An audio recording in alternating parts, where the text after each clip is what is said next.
Good morning, Commissioners. This is the May 3rd, 2016 public hearing. Chair Srinivasan. Here.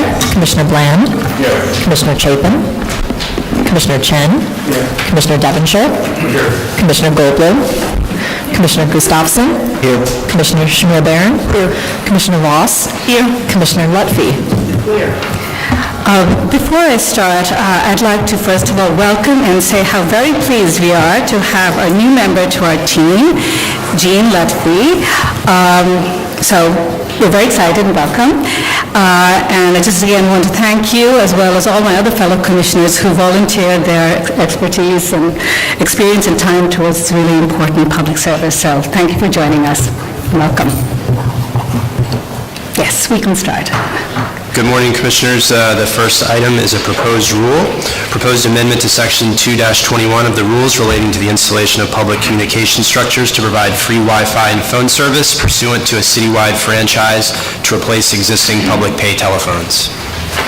Good morning, Commissioners. Mark Silverman presenting this, and I apologize. I violated all the rules. A lawyer touched the computer, and this is why we're delayed, so I apologize. On March 22nd, the Commission voted to calendar a proposed amendment to Section 2-21 of the Commission's rules relating to the installation of public communication structures. Under the City Administrative Procedures Act, an agency must hold a public hearing when it is considering adopting a rule. That is what is occurring today. There's no vote or other Commission action. After today's hearing, staff will analyze comments received from the public and come back to you in the future with responses and recommendations. At that point, you will vote whether to adopt the rule. Public communication structures are a replacement for public pay telephones. The traditional payphone kiosk is being phased out and replaced by a network of what are known as PCS kiosks, which will provide free Wi-Fi and phone service, internet access, and charging ports. Having comprehensive free Wi-Fi coverage in various parts of the city is an important initiative that furthers the administration's goals of improved equity, opportunity, and access. This slide here shows you the design and features of the PCS kiosk. I will provide more information on the kiosk in a minute. The free Wi-Fi initiative is the result of more than 3 years of study and public hearings by the Department of Information Technology and Communications, known as DO-IT, the agency responsible for regulating payphones, and now PCS. Last year, DO-IT awarded a franchise to replace most existing public pay telephones kiosks. The franchisee is responsible for removing pay phones by 2019 and can replace them with PCS kiosks provided they meet new, more stringent siting guidelines. It also allows for the installation of PCS kiosks in new locations.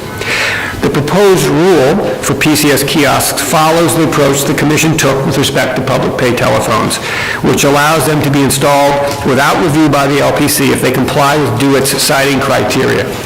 With respect to a PCS kiosk, no LPC permit would be required if the proposed installation met the following criteria. The PCS kiosk has been approved by the PDC, which is the case here. The kiosk meets the siting and installation standards in the franchise agreement, which are more restrictive in some ways than the criteria for payphones. The siting criteria preclude installation in bluestone or granite sidewalks or in front of an individual landmark. This is the same with payphones. No more than one PCS kiosk in a location. In contrast, the payphone rules allow up to 2 phone kiosks per location. A kiosk located within a commercial or manufacturing zone may have up to 2 advertising panels. The panels may have static digital advertising where the advertising images can fade in and out no faster than every 15 seconds. Payphones are also permitted 2 advertising panels, although not digital advertising. The digital advertising on the PCS kiosk is the city standard and is similar to what is used on bus shelters and other street furniture. An installation that does not satisfy the criteria above would be reviewed by the full Commission as a C of A. There are almost 40 installation and siting criteria that limit where a new PCS kiosk can be located, including how close it can be to a subway entrance, fire hydrant, Siamese connection, and driveway. A PCS kiosk can be installed at an existing payphone location, provided it is not closer than 50 feet to another payphone and meets the other siting criteria. The installations of a PCS kiosk in a new location, not currently occupied by a payphone, cannot be closer than 170 feet to an existing payphone or PCS location. Because of the new siting requirements, DO-IT estimates that roughly a quarter of the existing payphones will not be replaced where they are now, but in new locations that are further apart and further from other street furniture. For example, certain streets that already have a concentration of payphones, such as 6th Avenue, will see a reduction in installations. As mentioned, when you calendar the proposed rule, because this is a citywide program, the Public Design Commission has binding jurisdiction with respect to the design of the PCS kiosk. The design was approved by PDC after input from the LPC and other agencies. So just to quickly go over this slide here shows you the two different kiosks. The one on the left has advertising, the one on the right does not. This shows you the dimensions. It's of the one with advertising, 11 inches wide, 35 inches deep, and 114 inches tall. And the one without advertising is only 16 inches wide and about 123 inches tall. And if there's someone from DO-IT here, if anyone has any questions, and I'm also happy to answer any questions if anyone has any before we start the public hearing. Okay, are there any questions? Just one. Yes. How tall is an existing phone booth? Existing phone booth is, there's another, Do you have general dimensions? I believe it's, what does this say here? This is in inches, so it's shorter. I have it on there. Yeah, Payphone, yeah, 58 by yeah. And this, by 90. yeah, and this is driven, the height of this is driven by, of course, the need to be up high for the Wi-Fi. That is what's driving this. Mark, just a technical question. There does not appear to be any protection for the keypad or for the user of this thing, and I can only envision that the keypad area will get covered with ice, snow, or whatever else. Do we have any? Well, the franchisee is going to be testifying today, so hopefully they'll answer all those questions when they testify. Any other questions? Right, and just to reiterate, so we're having a public hearing today. There won't really be discussion afterwards, and we will be bringing this back. So we will take testimony. Sarah Bean Ackman, each person will be given 3 minutes.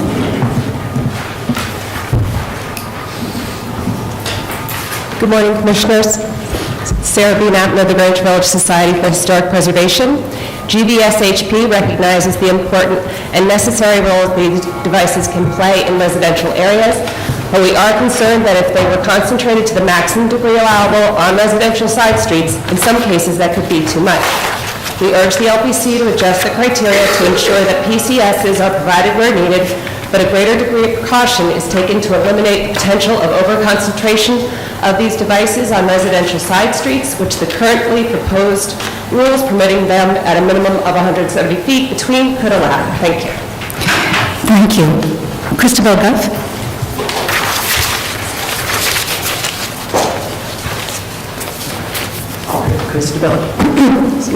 Christabel Goff for the Society for the Architecture of the City. Sorry, I've got my papers in order.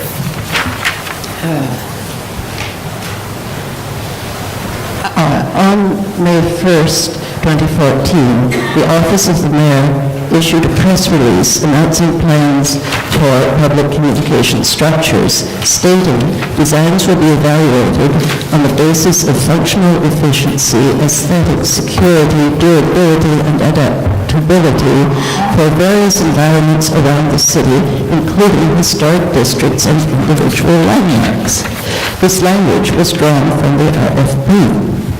But apparently, the LPC commissioners are to have no role in the design review of these structures, taller and broader than man, that are to grace our streets, no oversight even over the modified version that was promised for historic districts. Today, the public is invited to comment on a rule that apparently requires staff-level approval of a design approved by the PDC. But approval by the Public Design Commission is, in our view, absolutely useless from the standpoint of historic preservation, because the PDC stoutly maintains that landmarks issues are not within its purview. and understandably so, since what was once called the Art Commission was chartered in 1898, and then no one engaged with the crystal ball to provide for future landmarks law.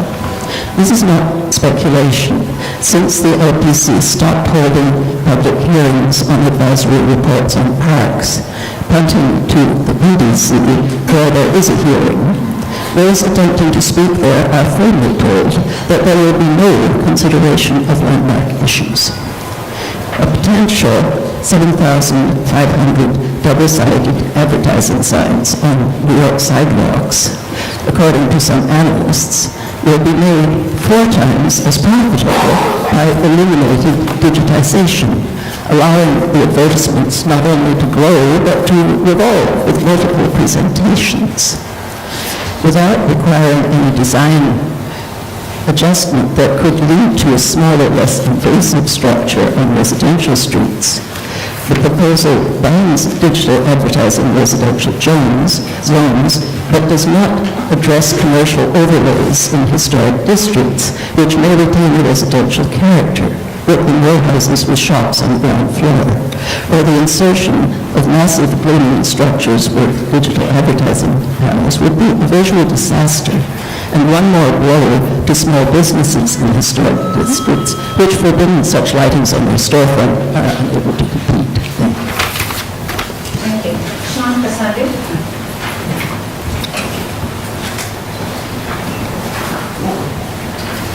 Good morning, Commissioner. Sean Corsandy for Landmark West. Landmark West C of A Committee does not support the proposed rule change, especially for how it may negatively impact our historic districts. We're reminded of our past testimony on public payphones, which first arrived on city streets as useful infrastructure to assist in the business of daily life.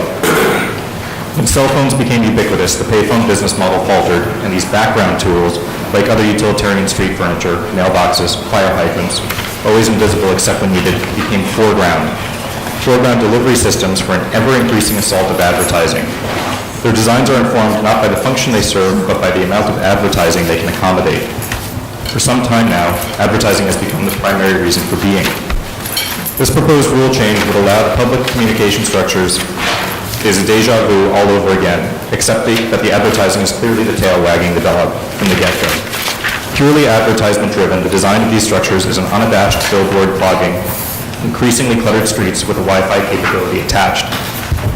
As cell phone carriers have gone to even greater lengths to disguise signal towers as trees, or carefully integrate them within existing church steeples, in fact, often supporting the finances of historic religious structures, New York City seems headed in the opposite direction. But for the needs of the LED panels, the Wi-Fi components could be innocuously integrated into street lamps and reach an even higher datum than the proposed 123 inches tall. For example, mounting them atop the Bishop's Crook Street lamps would already achieve nearly twice the height of over 25 feet tall. Can you hear me now? If the goal was truly to serve a public good and provide universal Wi-Fi, these could retrofit every lamppost in the city. Alas, at a time when the city is selling libraries which already provide free Wi-Fi, it's clear that the public interest is not the magnanimous purpose of these structures. Advertising is. During a time of ever-distracted drivers and under a mayor who sponsors a platform called Vision Zero for traffic safety, it seems antithetical to not only propose but to endorse further distractions along our streets. This proposal for public communication structures is yet one more piece of evidence that advertisers will stop at nothing in their campaigns to bombard the public with loud visual noise. But the LPC is one of the key agencies charged with protecting the quality of life in the public realm, and you may curb them. The sidewalk is the great social condenser. Just as skin is the largest human organ, our sidewalks are the most accessible and prolific public spaces. In our opinion and experience, it is the LPC's mandate to draw the line and not endorse additional advertising along our streets or historic districts. Thank you. Thank you. Tara Kelly?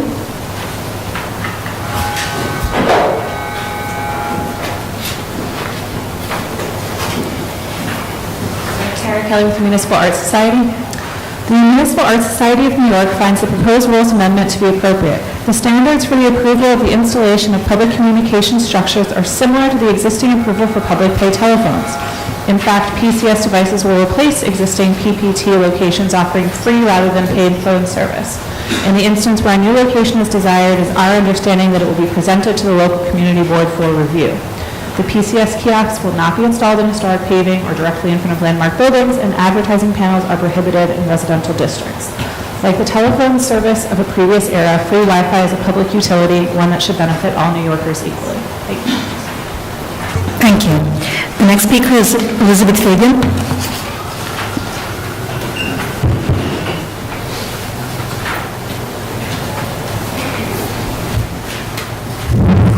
Elizabeth Fagan, Friends of the Upper East Side. Friends has experienced firsthand the new public communication structures erected by the city along 3rd Avenue on the Upper East Side. These structures are much larger and obtrusive than payphones, which nowadays are hardly noticed. In contrast to payphones, these new structures are very tall and narrow, and this unique shape draws attention to itself. The new structures are allowed to be almost 33 inches higher than the allowed height for payphone enclosures. The digital signage is extremely bright and glowy and detracts from the streetscape immensely. The streetscape is as much a part of a historic district or individual landmark as the architecture and history itself. Although we are not against progress or modernity, it must be managed in a responsible way that respects our historic places. It seems that these structures would be physical obstacles and visual intrusions and could negatively impact our districts and landmarks. In addition, Friends would like to see the city publish a list of its proposed locations for these new structures so that they can be reviewed in advance. This is crucial not only for historic districts, but for individual landmarks, as the proposed rule allows for these structures to be erected in front of individual landmarks if they are replacing an existing payphone. This proposed amendment could have serious implications and distract from the character of our landmarks, and Friends urges the Commission to carefully consider the impact of these new structures. We also ask that there be more time to continue the conversation amongst the Commission and our colleagues so that we can better understand and critique the proposed amendment. Thank you. The next speaker is Judy Stanton. Judy Stanton for the Brooklyn Heights Association. In our view, the public communication structures are more commercial in nature than the existing public payphones. And we are very concerned about a likelihood for these kiosks to pop up on strictly residential blocks, where they will introduce an unnecessary and unwarranted commercial presence. With the Landmarks Commission waiving the application requirements, it is a big concern that siting of public communication structure kiosks will be handled by DoIT. The proposed rule should include a provision to prohibit installation of PCS kiosks on streets that are entirely residential. As proposed, the kiosks are to be made of brushed aluminum measuring 11 inches by either 16 inches or 34 inches and by 122 inches high. And we find their overall appearance to be inappropriate for historic residential blocks of the Brooklyn Heights Historic District. Most of our district's sidewalks lack the space to accommodate more street furniture clutter, especially when the charging capability of the kiosks is taken into consideration. The latter requires sidewalk clearance for users to stand around them while charging their phones. We urge the Commission to limit the location of these PCS kiosks in historic districts to commercial streets only. If located in the same manner as the public payphones, they should be confined to the edges of commercial street intersections. Although it is stated in the proposed amendment that the public communication structures in landmarked areas are to be installed in a manner that does not call undue attention to themselves or detract from significant architectural features, we believe that the mere presence of the advertising will call attention to itself if, as proposed, PCS kiosk advertising is to be illuminated and fading in and out every 15 seconds. How can that not draw attention to itself? In historic districts, the PCS kiosks with advertising should not be illuminated unless they are subject to public review. Thank you. Thank you. Next speaker. The next speaker is Kelly Carroll. Good morning, Kelly Carroll, Historic Districts Council. Our concern is that allowing the kiosks to be easily approved at staff level, many will appear in historic districts without a full understanding of their impact. As a sample of what the historic district kiosks will look like, or whether they have illuminated screens or not, was just made available to us today. We do thank Mark for trying to send them beforehand. Assuming that historic district kiosks remain without advertising, do they still have to be so large? One section not included in these rules should address the issue of a minimum sidewalk width for the placement of these kiosks. Commercial streets in historic districts often have narrow sidewalks which can easily be overwhelmed. Examples are portions of Lexington Avenue and the entire length of Madison Avenue in the Upper East Side Historic District. Cluttered sidewalks throughout New York create a disservice to pedestrians. In historic districts, these can produce the additional problem of detracting from the neighborhood architecture. We ask that the Commission develop standards in addition to those set forth by the DOT and do it to ensure that the Wi-Fi kiosks are not placed on narrow sidewalks. Thank you. Thank you. The next speaker is Jennifer Hensley.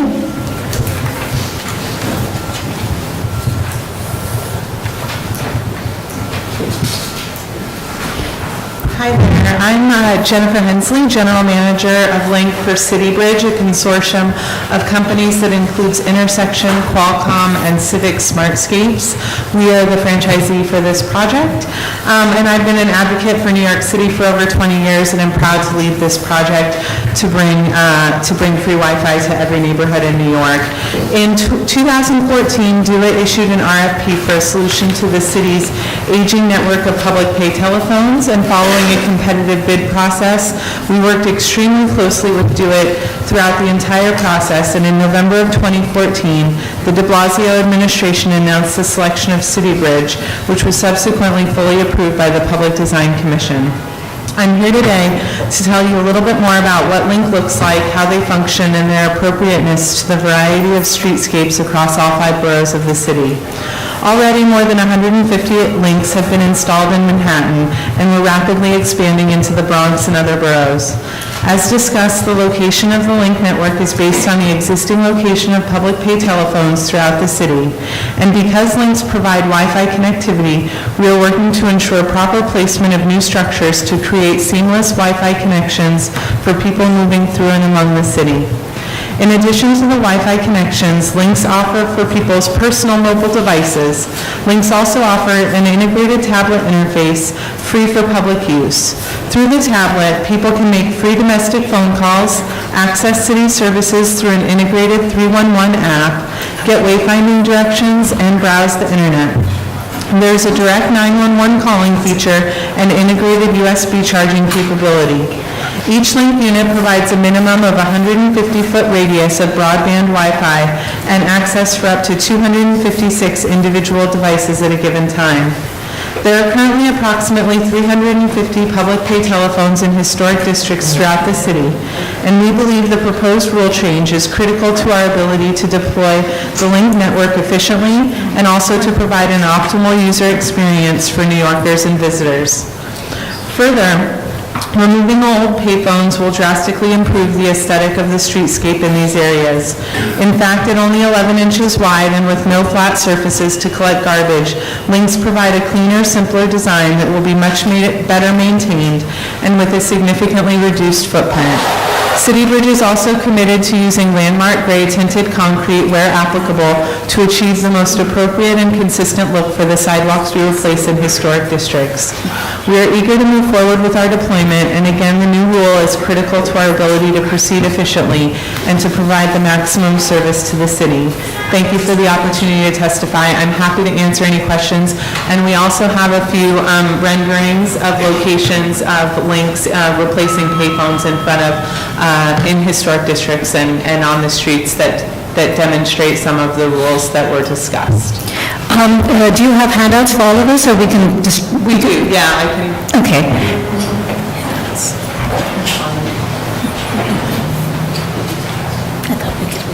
So, Ms. Hensley, perhaps you could just answer the question that the Commissioner Devonshire had asked about the effects of... It was snow and ice on the keypad and the tablet. So there is no coverage, no overhang, no flat surfaces. The tablet and the device is completely hardened to be environmental sort of proofed. And we are required to visit each Link structure to clean it and to ensure it's in proper working order twice per week to every unit. So we'll make sure that they're in good working order even in snow conditions taxes and things like that. So that's a contract with the franchise? Exactly, it's part of our franchise agreement, and it's our staff that is based in Long Island City that does all of the cleaning. Okay. Are there any other questions for Ms. Hensley? All right, thank you. Thank you. The last speaker is Lou Vandervog.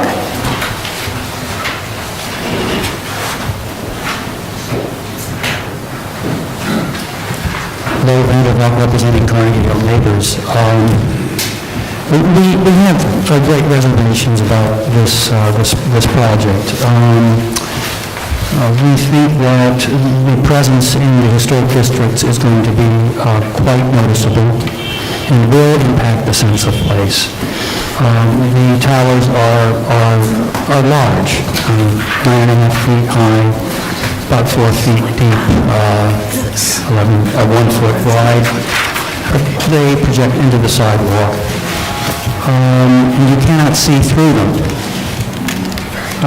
Also, the concentration of locations is quite high. I think they're trying to get a proximity of 150 feet away from each of the towers. So that computes to about 1.5 per block. If you ride up 3rd Avenue in a bus and you look out in the 70s and low 80s, you can see there are, in some blocks, multiple towers. For Madison Avenue, between 86 and 96, which is about 60% in the historic district, there would be about 15 towers. Currently, there are only 9 payphones, but not one of these payphones is actually on Madison Avenue. They're right on the corner to the side streets. So the current presence is limited. Also, they're highly noticeable, of course, with the amount of light that is projected and the changing every 15 seconds. So this does impact a historic district. We concur that we regret that others have mentioned this, that this didn't go through the community boards for a deeper discussion. We recognize maybe that this is a done deal, and so there may be very limited parameters that could be adjusted. But we think that there could be some limited adjustments that would make things better for the historic districts. The duration of an image could be longer, say 1 minute instead of 15 seconds. The fade-out, fade-in times could be increased from 1 second to 3 seconds. You could lower the brightness at night or even in the winter in the early evening hours. And you could intersperse commercial images with images of the historic districts or the city or nature or other cities and countries in the world. Or you could have neutral color schemes, sort of a rest for the eyes. So there are, we believe, areas where you could have an influence. And then finally, I want to mention that we have some grandfathered, small, on the pedestal phones, 4 of them, in the residential districts of Park Avenue and Fifth Avenue. We would regret greatly if these tiny little phone booths became these large displays, because those are residential streets. If they're grandfathered, we hope you can look into that. Thank you. Thank you. Are there any other speakers on this item? Any more speakers? And if there are no other speakers, we can close the hearing. Okay.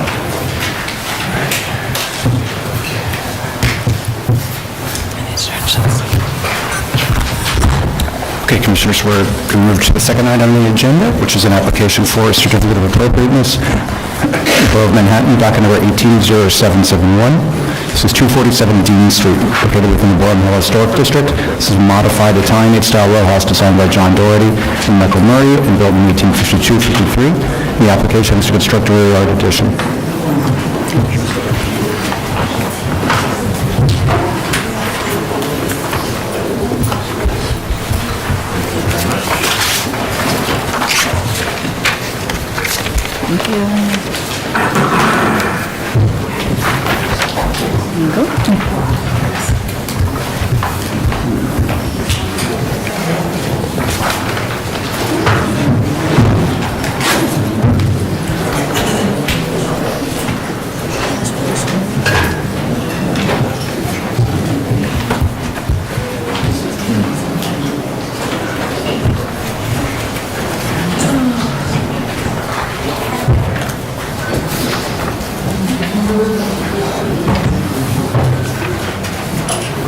Commissioners, Sarah Riffle, Preservation Staff. This is 247 Dean Street, located on the north side of the street between Bond and Devon Streets in the Morton Hill Historic District.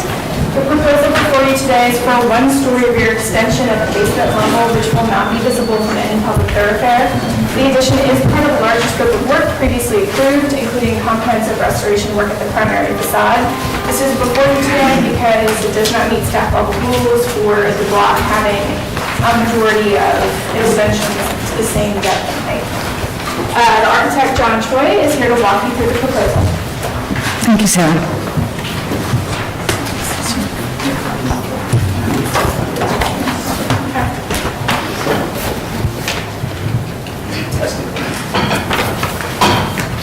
Good morning, Commissioner and Committee. This is John Choi. I'm John Choi, architect for this project.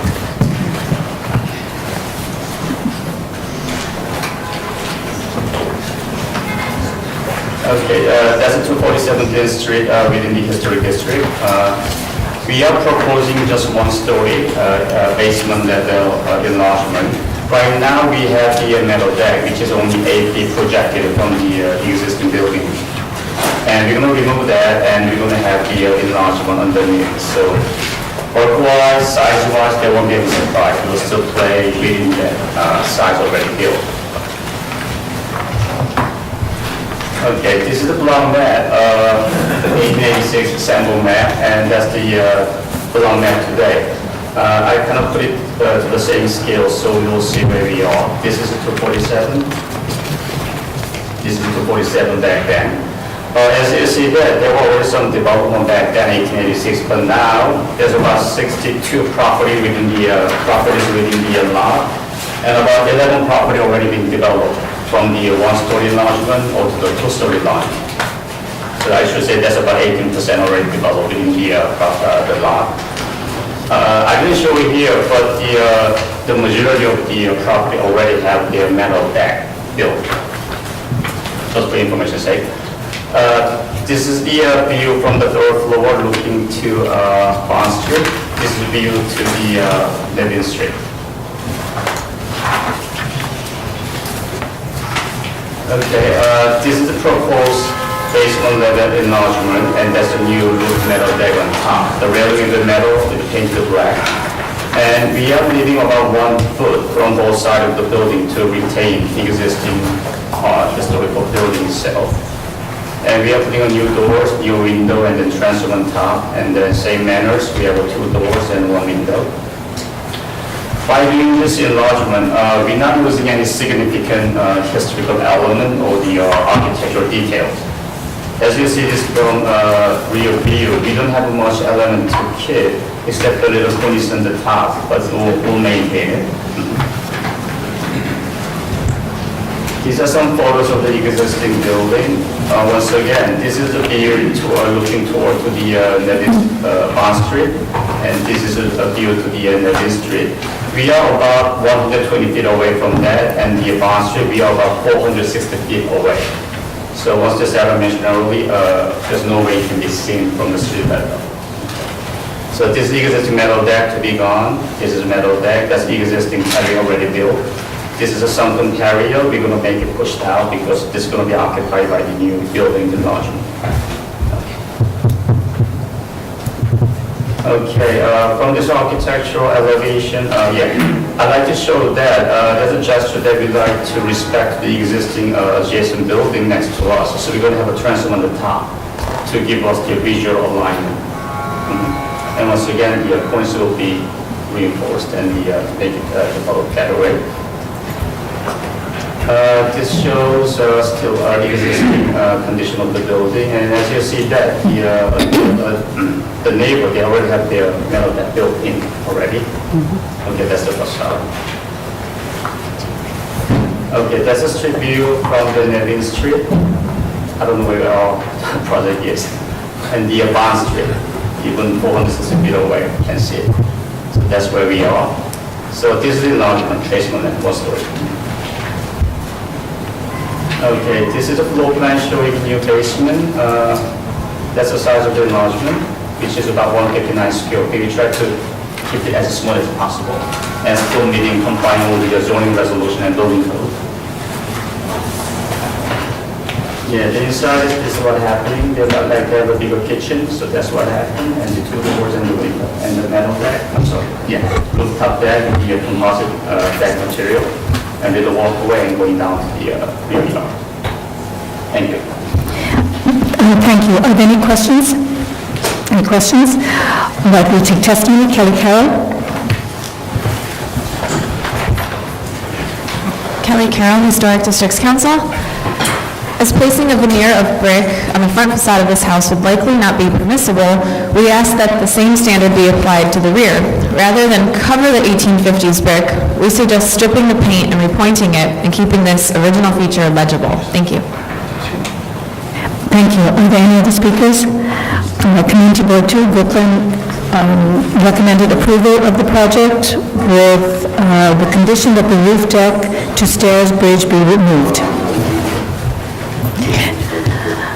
Do we have any other questions for the applicant? Okay, we can close the hearing. All right, comments? Okay, I think the change that they're making is very modest. It's very well within the type of build-out enhancements we've allowed. It's actually occupying the space of the basement level, which is occupied by the deck currently, and it's not going to be seen from anywhere. Any concerns? Okay, we can move to decision. In the matter of 247 Dean Street, Boerum Historic District, the application is to construct a rear yard addition, noting that the style, scale, materials, and details of the building are among the features that contribute to the special architectural and historic character of the Boerum Historic District. I recommend approval, finding that the construction of the proposed addition will not eliminate or damage any significant architectural features, that the addition will not be visible from a public thoroughfare and therefore will not detract from the architectural character of the facade or the streetscape, that the proposed addition is minimal in footprint and will not overwhelm the building or other houses on the block, that the addition will not project further than the existing rear yard deck and neighboring decks and will be limited to the basement level only. Therefore, the addition will not substantially diminish the central green space or presence of a rear yard. That the upper floors will remain intact, thereby preserving the relationship between this and the other buildings in the row. That the proposed brick cladding is in keeping with the extant historic materials of this building and the other buildings in the row.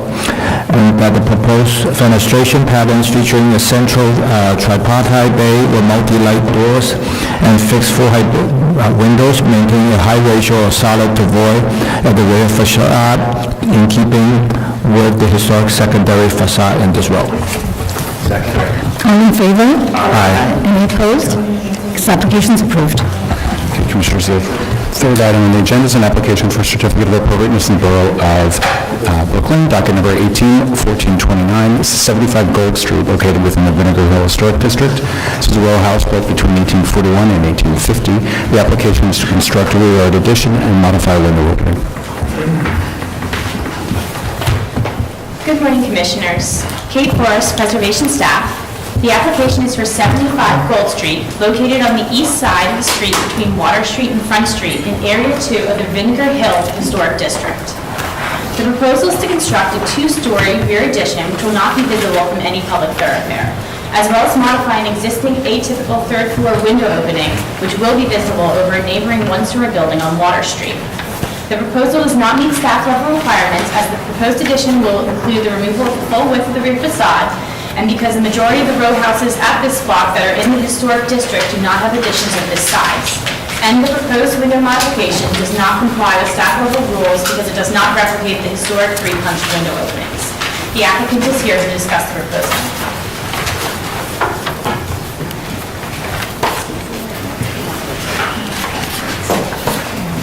Good morning, everyone. My name is Christine Hansen. I'm with Ben Hansen Architect. And as Kathleen mentioned, this house is located in the Vinegar Hill Historic District. It's one of 5 houses that occur on this block that are landmarked. Ours is the second one over from the right. We're not proposing any work in the front of the building. We're proposing a two-story extension in the back. This is our building here. And we have kind of a curious facade.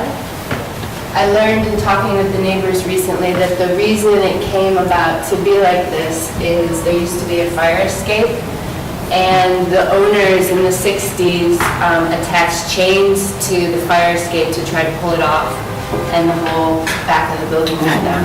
So we built it like that. So there's So we will make it better on the third floor, or on the second floor from the top. We'd like to do the traditional three. I'm just going to go back to the three openings. There was a staff level.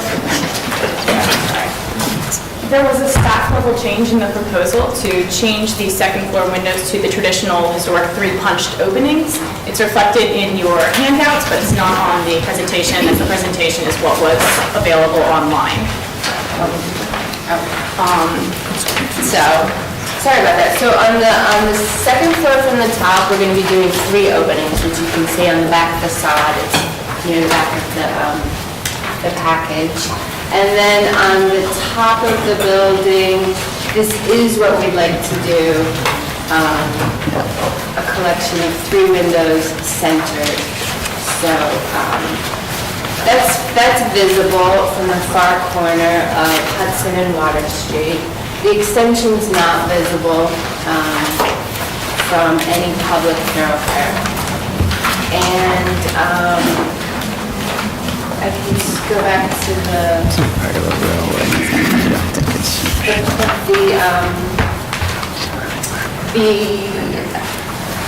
The extension is 2 stories. At the garden level, it's very deep. It's 12 feet deep. And then on the first floor, it aligns with the neighbors, the adjacent neighbors' building. So we didn't want to, we did that to be respectful of the neighbors. They have a beautiful garden, and we thought it was nicer to align with them. And that was enough space anyway for the client. So, you know, the deep extension that extends 12 feet at the garden level pushes out basically as much as the other neighbors do. There's one rear yard extension, which you can see right here. It's kind of jogged, but at the deepest point, it also comes out 12 feet. What else can I say? Okay. The material. Yes, go ahead. Oh, okay. Did you want to add anything? I was just going to let you know that the material that we've chosen, okay. We can't. I'd appreciate to hear the end of that sentence. Sorry, I wasn't supposed to say. The material that we would like to use is a type of siding that we like the look of the siding. We feel like it is historical, even though it's not masonry. It is kind of going to be installed in a shiplap way with no exposed fasteners, which I think would be nice. It's fiber cement board. Question? Yes. Yes.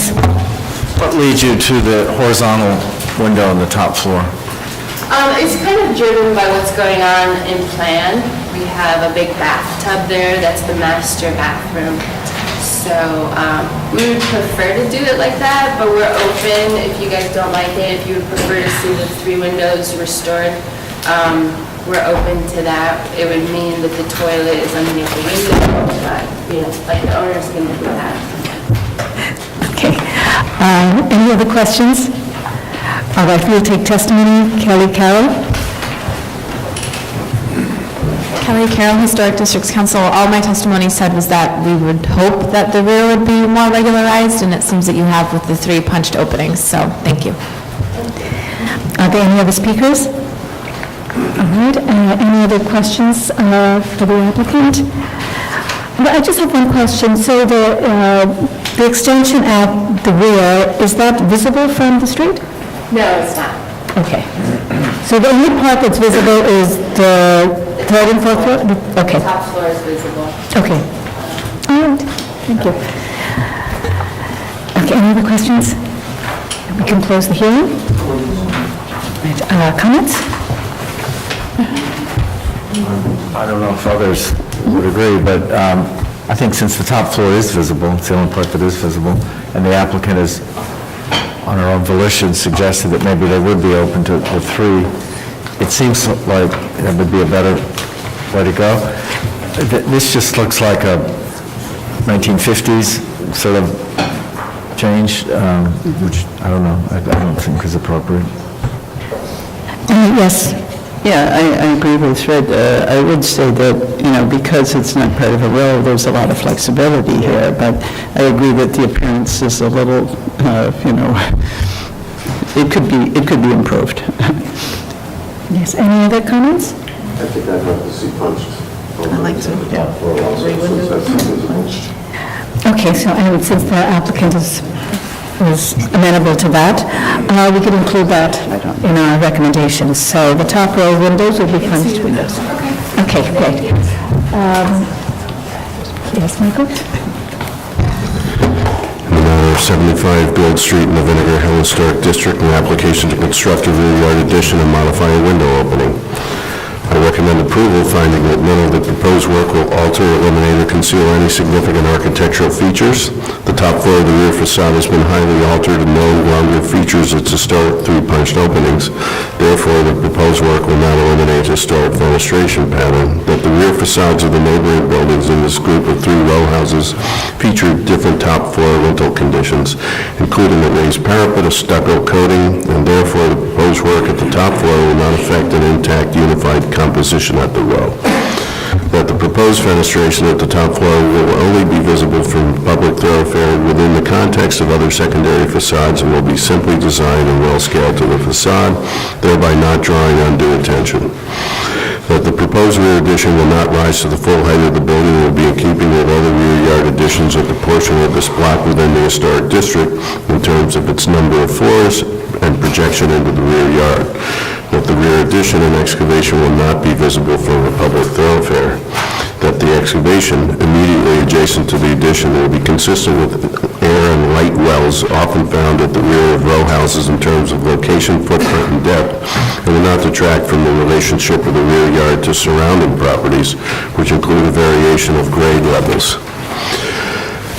That the applicant will install punched window openings at the top floor, the only visible area of the rear facade, and the addition and excavation will not extend to the rear yard lot line and will be in keeping with the variety of conditions found at the rear of surrounding properties. Therefore, the work will not detract from the central green space. Second. All in favor? Aye. Any opposed? This application is approved.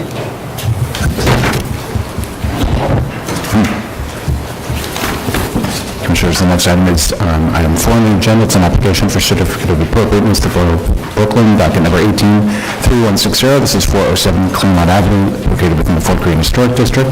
This is an Italianate style row house designed by Thomas B. Jackson, built in 1866. The application is to construct rooftop and rear yard additions.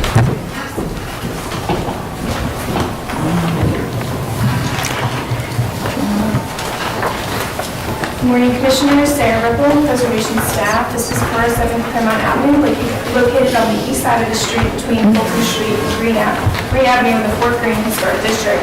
The proposal includes the demolition of the existing shed structure and construction of a two-story plus basement rear yard and roof additions. The rear yard addition will be approximately 9 feet in depth, and the rooftop addition will be 10 feet of the parapet. Neither of the additions will be visible from public thoroughfares. The architect, Adam Hospital, is here to walk you through the proposal.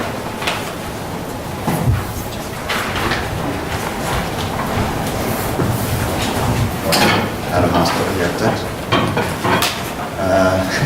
Those are our public clients. Here you can see the existing building. We will be doing a myriad of restorative work at the front facade, including repairing the stoop and a number of other things, which are currently in not the greatest condition. New paints, but here you see the existing conditions of the rear facade, clearly not particularly important rear yard shed, not in great condition, which will be removed. Restorative work at the front, and the rooftop addition, which is completely invisible from the public thoroughfare. We'll also be doing a variety of restorative works in the interior of the building. But here you see the block, by no means a pristine donut. Particularly notable is that two buildings to our north and two buildings to our south, we have significantly larger buildings which extend much deeper into the green space, which are also 1 story taller than all the other buildings on the block. And in addition, there are a variety of rear yard additions, including several which are 2 or 3 stories. This is our location on that block. And here you can see the significantly larger buildings to the north and south.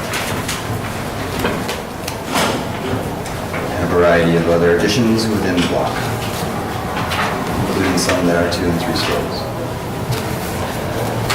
Our existing rear facade and our proposal. So not only are we stopping short of the top of the building and keeping all the existing brickwork along the top facade, our addition is in no way visible from the public thoroughfare and is in fact not as deep as the other 2 deeper buildings on the block, and the general balance between the solid and light glazed areas of the side.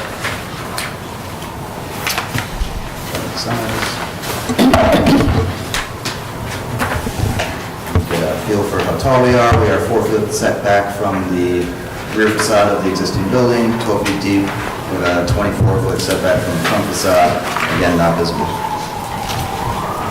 Removing the existing proposal. And we did a mock-up not only of the fence location, the railing location, but also of the roof addition. Here we show the full 11 feet. Do not believe we'll actually need the entirety of that 11 feet. That will happen in consultation with structural engineers, but it will probably be a little bit shorter. A little bit more detail on the rooftop addition.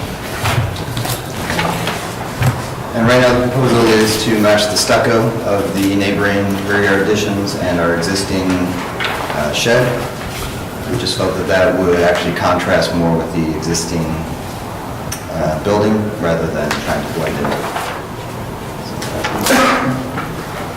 Thank you. Are there any questions? Yes. Thank you. If you can go back to the donut photograph or rendering, I don't see other 3-story additions. Yes, there is one here, which is located on our side of the block. Just the one, just that one, 3-story, I see. I said it's 2-story plus basement. Correct. Actually, there aren't that many 2 stories even. They're mostly basement. Variety of basements, and then as I mentioned, the 5 stories to the north and the south of us. There is a penthouse included in this, correct? Yes. So how many, are there other buildings that have penthouses? No. None that are acknowledged. Okay. Well, when you say acknowledged, do you mean? I couldn't find them. Okay. Okay, any other questions? There is a speaker, Kelly Carroll. Kelly Carroll, Historic Districts Council. With such a large addition to this untouched house, HDC finds a 2-story addition more appropriate. Further, the 3rd story's high and solid parapet obscures the reading of the only original openings that will be left on this house on the top floor and chops them in half. As a total composition, a brick treatment would fare much better than a dismal stucco, which has a hulking appearance amidst its neighbors that are all brick. Thank you. Thank you. Are there any other speakers? Community Board 2 recommends approval of this application. Do you want to respond to the testimony? I would only note that a number of the neighbors are in fact not brick, specifically the large one to the south and to the north of us, the neighbor. And we actually chose the to extend the parapet rather than to do a more transparent railing, because we felt like it was a nicer touch, but we're certainly open to doing that. Okay. Do any of the commissioners have any questions for the applicant? All right, in that case, we can close the hearing.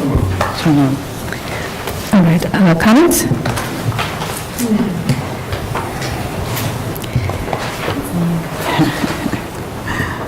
Okay, yes, Diana?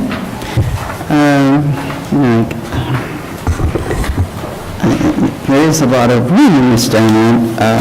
This is quite a bit that's going on here. You know, we've got the basement and the three and the penthouse, and I think the only reason one could feel comfortable with it might be that it's between these large buildings, these particular three houses, because the rest of the block, it's, I don't know how well it's fitting in.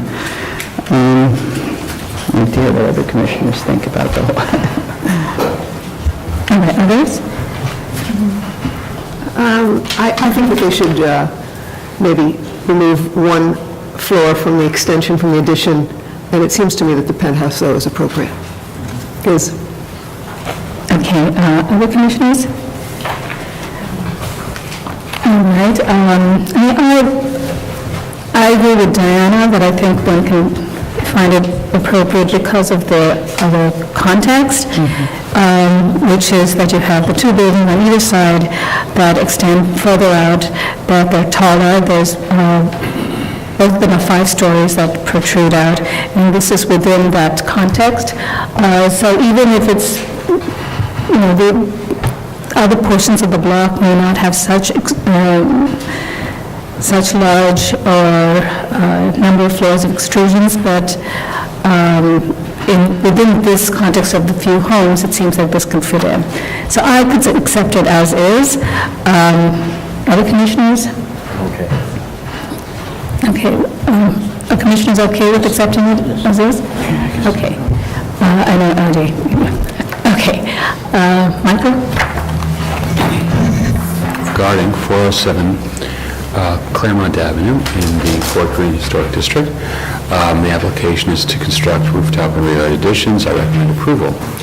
Finding the proposed work will not eliminate or damage any significant architectural features, that the proposed additions will not be visible from public thoroughfares and therefore will not detract from the architectural character of the facade or streetscape. That the proposed rooftop addition will be set back from the front and rear facades, and the rear yard addition is not full height. Therefore, the building will retain the scale and character of a row house. That the rear yard addition will not project further than the adjacent buildings and additions within the block, and will not therefore overwhelm the rear facades of neighboring buildings, nor further diminish the central green space or presence of a rear yard.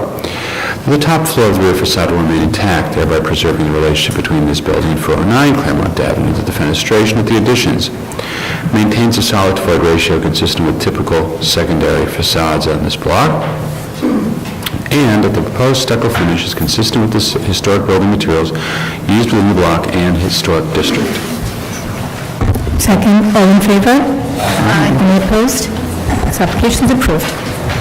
Okay, Commissioners, item 5 on the agenda is an application for certificate of appropriateness, Borough of Brooklyn, docket number 18-2700. This is 125 Willoughby Avenue, located within the Clinton Hill Historic District. This is an Italianate-style house built in 1868, and the application is to alter windows at the rear facade.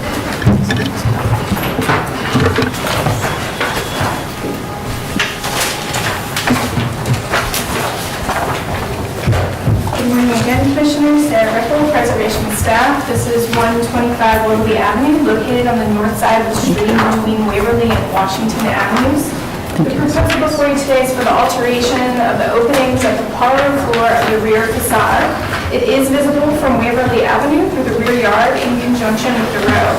The architect, Kevin Keller, is here to walk you through the proposal.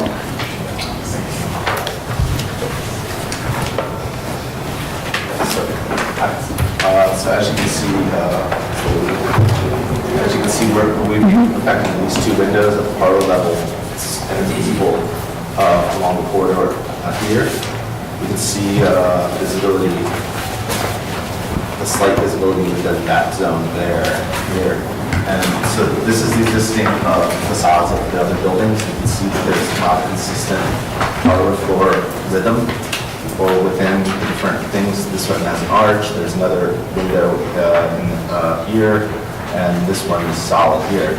So our proposal would be to extend the one window here, or it's actually an existing glass door, turning it into a sliding door by enlarging it by 2 feet, and then taking this existing solid glass, or I mean, this is the solid glass door, and that's a double hung window.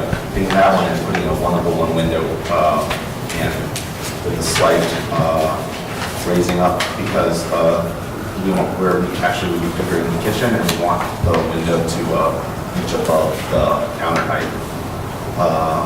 And then here's the contrast between the existing and the proposed.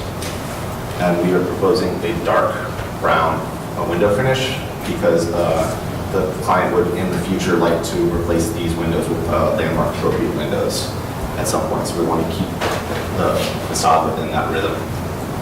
Okay. Are there any questions? Any questions?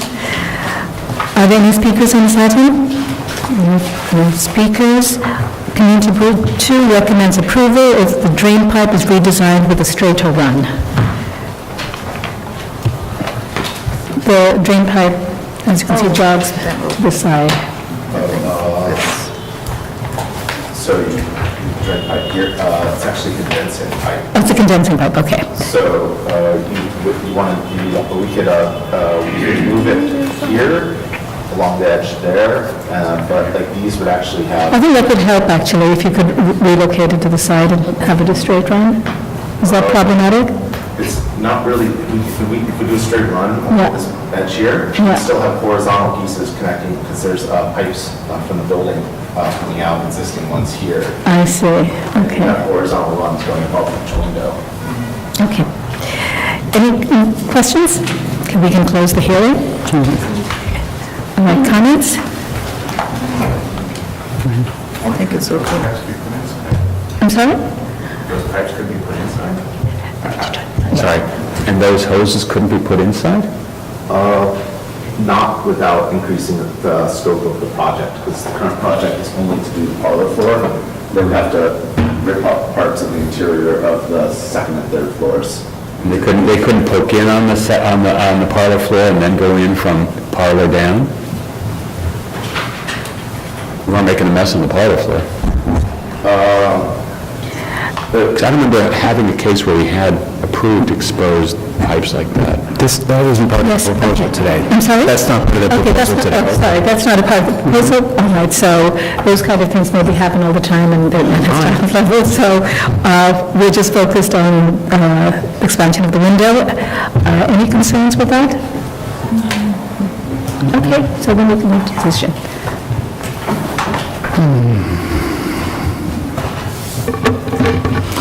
Okay. In the matter of 125 Willoughby Avenue, Clinton Hill Historic District, an Italianate-style house built in 1868. Application is to alter windows at the rear facade.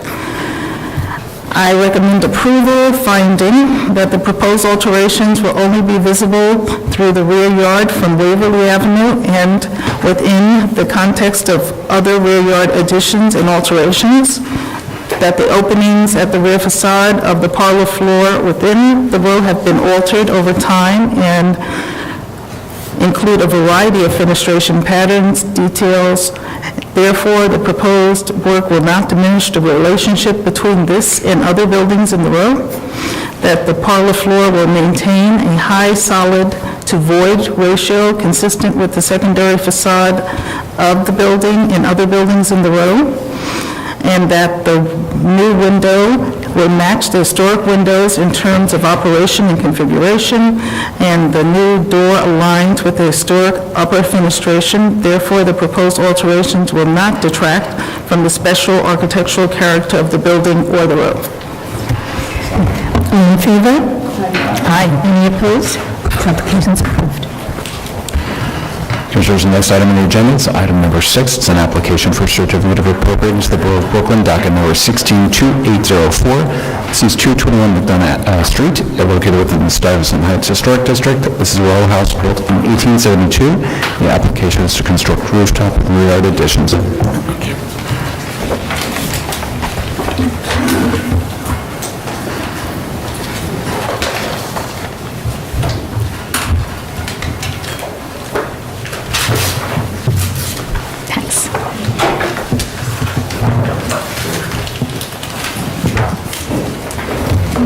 Commissioners, Mary Service, Preservation Department staff.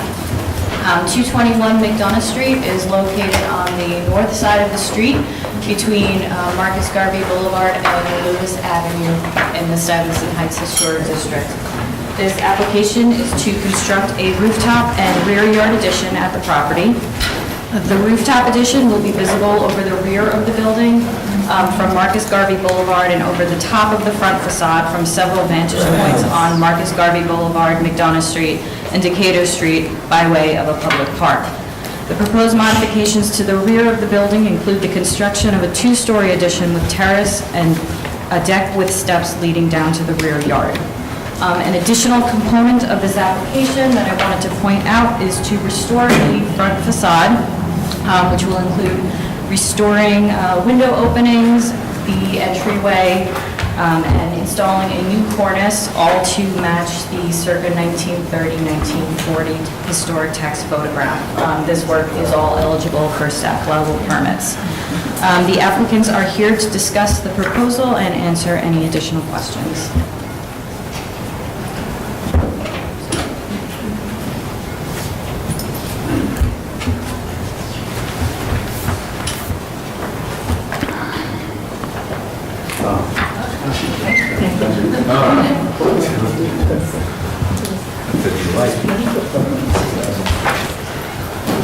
Good morning, my name is Thomas Salazar with principal of Thomas Salazar, and I was on a document with me, and we're here to present 221 MacDonough.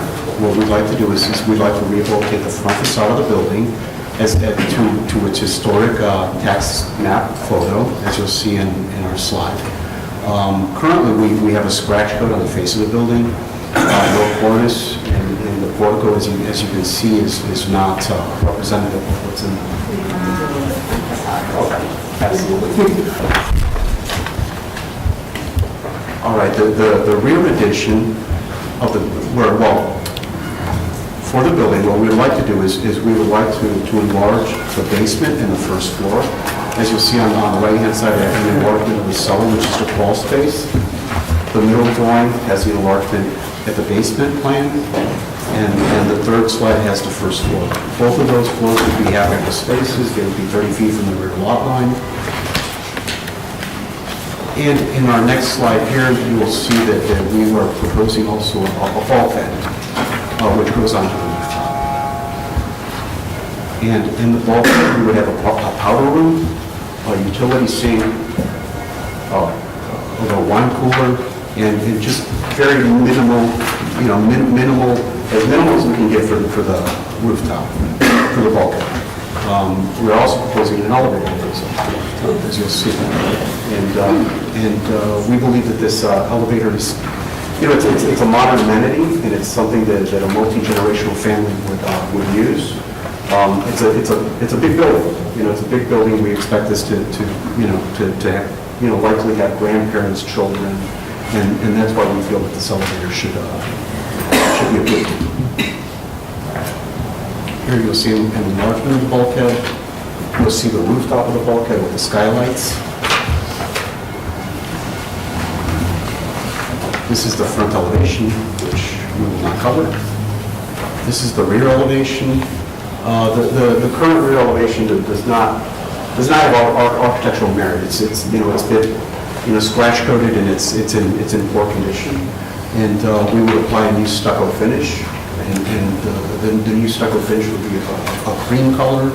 As you'll see the two terraces that we're proposing. A section which shows our enlargement at the back of the building, and our proposed bulkhead with the elevator and the elevator shaft. This is the location. You'll see that I think it's 52% of the buildings on this block have a rear enlargement. As you'll see that our two neighboring properties have much larger rear enlargement than we do.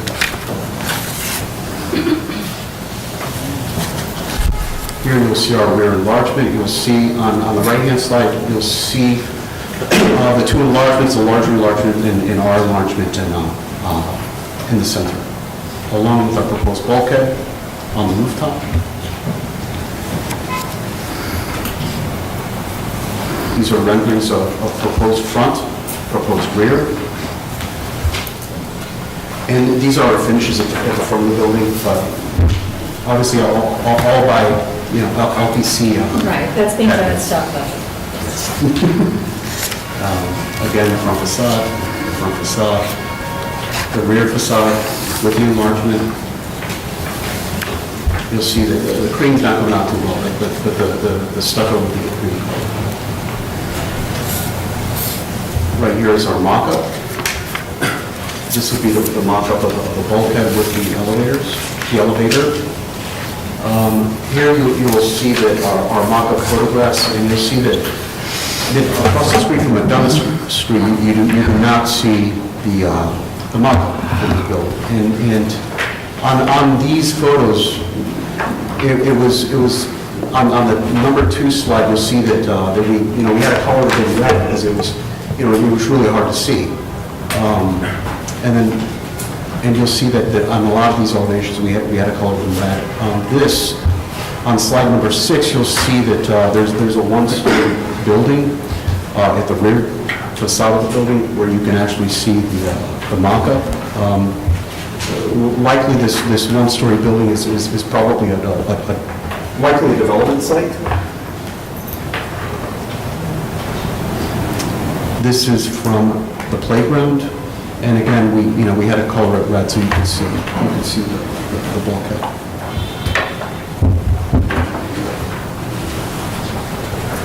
There's our presentation unless council has anything to add. Are there any questions? Yeah. Yes, Fred?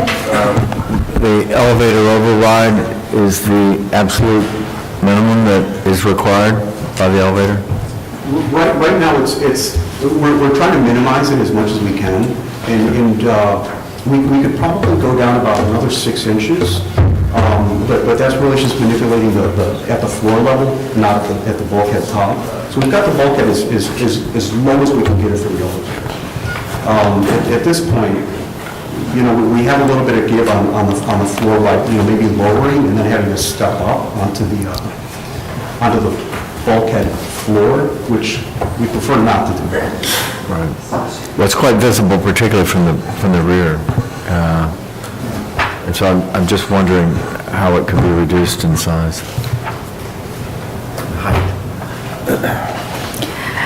Are there any other questions for the applicant right now? Okay, we'll take testimony. Stephen Palmer?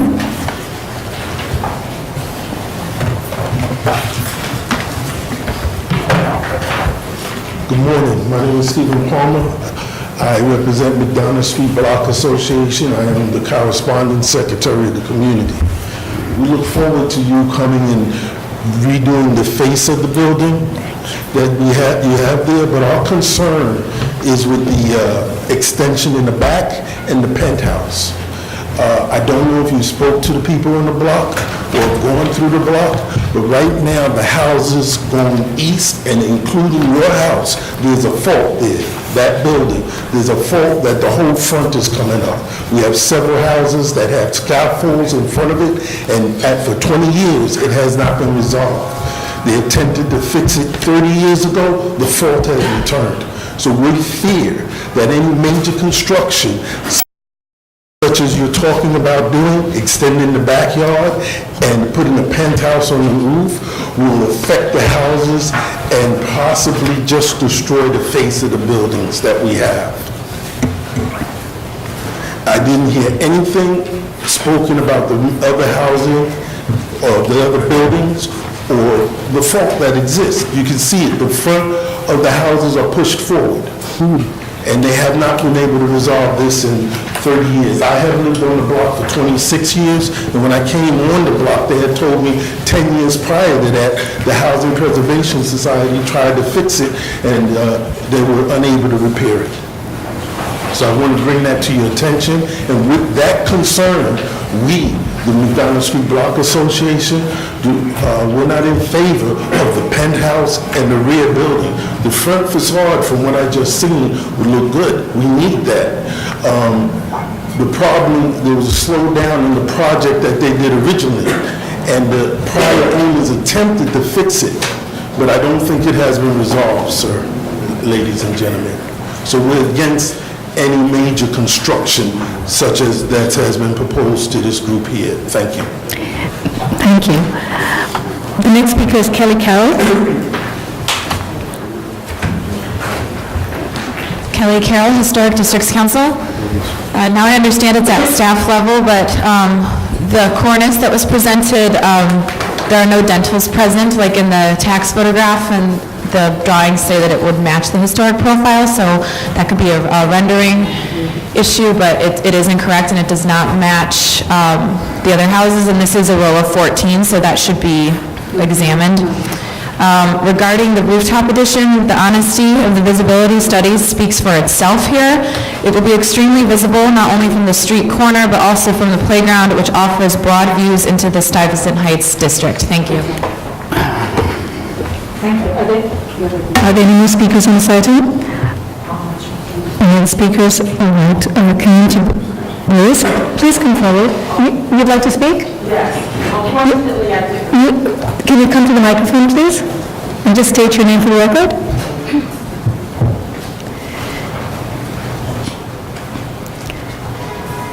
Good morning, my name is Rhonda Johnson, and actually I live on MacDonough Street between Marcus Garvey Boulevard and Lewis Avenue.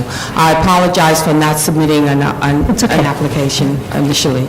But my concern, and my neighbors, after I spoke to them about the possible or the proposed construction of this building, one of the things that they kept bringing up was an incident that happened on MacDonough Street between Lewis and Stuyvesant Avenue, where construction took place, and this construction actually caused structural damage to 3 of the buildings on that block. A hearing had to be held in order, because there was a possibility the building department wanted to tear down all 3 buildings, and if it wasn't for the residents in the community galvanizing and coming together to try to keep these buildings from being destroyed. Again, my concern, and as well as the concern of many of the residents, is the structural impact or the structural damage that this type of construction or renovation would do or cause to the surrounding buildings. So thank you. Thank you. Are there any other speakers? Community Board 3 does not support the bulkhead addition because it's too visible, and suggests brick for the rear facade. Do you want to respond to the testimony? All right, do we have questions? Yes, Mr. Mitson. Yeah, I think you should. I'm Marvin Minister Counsel for the owner. We're unaware of any conditions that were voiced about buildings, neighboring buildings. We know that this building is structurally sound. Certainly during construction, we'll take care and make certain that nothing that we do causes any undue movement or vibration to neighboring properties. But we've looked at the block and we're unaware of that condition. Okay. Just one more thing I want to add. And we also can supply geotech investigation reports if needed. Okay. Are there questions for the applicant? Any questions? Okay, that's fine. Yes, Diana. Just, they might comment on the cornice issue, the issue of matching. Well, I think our staff will work with them on that. Okay. All right, if there are no questions for the applicant, we can close the hearing. All right, comments? Well, Yes. maybe it's a question. Since Yes. we are responsible for all the buildings in this row, and testimony has raised this structural issue, how do we deal with that? I mean, which agency deals with it? How do we make sure that we're not causing damage? Mark? Yeah, buildings. It's a question for Mark. Yeah. There's a memo about I mean, the commission relies on the Department of Buildings to review all these things, and any applicant to do structural work, underpinning, excavation has to go through the supportive excavation unit at the Department of Buildings, and they look at these things, and all plans and things that we permit, that we permit are also reviewed and approved by the DOB for these purposes. Right, but if your question is that we've heard some testimony about some buildings on this block, I think we can ask John Wise, our deputy counsel, to just reach out to the buildings department. Yeah, because if they're actually structurally unsound, the buildings are historic as well, we should have somebody look at them. Okay. So that was John. It was a question. What comments? Yes, Kim. The bulkhead.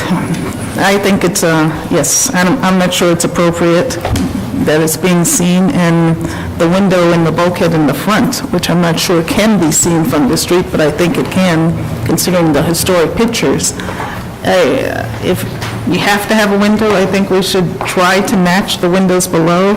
I know usually the addition, is more contemporary, but considering this one is so visible, if they have to have the bulkhead and have to have the window, I'd prefer it would be more historic looking. Okay, so you're talking about the front facade. Front facade of the bulkhead. Yes. But I still think the bulkhead is too big and it's too visible. Right, so one of the things we can, they want to have access to the roof, and I think we've allowed that, but when sometimes applicants have come to us and they've asked for additional space, we've asked them to actually trim down that space, because then the amount of bulk that you have up there, even if it's visible, it becomes less visible. So I think if they actually take out perhaps the kitchen and the restroom, then I think it will reduce the visible impact. So we can ask them to look at that.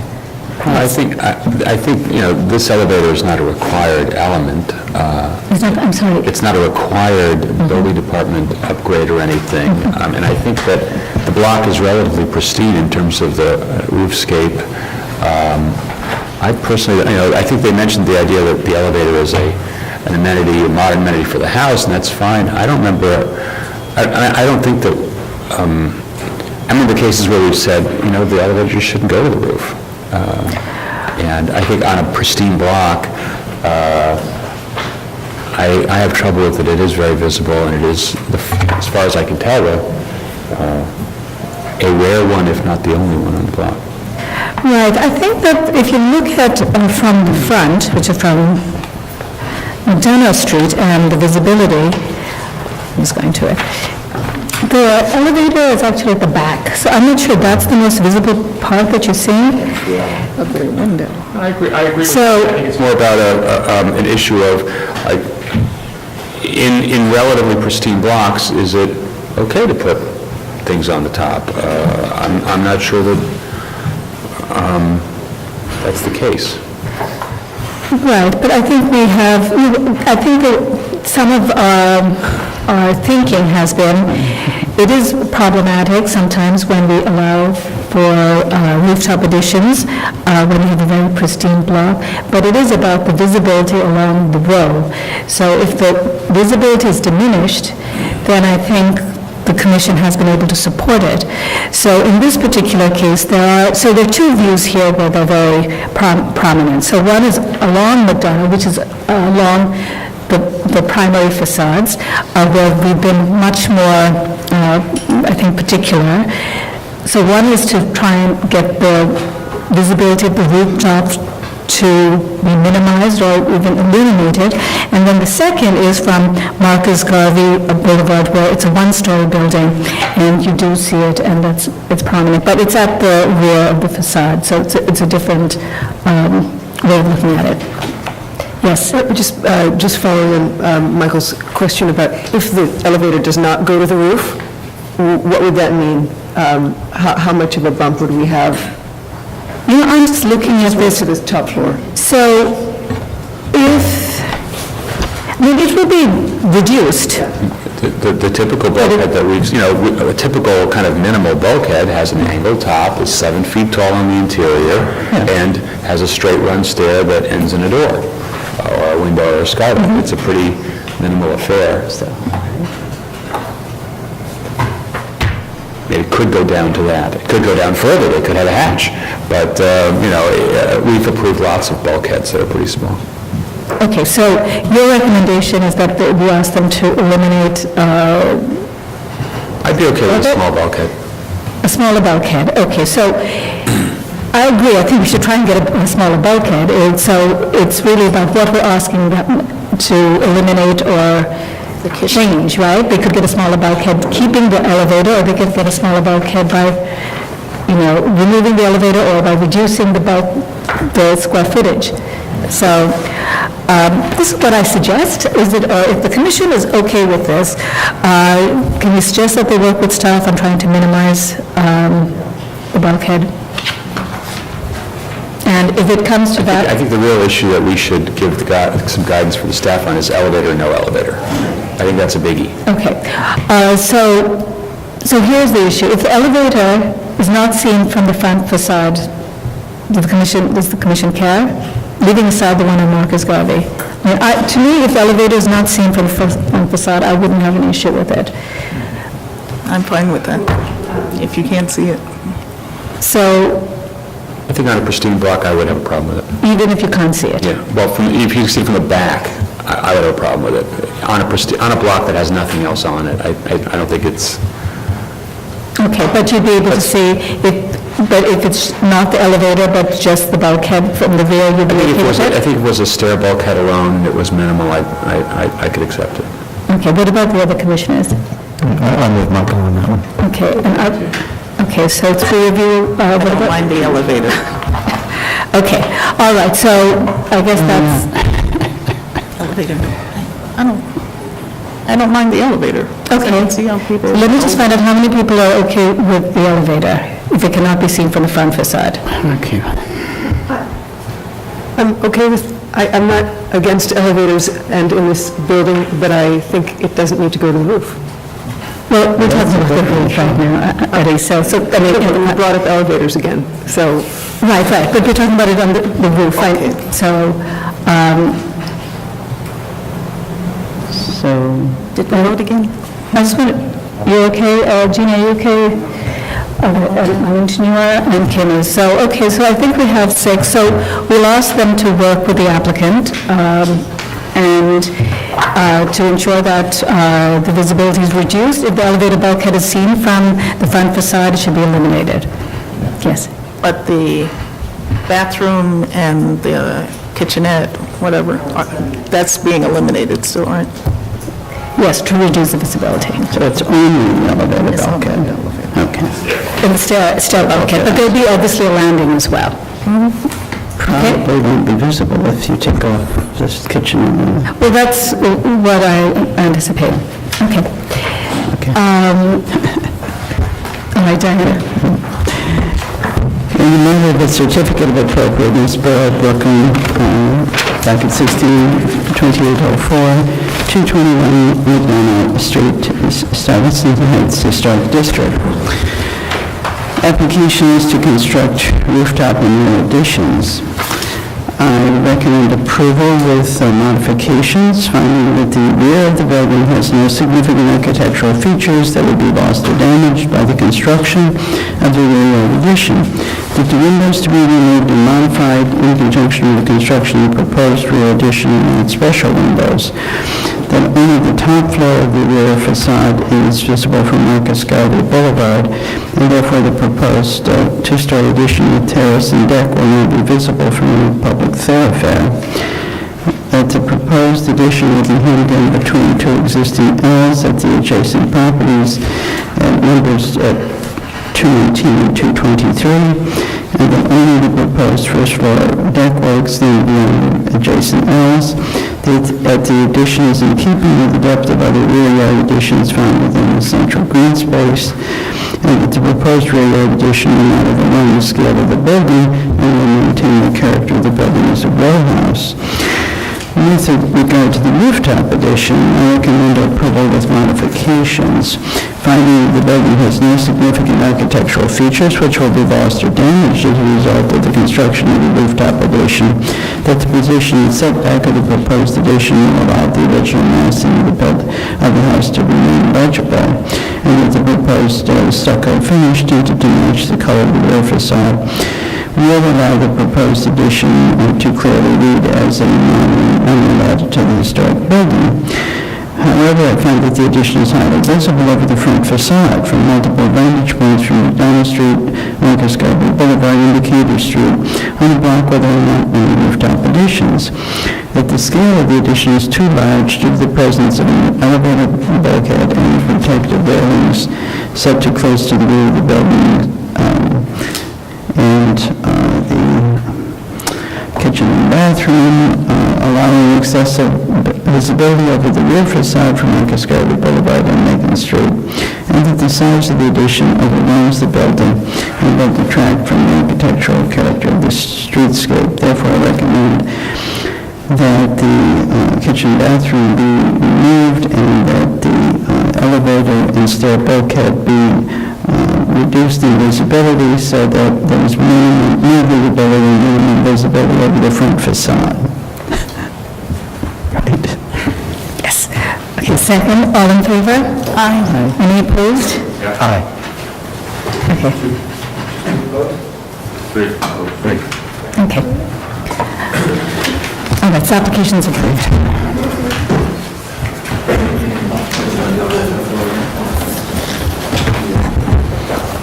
The next item on the agenda is item 7, is an application for a certificate of appropriateness in the Borough of Brooklyn, docket number 173102. This is 929 President Street, located within the Park Slope Historic District. A neo-Gothic-style row house built in 1886. The application is to construct rooftop and rear additions.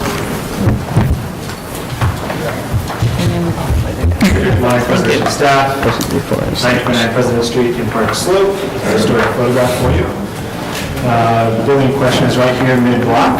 The application is to construct a one-story rooftop addition and to demolish the existing one-story L and construct a full-width two-story addition. As you can see, all the buildings on the row are 3 stories and they all have the one-story Ls. This is kind of an axon showing what's proposed. Let's go into detail.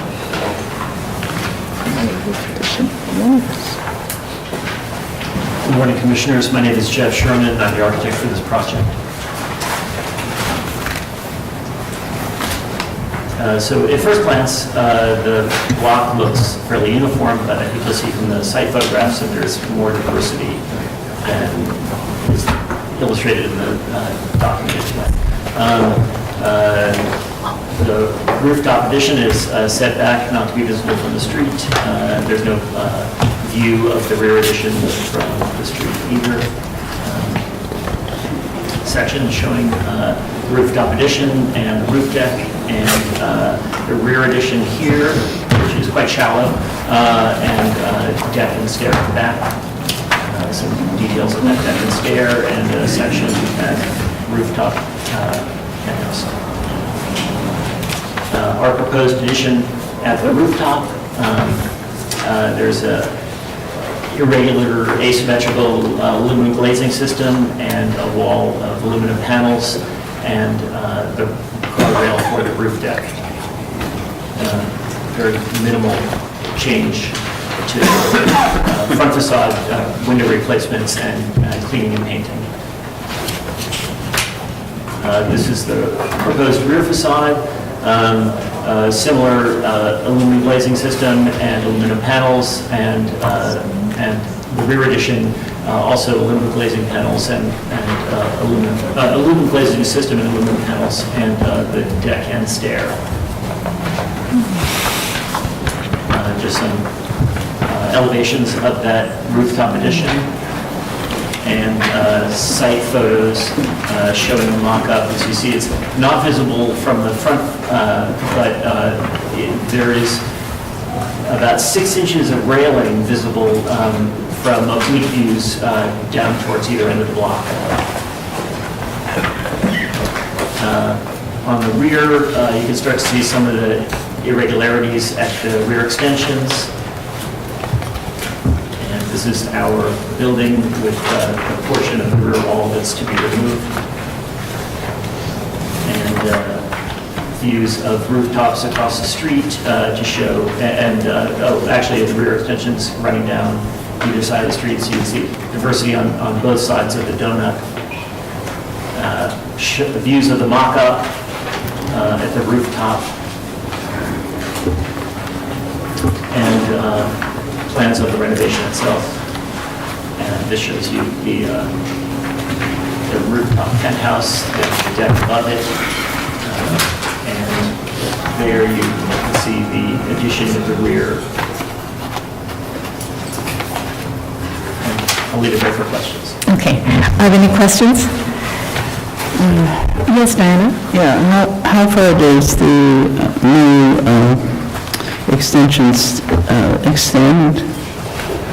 I'm sorry, could you... How does it match up with the existing buildings? So, right now in that row, they're mostly one-story extensions, but they're not full-width extensions. Yours is very shallow. The current one is very shallow. It's 2 stories. And I'm asking how far out the new extension goes. It's about 3 feet roughly from the rear wall. Right, but that's what your proposal is, correct? Are you asking how far the existing? Others, yes, existing. So that you have a lot of... You're proposing and how that... There's some diversity. If you go to page 1, actually, your first page. I saw that. It's just I'm not clear whether new... So that's the existing. Okay. That's the proposed, and can you see that shaded one right in the center? That. So that's the extension of, you said 3 feet? About 3 feet. Right, and the others are... 6 to 7 feet. Yeah, I can see that. And some project deeper than others, as you can see there. So that's your proposed extension? That's right. Okay, yeah, thank you. For some reason, I thought it was the existing one. Confused? Right, that's the proposed. Oh, I'm sorry, and I'm told I should mention it's due to the 30-foot setback. That's the reason for limitation. The existing the existing rear projections are closer than the 30-foot rear setback would allow. Yeah, I understand. Okay.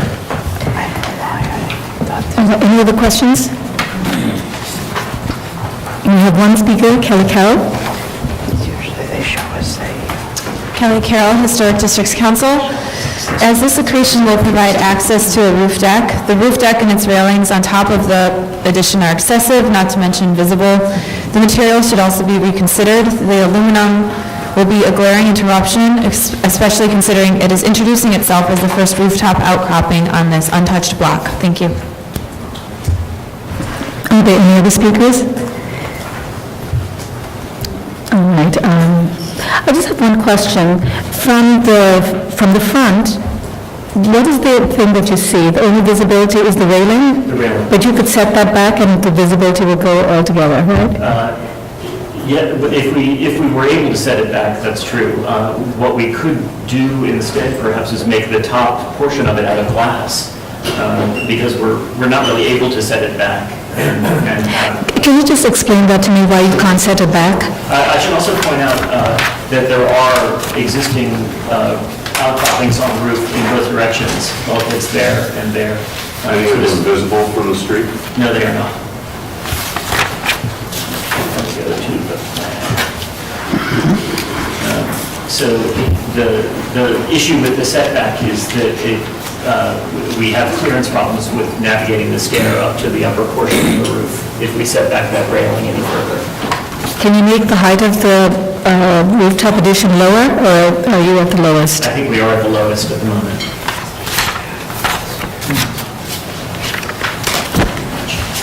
Yes, Michael. Can I ask you to go back to that site plan, page 1? You had mentioned a couple of times that there is more diversity in the row of 4, 5, 6, 7, 8, 9, 10, 11 seemingly identical townhouses than is apparent. Can you just help me understand what that is? You mentioned that one of them, three up the road, is a little bit deeper. Is that it for the diversity? I think it's probably easiest to see in the photos. Okay.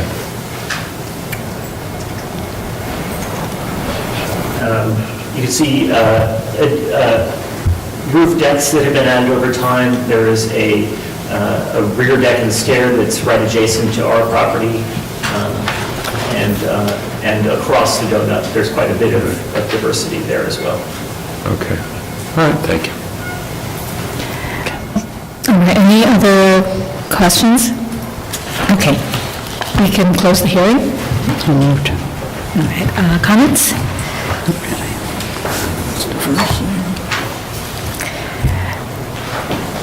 Okay, so you're fine with it, Addie? Okay, well, we're fine with the railing, the portion that's seen? Okay, I'm in too. I prefer not to see the railing on the front of this. Right, you know what the issue is, they can't, they won't be code compliant. So have them make it glass then. Okay, you prefer glass? That's fine. Are the commissioners okay with glass? I know you don't like glass that much. Some people don't like glass. I'm agnostic about the glass versus the metal, but... Yeah. Cable less visible than glass. Michael, you want, right, you want to see it as minimum, okay. Questions, what's wrong? All right, Addie?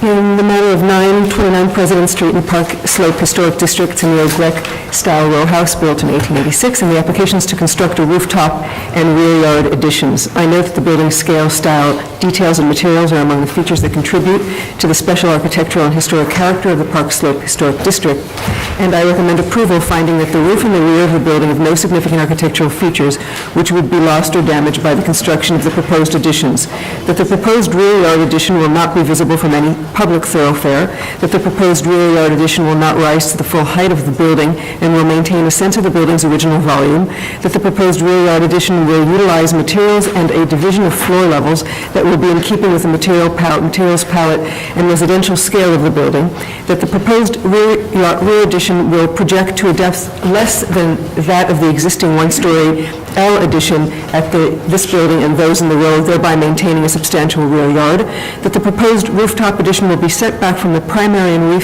rear facades, and with the exception of the cable railing, which is, we're okay with the cable, or railing, will not be visible from any public thoroughfare and will not overwhelm the rooftop or surrounding roofscapes, and that the work will not detract from the special architectural or historic character of the building or the Park Slope Historic District.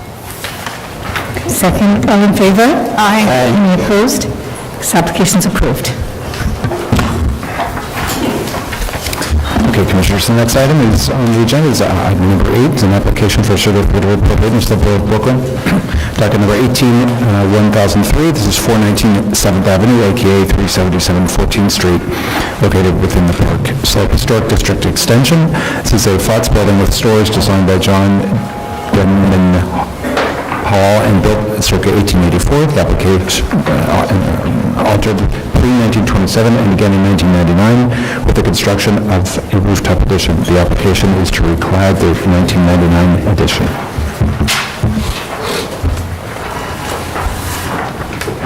Good morning, Commissioners. Michelle Shahrami of the Preservation Staff. The application before you is at 419 7th Avenue, which is located at the corner of 14th Street in the Park Slope Historic District Extension. The application is to reclad the modern stucco rooftop addition with brick to blend with the masonry at the historic base of the building. The architect, John Moskopoulos of SHB Designs, LLC, is here to discuss the proposal. Is there anything more to discuss besides that? So it's just a facade change, right? And you're going to match the brick to what is there at the lower levels. Okay. Are there any questions? Are there any speakers on this item? You here to speak, Kelly?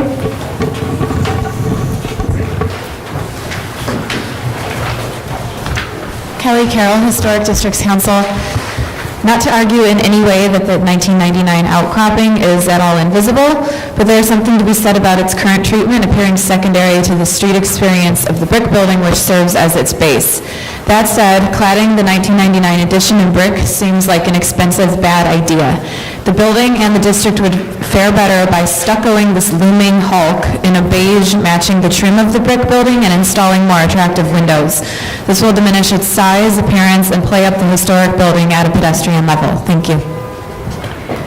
Are there any other speakers? Okay. Any questions for the applicant? All right, we can close the hearing. I think it's a big improvement. I think this is an improvement on what they have right now. Yeah, but the bar's pretty low on that. This is possibly the most... They're proposing to do it, at least they're doing it. Possibly the most grotesque architectural entity in Park Slope. And in this particular case, I disagree with the testimony. The egregiousness of it is increased by the present color and texture of that addition. And while I understand the issue of a secondary accretion, I think that I agree with you that an improvement would be made by adding the brick. Okay. Any other comments? All right, John? In the matter of docket number 18-1003-419 7th Avenue, also known as 377 14th Street in the Park Slope Historic District Extension, the application is to reclad the 1999 addition. I note that the building has been highly altered and is not one of the buildings for which the Park Slope Historic District Extension was designated. I therefore recommend approval, noting that the existing rooftop addition is not historic and recladding the stucco facades will not result in the loss of any significant architectural features, that the new brick cladding will match the color, texture, size, dimension, and coursing of the historic brickwork of the facades of the building below, and that the work will help to strengthen the unity between the addition and the base of the building and help the building to better fit within the streetscape. All in favor? Aye. Any opposed? Because the application is approved. Okay, Commissioners, the next item on the agenda is item 9. It's an application for certificate of appropriateness in the Borough of Manhattan. It's docket number 177258. This is 37 Harrison Street, 327 Washington Street House, the Wilson Hunt House, an individual landmark. This is a federal-style townhouse built circa 1828. The application is to reconstruct a rear porch.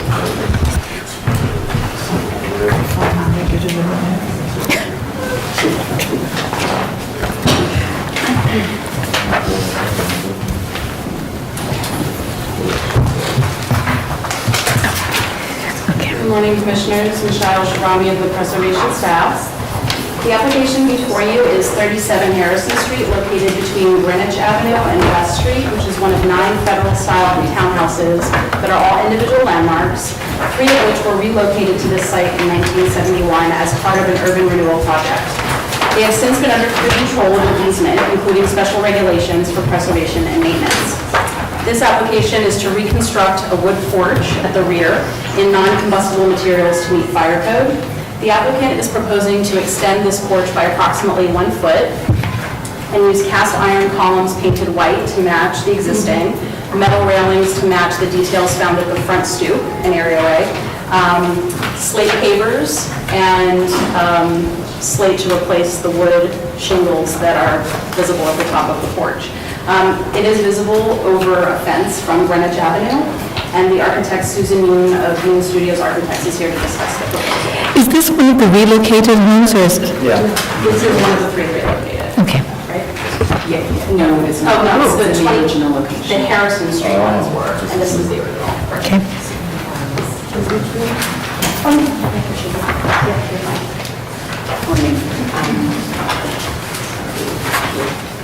That's fine. Okay.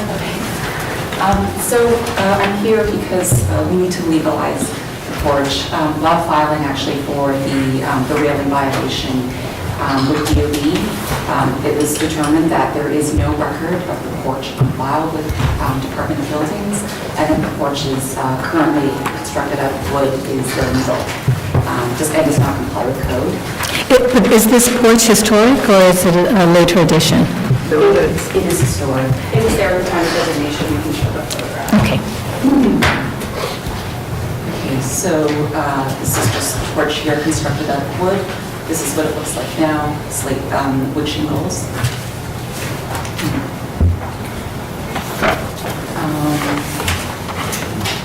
So these are just historic photos. And then here, these are the photos at time of designation, and you can see the porch here.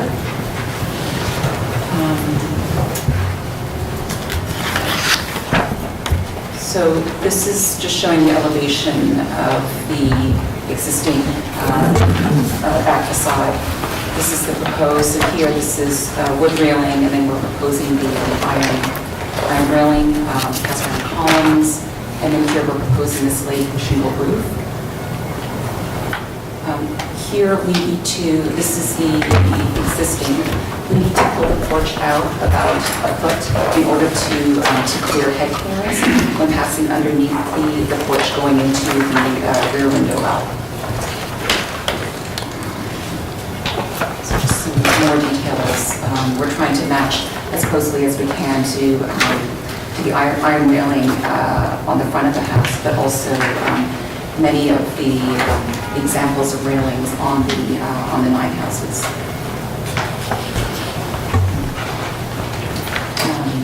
So these guys are sort of porch. So existing, we're below the required 6'8". So we're just really trying to minimize as much as we can, just to basically pass code. And then here, that structure is all made out of metal framing, steel framing for the porch. We're proposing, so here, we're proposing black painted steel structure. The infill for the deck would be poured concrete and then slate papers and treads. And then we're keeping the white. We're proposing cast iron columns that match the existing and they're painted white. The underside of the porch roof would be metal siding and then slate shingles on the roof to match the slate roofs that many of the houses there have. Okay. Are there questions? Yes, Diana. Yeah, I guess you have some examples of other situations where there's a covering, but not a full porch. Yes. Did you consider maybe, well, the first question is that those extensions, what time would they have occurred? You know, those back? We did find other examples of houses with similar porches. And those would have been about what time do you think added, possibly, those other? I don't really know when porches would have been added, but I know that a lot went into the design and the reconstruction of these. So I feel like it was an intentional. Okay. And would they have been, the ones that I saw there were not full porches, they were? Correct. This is the only one that's full. The rest of them are smaller. Smaller, yeah. Thank you. Michael? In what way is a black painted steel C-channel appropriate for a house of this period? Well, I had spoken with Michelle, actually we talked quite a bit of how to approach this very unique problem. We had talked at some point about using other composite materials, but they actually don't meet the Class A qualification for non-flammable materials. So I think that in terms of the structure, we think that steel, something that's non-combustible is appropriate. In terms of the question of the color, I think white painted steel, if a different color, would actually be a bit strange, I think, for the material of the porch. So I think there are a lot of examples in New York where there are porches that are made out of metal and they're painted black. I would disagree that they're on individual landmarks. I think that you could also apply, if we needed to, fiber cement board to the web of the C-channel, and then it should be painted white. We followed under the 68 code, and we did do research on materials, composite materials, and they don't actually meet the requirements. Okay, then you have a C-channel that's steel, and any support material on a porch of what period this should be would be painted white. Whether you think it works out or not, I would disagree that black is appropriate. Okay, yes, Michael. Just following up on that, is there any, I mean, it looks like the detail that I'm looking on page 10, that your C channel is actually facing the house, right? Am I reading that right? Yes. So, is there any reason, since the structure would be non-combustible, you're allowed to have trim that's combustible, if I'm not mistaken, couldn't you face it with wood?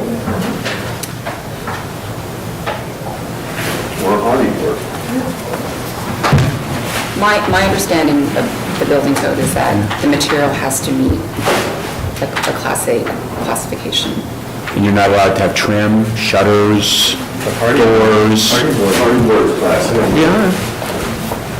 No, actually, I have the specification. Would you work with the staff on that, please? Black C channel, isn't that a good? I'm pretty sure that code does allow, 68 code does allow for a certain percentage of trim to be combustible material. With the code laws. Yeah, I think you're, you know, I think there is a little bit more leeway there than you think. Our code, Dean says, I think you are allowed to have some combustible trim if the structure is non-combustible. So it's basically for the outward appearance that, okay, so maybe she can work with staff on that. But the railing, the structural component. So I think the issue is not so much with... I think Michael was talking about the structure and the exposed steel at the floor. Right. Well, I mean, we could definitely go back and look at that. But the railing, though, would still have to be, it's a structural component, that would have to be... in metal. That's a metal component. Okay. Are there any other questions for the applicant right now? Okay, Kelly Carroll. Kelly Carroll, Historic Districts Council. The Harrison Street houses are known for their craftsman-like attention to detail, yet somehow the proposed porch doesn't emulate this quality. While its size isn't an issue per se, it seems that the folly here is that traditional materials are being used in a modern way, and HDC found this porch to appear too heavy on this federal house. Even though it is in the rear, what is approved today will pave the way in the future to justify its inevitable next intervention. With that in mind, we ask for a different design. Thank you. Are there any other speakers on this item? The Community Board recommends that Landmarks Preservation Commission work with the applicant and the Buildings Department to find alternative materials that do not take away from the historical building behind it. Okay, any other questions for the applicant? Okay, we can close the hearing. Okay, so this is an unfortunate situation that building code is driving this, because I think probably all of us like the wooden porch. And it's fascinating that we're doing work on another portion triggers this. I think it's a railing violation, right? That there's a reason why this was triggered. But anyway, we're now confronted with this issue of trying to make this, or the applicant making this combustible. So just comments on that. I think we have to sort of support this in one way or the other, because the porch seems like it was historical. We don't want them to remove the porch, and if the porch has to remain, it has to actually be code compliant. So, Michael, you were saying something about the color? Yeah, there's no way that black is an appropriate color in this thing, except possibly on the Okay. Certainly not for the fascia at the base of the porch. Okay. All right, other comments? Does the commission have any concerns about the slate on the roof, the porch? That's a staff comment. And the floor of the porch is going to be what? Slate of the porch. I'm asking No, the structure. The structure is, it's corrugated metal with concrete and then slate pavers. Slate pavers. That's okay. And that can't be hardy board? Or something that's wood-like? They don't make hardy board thick enough to structurally establish the situation. Okay, are we... Right to take it, I mean, you could, you could, You could have KDAT. right, there are products that are kind of faux. Wood, porcelain, that, encase the thing. I mean, I think Me too. So we're asking them to work with staff to get The C channel, either with some kind of covering that is, in fact, even if it's combustible, but the main structure isn't, or change the color that would be more acceptable from a historical standpoint. They have to change the color in any case. Yeah. Even if it's Oh, okay. popcorn, it has to. Okay, so the color in any event, and the material in front of it's possible to do that. So, you can say that. Okay, so Jean, would you like to do that? Sure. Okay. So regarding 37 Madison Street, 327 Washington Street, House, Wilson. House, not on, sorry.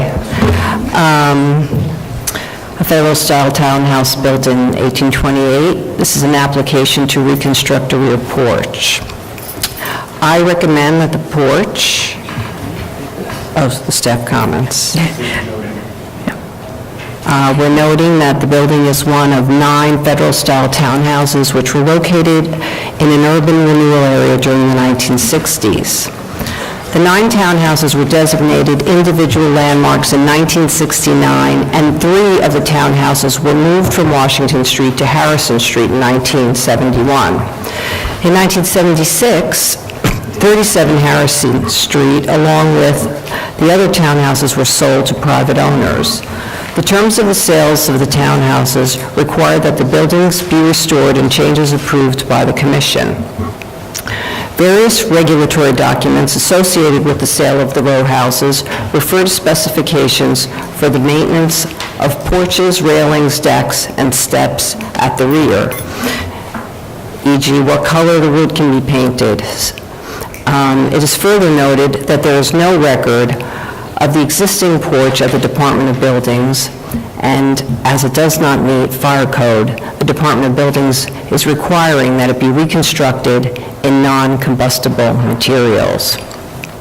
I recommend approval with modifications, finding that the porch is a modern recreation and therefore its removal from the building will not remove significant historical materials from this individual landmark.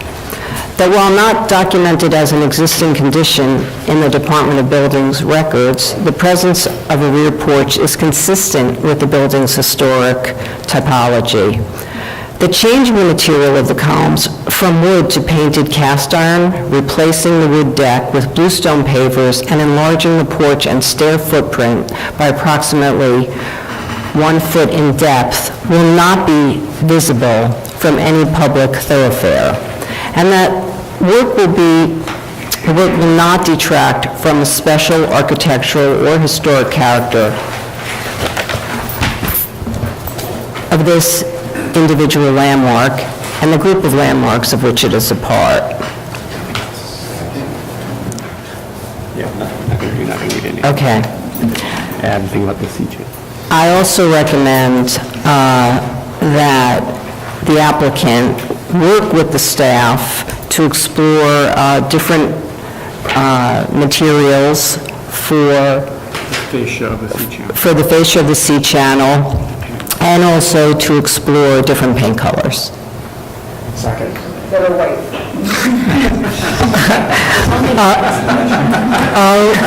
All in favor? Any opposed? This application is approved.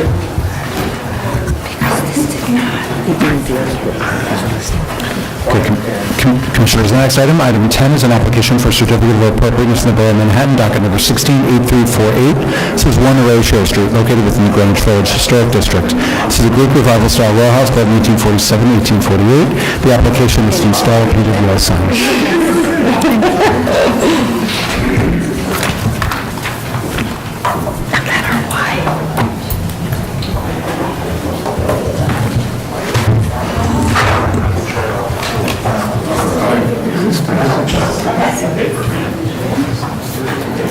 Good morning, Commissioners. Commissioners, Gabriella Gutowski, Preservation Staff.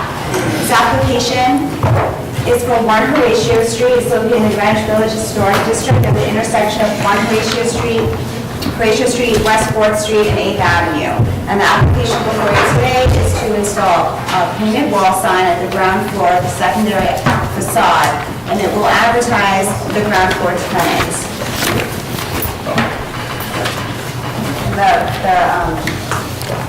The manager of the store, owner of the store, excuse me, is here to further explain and answer any questions. Just state your name, I'm sorry. Sure, Donna Baxter, co-owner of Darling.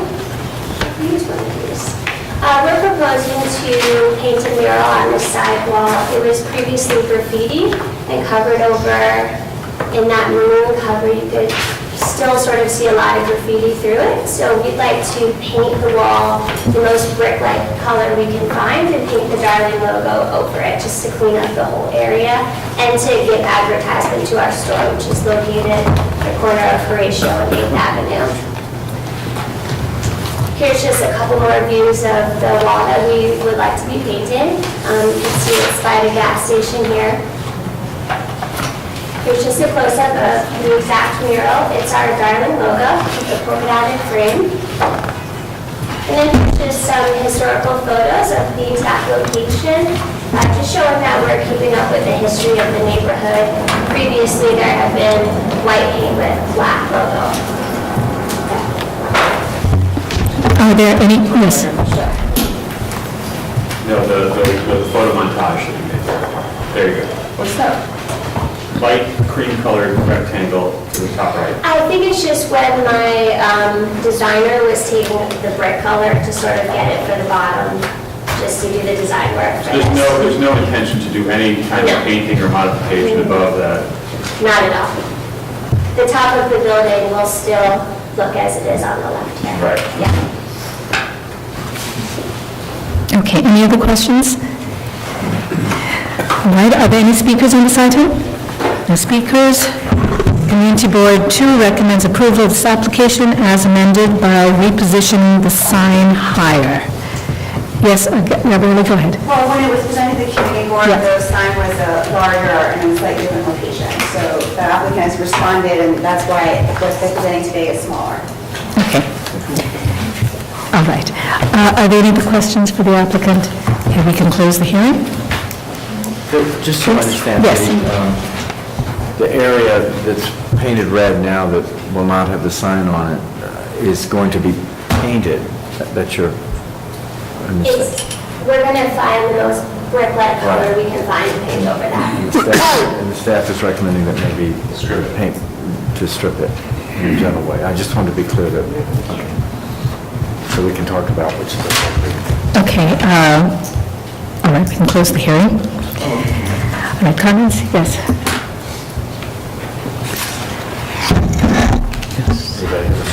I don't have a strong... Yeah, I'm okay with the painting. I mean, it's been painted a million times, so I think it's okay. Okay. That too, really would open a huge can of worms to try to strip it. I was going to say, yeah, stripping is... Extremely expensive, you got a lead issue. And that's what you're going to find. Be $100,000. The crumble. You could strip the brick. Yeah, it seems like a very simple proposal. When you're trying to strip it, maybe. And comment. Okay. All right. So we can support as is. Okay. Okay. In the matter of 1 Horatio Street in Greenwich Village Historic District, the application is to install a painted wall sign. I recommend approval, noting that the precedent exists for painted signage on this side wall and at this location within the district, as evidenced by historic photographs and photographs taken at the time of designation, and the addition of an accessory painted wall sign will be in keeping with the commercial character of this intersection within the historic district. That the sign will be located at an undeveloped secondary east facade and will not detract from the architectural or historic character of this Greek Revival style building. That the size of the sign is modest and will not overwhelm the facade. That the design of the sign features black and white painted text and border, which is in keeping with the nature of historic sign painted wall signs. That the sign will be pulled back from the front and bottom edge of the building and thus combined with the angle of intersection between Horatio Street and 8th Avenue will result in the sign not being viewed in close context with the primary facade. That the east facade is set back from the street facing an existing gas station located at a commercial thoroughfare on the edge of the historic district that will lessen its impact on the visual integrity of the Greenwich Village Historic District. Second, all in favor? Aye. Any opposed? This application's approved.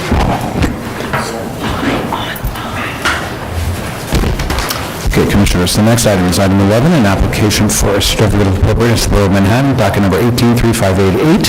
This is 303 Bleeker Street, located within the Greenwich Village Historic District. This is a building built after 1965, and the application is to legalize the installation of rooftop HVAC equipment without Landmarks Preservation Commission permits.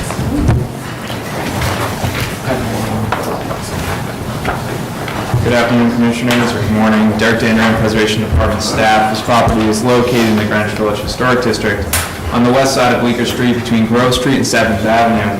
The applicant is proposing to legalize the installation of a mechanical unit at the roof that's visible from multiple vantage points around the site. The applicant is here to present this application. Thank you.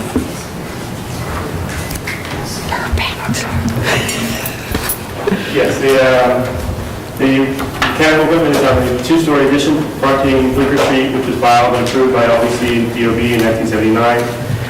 The addition was completed in 1983. 1982, this unit was approved by DOB, but we have no record that it was ever amended. The LBC approval was amended to include this unit. So we are requesting legalization of this unit as the building originally, where this building here, where the unit sits upon, is a later addition to the existing building. The visibility of the unit is minimal and limited pretty much for one stretch of block on 7th Avenue South on the east side between Barrow and Grove Street, and on the west side pretty much literally in front of the building. You can see this is the unit is a heating and ventilation AC system. It's gas fired. So that's kind of limits the height of the unit above the roof, because we need to maintain clearances for the gas fired unit. Let's go just flip through and we get, this is the procession down 7th Avenue South, and you can see this is our building, and you can see the unit come into view as you get in front of it and disappear as we get further down 7th Avenue South. And that's pretty much the view here. As we go back up 7th Avenue South on the west side, this is again the view of the unit. That's the unit that we're talking about.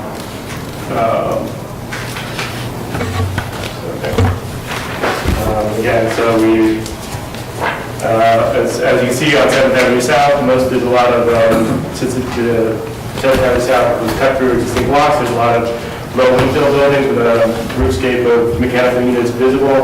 We feel, we're hoping, we agree that this is not uncharacteristic for the block or the neighborhood. Thank you. Thank you. Are there any questions? Are there any speakers on this item? No speakers. Community Board 2 recommends approval. And if we have no questions, we can close the hearing. All right, comments?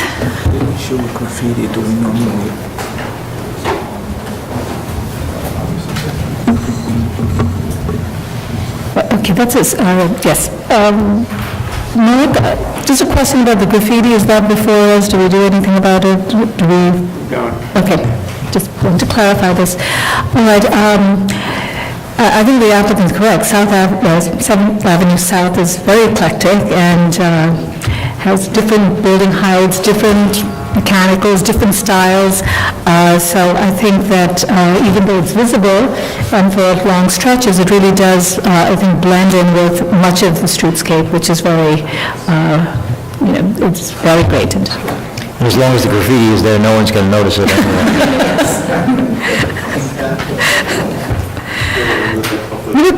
now is considered art, so one has to be very careful if you want to remove it as well. Some is, some isn't. Not this, but anyway. Okay, so then we can move to decision. Thank you. In the matter of 303 Bleeker Street, Greenwich Village Historic District, the application is to legalize the installation of rooftop HVAC equipment without LPC permits. Noting that the building has been highly altered and is not one of the buildings for which the Greenwich Village Historic District was designated, I recommend approval, finding that the installation of the mechanical equipment did not cause the removal of any significant architectural features, that although the mechanical unit is visible from multiple vantage points, it is seen in the presence of other visible rooftop mechanical units at adjacent properties and throughout the historic district, and that the mechanical equipment does not detract from the special architectural or historic character building or the historic district. All in favor? Any opposed? Application is approved. Okay, Commissioners, item 12 is an application for a certificate of appropriateness to the Borough of Manhattan, docket number 169436. This is 21.5 King Street, located within the Charlton-King-Vandam Historic District. This is a Greek Revival-style row house built in 1846, and the application is to modify the rear facade, raise the parapet, and construct a rooftop addition.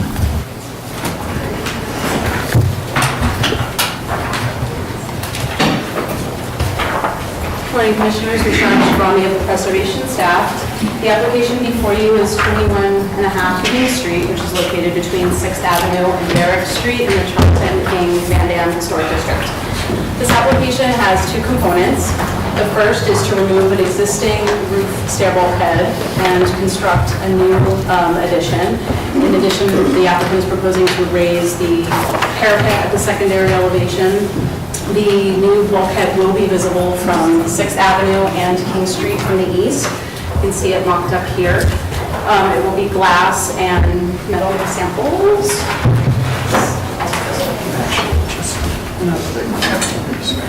Thank you.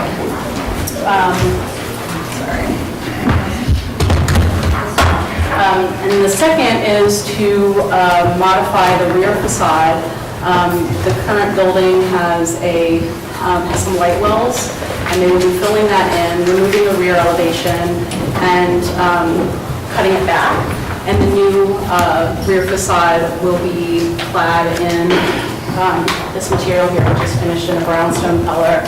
And this is the existing, this is the proposed, which is visible from a small portion between buildings on West Houston Street. Tom Vandenbelt from NB Design Architecture is here to discuss the proposal.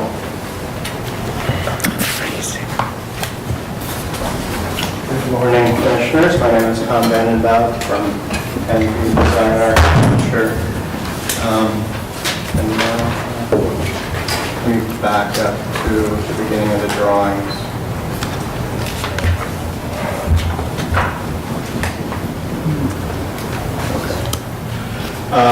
So this is, actually, let me go to, yes, this is better. This property is in a set of essentially three. There are flanking to the left, two larger tenements that are sort of, that share entries and light wells. This is the last one that's much narrower and has much narrower arches to sort of disguise the fact that it's the narrower of all of them and doesn't match. These are sort of double wides, this is single. What we're proposing to do is fill in the little bits of light well, and in order to do that, we're taking floor area off the back and increasing the rear yard, the size of the rear yard, which right now is only 9 feet. So we're pulling that wall back, a larger rear yard, and regularizing the footprint of the house. So it's going from essentially one apartment per floor to a single-family house. That's the proposal. And so the visible changes, we're restoring the front, but there's currently the stair sort of straddles the house here. We're rotating that and putting it here, and we end up with a bulkhead that comes up to an occupiable roof that then has a hot tub in the front, which you cannot see, some mechanicals that you also cannot see, but you'll see the bulkhead. And we're also proposing to, we need to rebuild the parapet wall here because it's collapsing at the top, and we're proposing to flatten that out. So currently it slopes from a high point at the street to a low point in the rear yard, and we want to build that flat. And part of the reason for that too is that this exposed party wall, it's not party wall, this lot line wall on the side has been covered with tar. We're proposing to take all of that tar off. If we find that the brick is viable underneath, then we would keep it, but otherwise we'll arch that in concrete. So there's a number of restorative elements to the front, putting in the right windows, fixing up stuff, that's all at staff level. In the back, this is the existing, there's a fire escape, there's a narrower facade because there's a light well here. This is in line, this facade is in line with the neighbors right now. This new facade is pushed back from the neighbor. This is the existing side elevation, and we're proposing that these windows be turned into blind windows, and that's the new proposed roof line. These are the light wells filled in. We've minimized the bulkhead itself. It's 7 feet clear on the interior. And then if we go all the way back, we can get through the visibility. So there's the pair of neighbors, and surrounded in blue is our proposal. It's not visible from anywhere on the street immediately across from King Street. It becomes visible, parts of the bulkhead become visible because these adjacent 4 townhouses are very low, as well as this firehouse in the back. So there are places you can see it all around sort of West Houston and King Street back from McDougal. And there's a tiny sliver of West Houston where you can see right through there to the back. So these are showing that section. These are showing what's immediately visible or not visible across the street, and then this approaches the visibility at the corner of 6th Avenue. This is the photo. This is the same photo zoomed in. So here you would see the change in elevation of that parapet. Essentially, it blocks out what would be visible of the bulkhead at this point. This begins to get you across the street and away. So you can see the existing bulkhead there. That would no longer be visible because it wouldn't be there. 5 is across on 6th Avenue. There's the far away. This is zoomed in. You'll see that there's a bit of a structure above. What we're proposing is actually in the orange. This was what we had built initially, and we're sort of horrified at how visible it was, so we made it smaller. This is further south on 6th Avenue. There's the existing. That's the proposed rotated.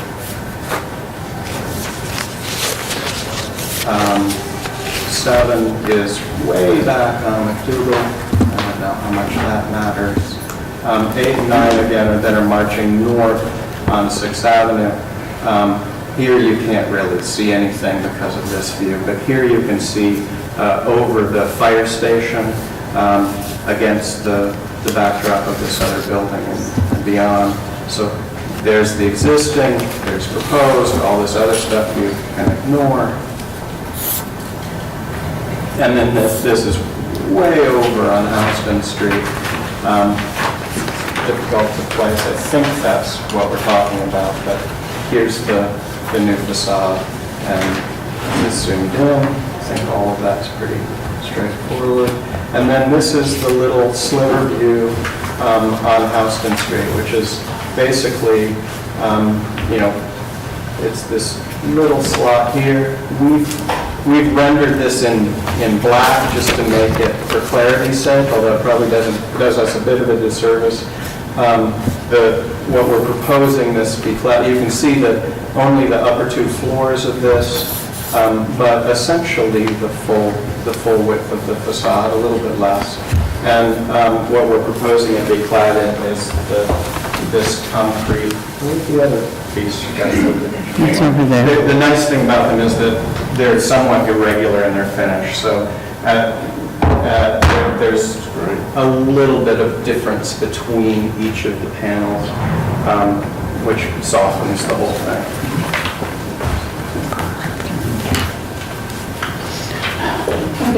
Other questions? Any questions? All right, we'll take testimony. Christopher Boerum.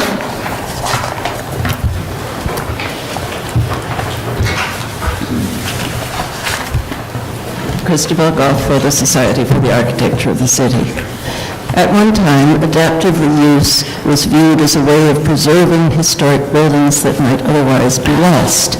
This is perhaps an obsolete concept in New York today. 100 years ago, in this part of Manhattan, it was common to divide old single-family houses into apartments. Here, we see the opposite phenomenon. A building that is currently an apartment building with 6 dwelling units is being reused as a single-family house. Because the 1966 designation report concentrates on neighborhood history and the unparalleled collection of Federal and Greek Revival houses surrounding it, it is unclear whether this building was built to house 5 families as French flats or 10 families as a tenement. The profile of the roof is extremely prominent because it rises above much lower houses, including 2 with their federal pitched roofs and dormers intact. This is an historic view at a major intersection, Houston and 6th Avenue. We find the proposed rooftop paraphernalia to be extremely intrusive and destructive of the scene. Demolishing the original stair bulkhead and replacing it with a much larger structure, an enclosed spa tub, a grill, and so on, and then raising the wall to provide partial screening is not necessary, and the roof could be used as outdoor space without such an excessive intervention. This is a thing we've been seeing repeatedly this morning. The fashion for amenities that are completely unnecessary is getting out of hand, and particularly in places that are very visible or have a pristine roofline. Thank you. Thank you. The next speaker is Kelly Carroll. Kelly Carroll, Historic Districts Council. No wonder factions of the city view landmarked properties as an enemy to affordable housing when proposals like this are before us. It's ironic that the tenement, once a symbol of the squalid and poor, has now become the tenemansion. These buildings, once deplored, now represent so much of our collective understanding of the evolution of urban housing, not to mention reform. To that end, rooftop additions do not belong on a 5-story tenement. This block is such an intact picture of history, especially with this tenement row abutting the low-rise Federals on the end. Raising the parapet skews the original building's profile and does nothing to diminish the bulk on its roof. Regarding the rear, the picture windows are unprecedented on this building type, not to mention undesignated buildings. In the end, even if you fill in the dumbbell shape, it's still a tenement, and it should read as such. Thank you. Thank you. Are there any other speakers? Okay, Community Board 2 recommends approval of this application. All right, do we have any questions for the applicant? Okay, any questions? Okay, we can close the hearing. All right, comments? Yes, Michael. I guess property values in Greenwich Village have gotten to the point where foundling hospitals and tenements are being converted into single-family houses, and it's just 6 more units that the mayor has to find somewhere else to keep pace. It is a remarkable trend. But I think from an appropriateness point of view, I don't think any of the things that they're proposing are outlandish or inappropriate. I think that the rear yard modification, while very different from what's shown, is well within things we would have approved if it was a townhouse, with the exception maybe of the top floor, but it's not a row. I think that the straightening out of the parapet is something that we've seen done in numerous locations. I think the bulkhead is minimal and is visible from only far distances. I do like that term tenant mansion, though. Let's hope it doesn't become a trend. I just would add my voice to that. I can be as aggressive and happy a warrior for social engineering as anybody, but I don't think that's our purview around this table. Unfortunately, maybe, but it isn't at all. So I echo Michael's thoughts that what is being proposed from a preservation point of view and taking into account what we approve regularly, there's no reason not to approve this. And I just want to add one additional reason why I think I could find this appropriate is that even though the rooftop addition is visible, but very often it's set against other buildings in the background, so I think that also minimizes the impact. Yes, Michael? If I might, with regard to the side wall, I think you're going to find that when you try and take the tar off the bricks, it's going to take the fire skin with it. You won't be able to parging won't adhere to the tar if you leave the tar on. So I would say that we might want to take the preemptive strike and allow the applicant to work with staff on an appropriate color for the parging at this point. So. Okay. Any other comments? I guess I think that both the parapet and the roof addition, which are not visible, are appropriate. I would have wished for them to play a little bit with the window situation in the back, because I think it really is visible. And I think it's interesting. Even if they bring the back wall, that kind of the little bit of it forward, the 2 windows scheme, sort of what exists now, I think is an interesting situation that sort of recalls something about the scale of the previous, but I don't know, I don't think I would insist upon it, but it really is visible. It's another animal entirely there. It's not just a sliver that we see through. Okay, that's it. Well, it is visible, and maybe one thing, I think they've combined the windows, so and I think one way perhaps to address it is, even if they want to have that opening, to have maybe more mullions or something to just break it up a little bit. I mean, I don't think that would be problematic for them, but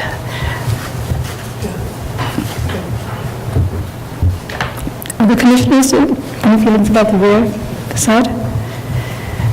I think if this was a district for which tenements were a prominent contributor, I'd feel differently about it, but I don't think that's the case here. Even from this view, Yeah. from the Houston Street view? You know, it's very interesting because when you're on Houston Street, you're kind of in a different mindset. I mean, Houston Street is not a part of the historic district, and while we do think about buildings from views inside and outside of the district, but I think that there's quite a big disconnect from where you're viewing it to the historic district. And so I think even if there is this change, it doesn't sort of register. Okay. Michael? In the matter of 21.5 King Street in the Charlton-King-Vandam Historic District, an application to modify the rear facade, raise the parapet, and construct a rooftop addition. I recommend approval, finding that the work will not result in damage or demolition of significant historic fabric at the roof, that raising the parapet will serve to obscure the visibility of the bulkhead addition, as well as to create a code-compliant railing for the roof deck. The tar will be removed from the lot line wall, and the parapet will be raised with brick that matches the exposed brick, but that if upon removal of the tar, the brick of the lot line wall is damaged beyond repair, the wall and the newly raised parapet will be parged to allow for a seamless transition between the new and old, and the applicant will work with staff for an appropriate parging color.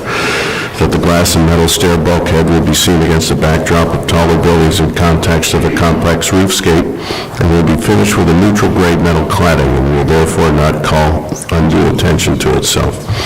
That cutting back the rear wall and filling in a portion of the light well will not result in the removal of significant historic fabric. That the new rear wall will only be visible from a limited vantage point through a gap in the street wall from West Houston Street. That the rear wall will be clad in brownstone-colored terracotta rain screen, which will harmonize with the materials of the streetscape and other visible rear walls. That the contemporary design of the larger punched openings and glass balconies will be seen from outside the district over a garage of a mid-century apartment building. And the work will not diminish the special architectural and historic character of the building or the Charlton-King-Vandam Historic District. All in favor? Any opposed? This application is approved. Commissioners, the last item before lunch is item 13, docket 18-2648, an application for a certificate of appropriateness in the Borough of Manhattan, Block 487, Lot 16, 391-393 West Broadway, a.k.a. 77-81 Wooster Street, in the Soho-Cast Iron Historic District. A warehouse building designed by John B. Snook & Sons and built in 1889 to 90. Application is to establish a master plan governing the future installation of painted wall signs. Good afternoon, Commissioners. Gabrielle Gutowski, Preservation staff. This application is for 391-393 West Broadway, a three-lot building with an address at 77-81 Wooster Street in the Soho-Cast Iron Historic District. It's located at the block bounded by Spring and Broom Street, and the application before you today is to paint a wall sign and create a master plan governing future wall signs at the location. Project. Well, the lawyers here, the applicant, to further discuss and answer any of your questions. Thank you. Oh, so the right and left, and the top is the corner. Okay, great. Good afternoon, I'm Stuart Beckerman from the Walker Slater and Beckerman, representing the applicant. And as Gabriella pointed out, we're here seeking approval for a master plan for a painted wall sign, the sign will be 330 square feet, 15 and a half feet high by 21 feet wide. It will be facing north on the north secondary facade of the building. It will, as you can see, there will be a separation between the sign and the street facade of the building, and it will be separated enough from windows, so I believe that it complies with criteria that the Commission has approved in the past. As you can see, this is just a map showing, we pulled up some historic photos to show you that, actually what I'd like, before I go through the presentation, I would just like to explain just generally as an introduction why I believe that a sign at this location is proposed is appropriate. First of all, the historic character of the area, at Soho historically was a gritty industrial area, especially West Broadway, and I think the Historic District Report, the designation report points that out. And as you can also see, historically, there's been lots of signage on secondary facades throughout the district, and even on West Broadway. And even currently, the character has changed somewhat. It's less industrial, it's more commercial. West Broadway in particular is characterized by a lively commercial streetscape. And and also the signage actually has become more colorful. There are banners and other signs drawing attention to the various stores and other commercial uses in the area. And as we go through this, I'll show you also that this particular wall, historically there have been signs on this wall, the 1940 tax photo. Here, these are some signs that we pulled out from archives, very interesting, I think.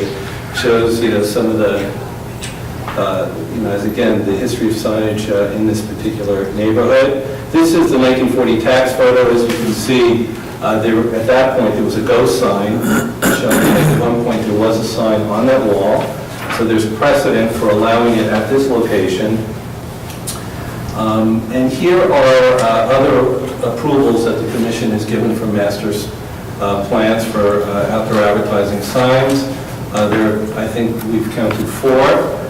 There's 475 West Broadway and 155 Wooster and 305 Canal and 60 Grand.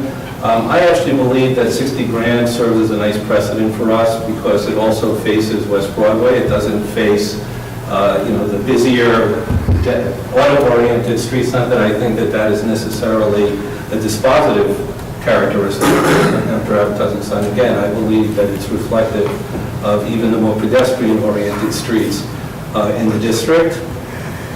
And here's some current approved signs under the master plans for those 4 locations. Here are views of our wall. As you can see, there's a 1-story building next door that allows for the exposure of our wall, making it appropriate, I think, for a sign. If you'd like, I can go through the criteria. These are the same criteria that have been approved for 305 Canal and 60 Grand. What is the percentage of the sign vis-a-vis the entire surface area of the sidewall? What percentage? Yes. It's under 20%, I believe. It is under 20%.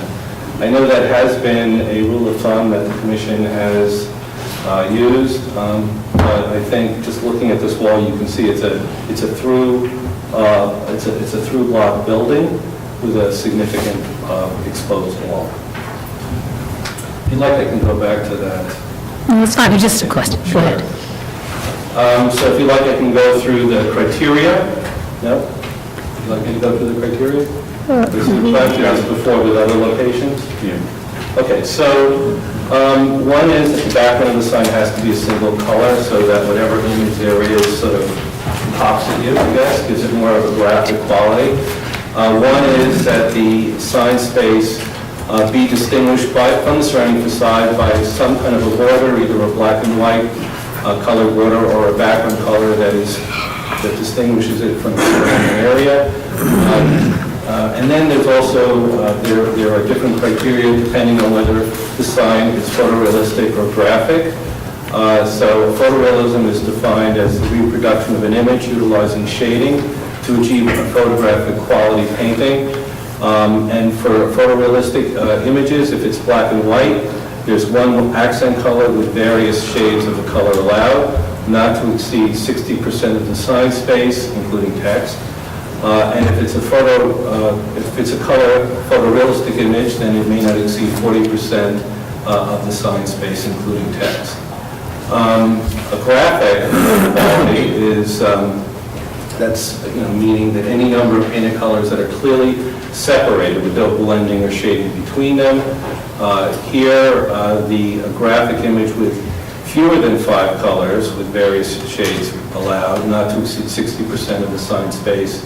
If there are 5 or more colors, then it can exceed 40% of the sign space.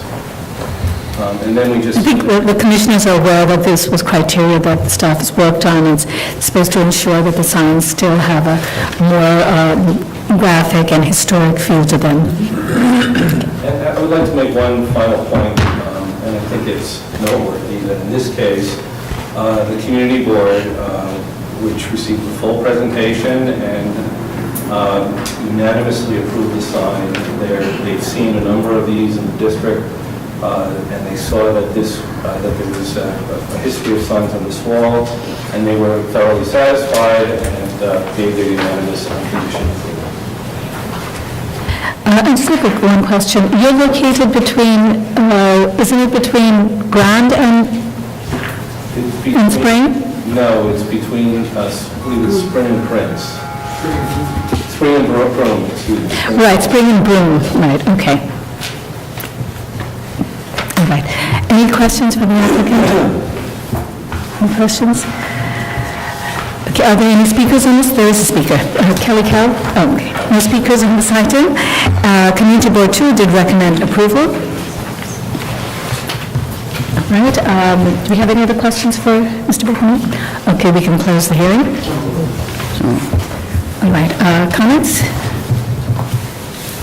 Seems appropriate. I think it should be approved. It's appropriate. It's following the rules. Okay, are there any concerns? All right, I think that, we have looked at these signs and have found them in master plans appropriate in Soho, in Soho and Extension, but it's always a criteria that it faces a major thoroughfare, so we have been more particular about signs within the core of the district.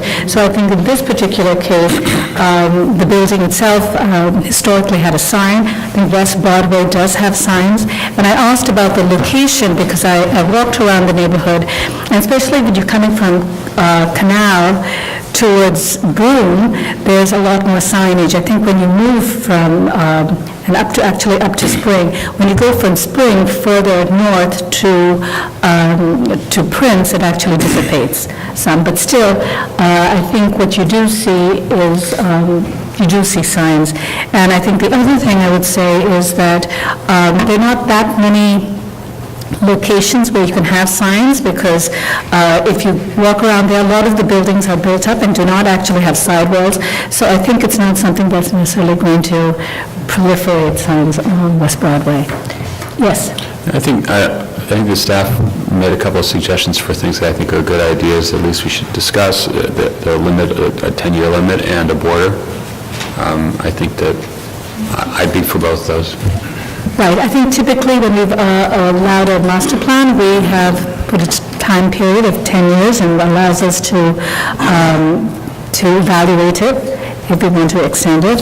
And Michael, yes, the border is to make sure that the area around the sign... Gives it a kind of definition that is very typical of older signs, and it just kind of makes it a little bit less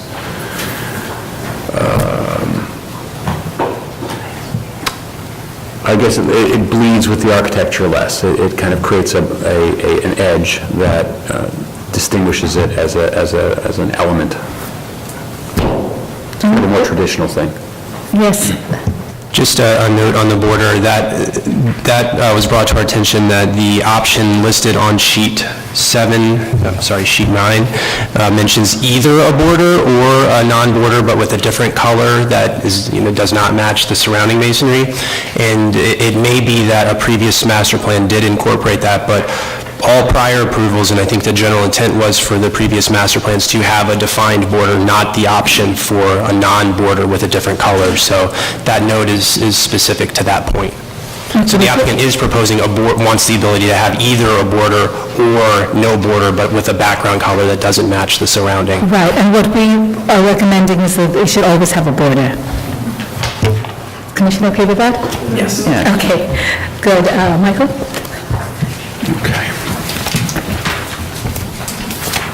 Regarding 391 to 393 West Broadway, also known as 77 to 81 Wooster Street in SoHo-Cast Historic District, the application is for a master plan governing future installation of painted wall signs.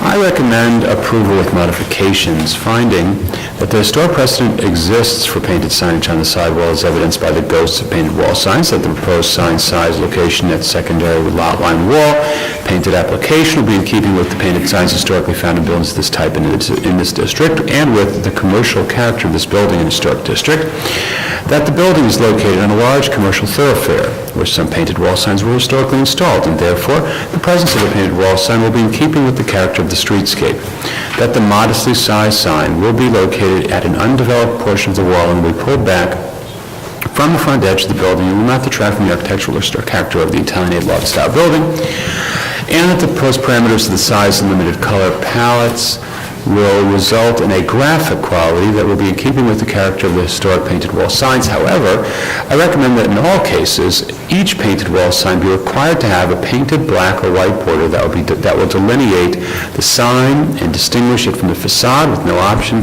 for a borderless sign as currently proposed. I'll work with staff on the size, thickness of that border, and the proposed master plan will be valid for a period of 10 years, during which time the applicant will document every sign approved under the master plan so that there will be documentation that the commission can consider when reviewing the effectiveness of the master plan criteria. All in favor? Any opposed? This application is approved. We will break for lunch and we will reconvene at 1:15.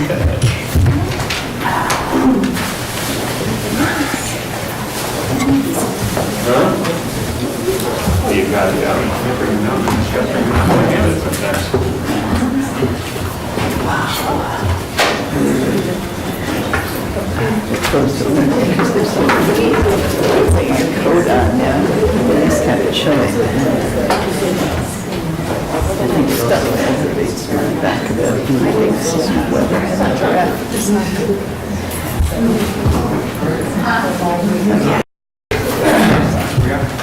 Yes. With item 15, the application is for a certificate of appropriateness, the Borough of Manhattan, docket number 178156.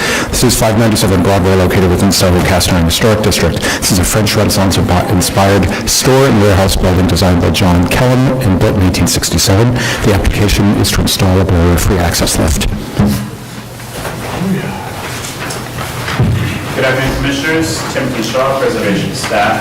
597 Broadway is located on the west side of Broadway between Prince and West Houston Streets within the Soho-Cast Historic District. This is the storefront now. Please note that the existing storefront infill and surround was installed with LPC permits.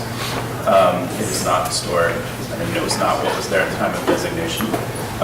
The application is for the installation of a barrier-free access lift at the front of the storefront. Tom Vandenbout, the architect, will explain the proposal in detail. Good afternoon. Tom Vandenbout, MV Design Architects. This is a relatively simple application for a wheelchair access to the retail space at the ground floor of 597.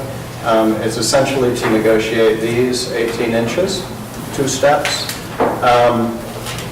It's complicated by a few things. There's a residential entrance on the right for the units above. In between here are the standpipes for the fire protection of the building here. This is the existing plan with those, the location of those. Unfortunately, right underneath this, and this is the reason we've shown this plan, this is the floor below, this is the point of entry for all of the electrical and telecommunications stuff into the building. So we had investigated some other ideas on dropping this area. All of that's complicated structurally, but really complicated by all of the equipment beneath it. So what we ended up with, we were trying to limit the amount of change to the storefront itself. We have probably the smallest lift in the city. It's parked on the sidewalk in front. It has a fold-down platform that folds down into this location. And then there's a little call stanchion, and it moves right around the corner and stops right here. So, and then you can roll off of the wheelchair onto this area and through the door. We looked at the possibility of parking this guy up here, and there's not enough room to allow then access to the door and all of the requirements that are needed for clearances above. So this is really the only place where it can go.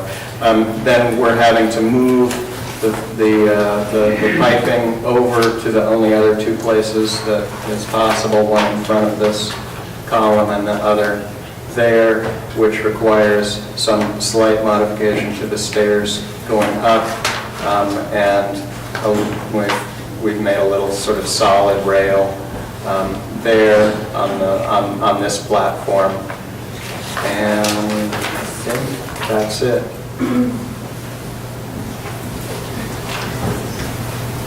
Can that box at the top be put inside? That's a good question. I think it could. Is that Michael? Can you say that again? The control, this control box is the mechanism. It may be possible to move it inside. It actually has the mechanics that operate this sort of rail. Might be better. It would certainly be better. We'd be absolutely willing to pull it in if we can, but I'm not certain.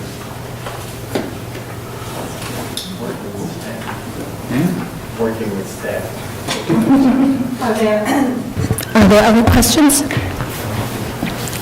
Are there any speakers on this item? No speakers.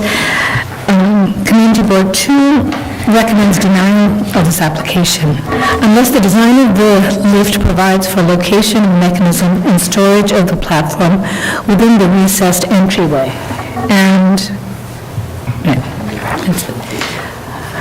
I think the suggestion is whether you can put it within the recess. At the community board,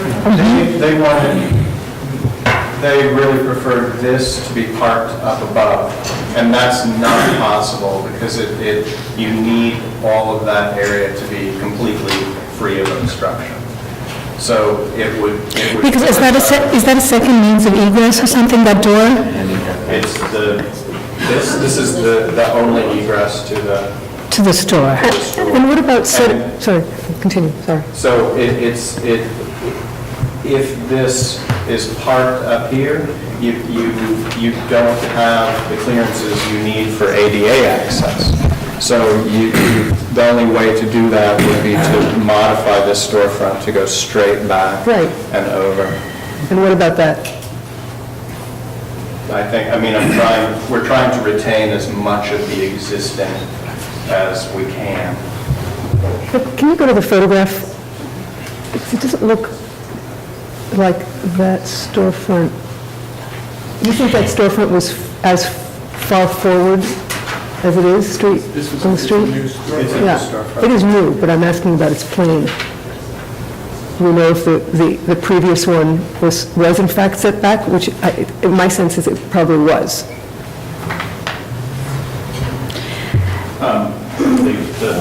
Okay. Sorry. I believe it was set back within sort of in the same plane, but it was a completely different configuration previously. I'm just wondering if setting it back gains you that dimension. Pushing this door further back? Not the door, the front, that plane. I'm not understanding, I'm sorry. Pushing it back. Side of the storefront, I think she said. The whole plane of the storefront is side. Pushing it back to like here? And you'd still have the step all the way across, I believe. Oh, I see what you said, so the lift could go straight back here. Yeah. I think it would have to come back all the way to here to allow the full sort of turning and everything of the storefront. I'm not sure that that's really, I mean, that would be, I think, an unusual configuration for one of these entries, because it's significantly deep at that point. But I defer to you guys. Gets too far away from the store. But what was the other thing that you suggested? If you, it's angled right now. Was there another way to, right? Angle here. Yeah, if you kept it straight, could you? If this was straightened out, Yeah. it might, this is the existing, if this was straightened out, there might be. Could you fit it in? Enough room for it to live up there. That might be possible. And that would take the paraphernalia off from the main facade, right? It wouldn't live at the bottom. I mean, you'd still have the rail, you'd still have the call stanchion, you'd still have all of those things, but it wouldn't have to live at the bottom. You know, park, that's its parking spot right now on the sidewalk. But if it was straightened, you wouldn't have just like a straight run? It wouldn't work. You don't have that much depth? Right, it would still need to come around and fold down onto the sidewalk here, rather than stick out into the sidewalk. So it's always going to, it's always going to wrap that corner. The rails are. So that dotted line, that pretty much has to. Right, but you said it could park within the recess. That it could sort of park and live up there, which is going to be most of the time. Just one more question. If the system were to live inside of the wedge, inside of that wedge, but there were an additional door at the street face, so you would have step and you would have the handicap lift. I don't think you can have a door right at that step. I don't mean a door, I mean you'd have the step, or you'd set it back a little bit, so you'd have both the ability to step into the store, as well as not, and not have the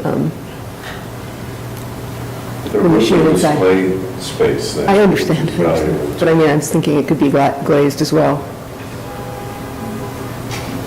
So you're recommending I'm moving asking. this back, having doors here, and doors there? Just, I mean, Yeah. it doesn't make it all that comfortable for you to enter your current retail door with the system there. I don't know. I think the preference would be, if we were to modify this, to either, approve it the way it is with the possibility of this moving in, or straighten this out, move that in again if possible, but have this guy parked there.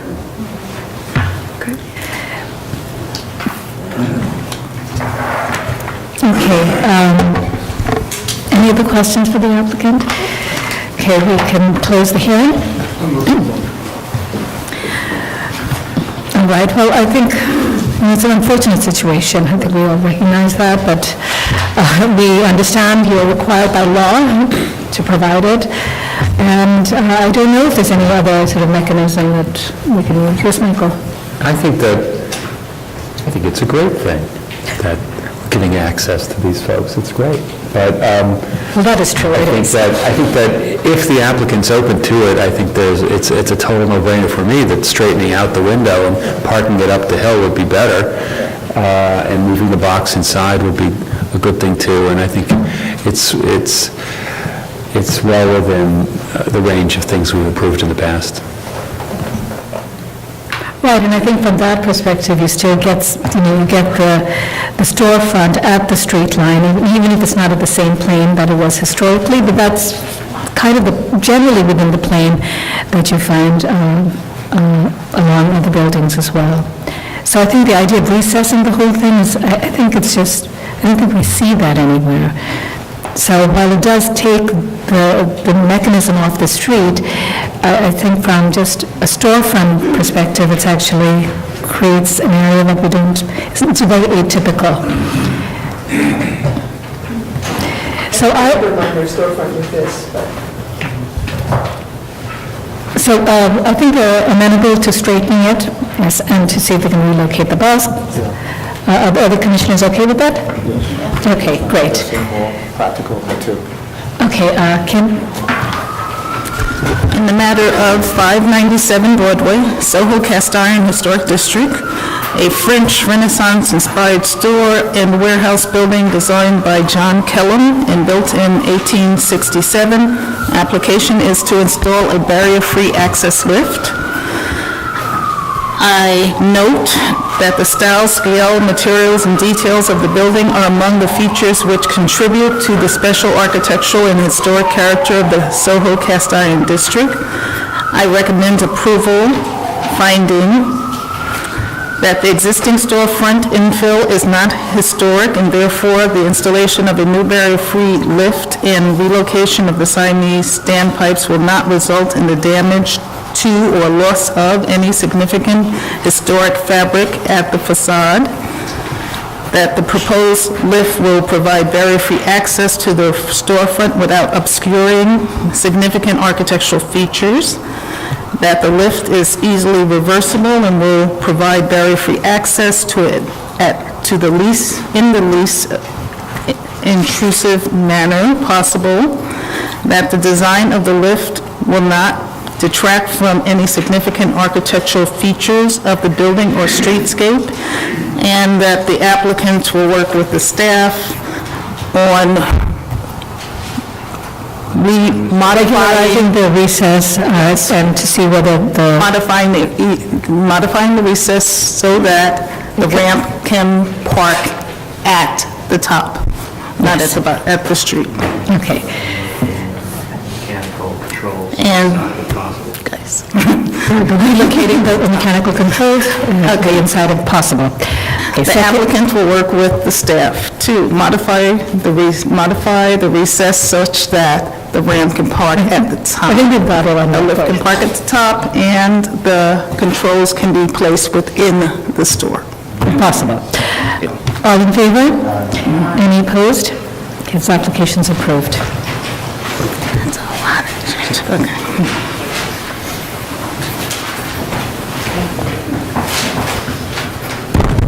Okay. Okay, the next item is item 16. It's an application for certificate of appropriateness of the Borough of Manhattan, docket number 182727. This is 91 Crosby Street, a.k.a. 252 Lafayette Street, located within the Soho-Cast Iron Historic District Extension. This is a one-story revival-style store and factory building designed by Neville and Bagg, built in 1894-95 and altered in 1897-98 by Louis and Sir. Application is to construct rooftop bulkheads.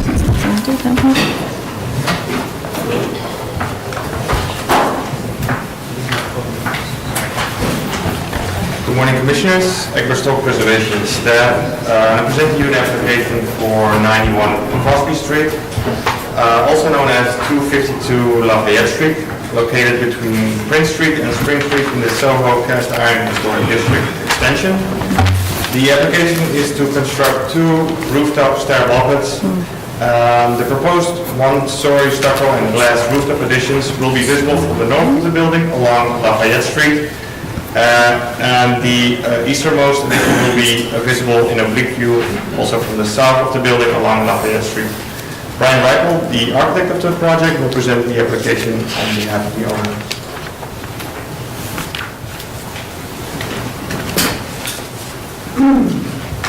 Hello, I'm Brian Ripple from RSVP Architecture Studio. We're also working with John Glavin from BCA, who's our historic preservationist consultant on the job, and he's also available for questions at the end. The proposal is related to two separate stair bulkheads. The existing building is divided, it's a through-lot building. It faces both Crosby and Lafayette. It's one apartment on each street face. So there's two stair bulkheads to provide a private rooftop terrace for the top floor units. The existing conditions, which you're seeing here, in essence, this is over here, we're seeing Crosby, this is Lafayette. There's a tremendous amount of existing rooftop mechanical equipment, some of which is also visible at present. That will be removed. There's an existing water tower, which presently is obstructing our FDNY required access to allow us to go through from the front to the back of the building. So the proposed design here, we're actually looking to remove all this mechanical equipment as well as the existing water tower, providing clear access along this path. And then the two proposed bulkheads, stair bulkheads, are here and here. There's an existing elevator machine room and stair bulkhead. The elevator machine room is going to be rebuilt in kind with just a modified entry to, again, allow for clear access. There's some photos that will show this in a moment. And then the stair bulkheads are located here and here. These are the two proposals. The existing conditions on the left, shown from both the Lafayette and the Crosby side, and the proposed conditions here. Again, the addition that we're talking about is here and here. That's the visibility. Existing conditions from the side elevation, we're presently looking south down Lafayette Street here and north on Crosby Street here. And the proposed condition where the bulkheads in question are located there and there. A section drawing just showing those same conditions. The proposed bulkheads are going to align with the existing stair bulkhead. The rendering here depicts what we're proposing, again, mirrored on both sides of the building. This is the existing machine room, elevator machine room. This is the existing stair, and then this is our proposed bulkhead. Materials would be stucco, essentially, to match the existing finishes that are there, as well as some glass. And it's, again, providing direct access to the apartment below on each side of the building.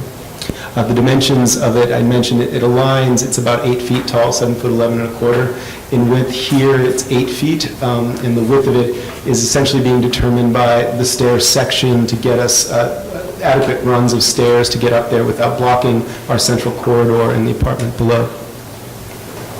This is just a diagram showing the existing conditions and the need for, this is our fire department access. So presently, the water tower here blocks, in order to get from one side of the building, you have to essentially crawl beneath the structure here.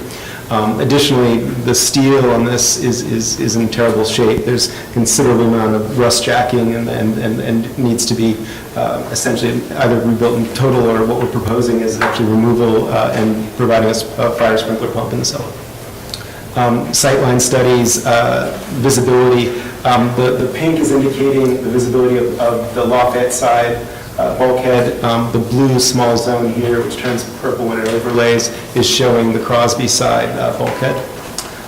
These are renderings depicting the sightline study. So what we're seeing is the bulkhead there. That's the degree of visibility. We see it here and here. That's the proposed bulkhead. Everything else here is the existing. That's not modified. Looking north along Lafayette, there's a very slight degree of visibility, essentially from the fire department building across the street. No significant visibility on Crosby Street. And as you get further up the street, the nature of Lafayette and the nature of how it was widened, and there's an existing vacant lot adjacent to the building, you've got the ability to get quite a bit of distance on it. So here we're actually standing nearly at Houston Street, and you're seeing just in orange a little bit of the bulkhead there, the mock-up itself. These are the mock-ups that we created for those photographic images. Here again, and again seeing the existing equipment. This is the north side. All of this equipment right now is presently visible. This will all be eliminated as part of our restoration, and will be essentially mounted on the back sides of those bulkheads. Thank you. Are there questions? Any questions? Okay, Kelly Carroll? Kelly Carroll, Historic Districts Council.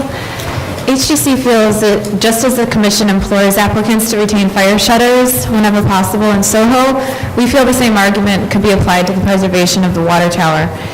It wasn't evident from the views of the roof plan that its removal was compulsory. I understand now that it's an FDNY issue. But this tank's presence speaks to a past industrial use, endemic and essential to the history and feel of Soho. Thank you. Are there any more speakers? All right, Community Board 2 recommends approval of this application. Do we have any other questions for the applicant? Okay, then we can close the hearing. Right, comments? Yes, Fred? I don't have a problem. Okay, any concerns? Again, I think even if it's visible, it's minimally visible, it's always in the secondary facade, and it is juxtaposed against other buildings in the background. Okay. Diana?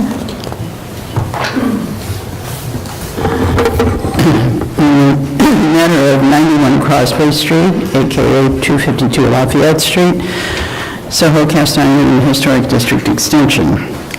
I note that the style, scale, materials, and details of the building are among the features that contribute to the special architectural and historic character of the Soho-Cast Iron Historic District Extension.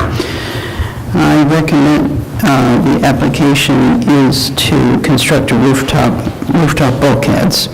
I recommend approval, finding that the construction of the proposed rooftop additions will not cause damage to or demolition of any significant architectural features, that the proposed easternmost addition will only be visible looking south from Lafayette Street and limited oblique views looking north, and the proposed westernmost addition will only be visible looking south from Lafayette Street, that the rooftop bulkheads will be set back from the visible secondary north facade as much as possible, therefore minimizing their visibility, that the proposed painted stucco cladding is a characteristic material for utilitarian rooftop accretions on buildings of similar age, style, and type, and will match the color of the stucco of the existing bulkheads, that the proposed bulkheads will be viewed within the context of existing visible rooftop equipment and water towers and are not taller than these features, and therefore their presence will not call undue attention in the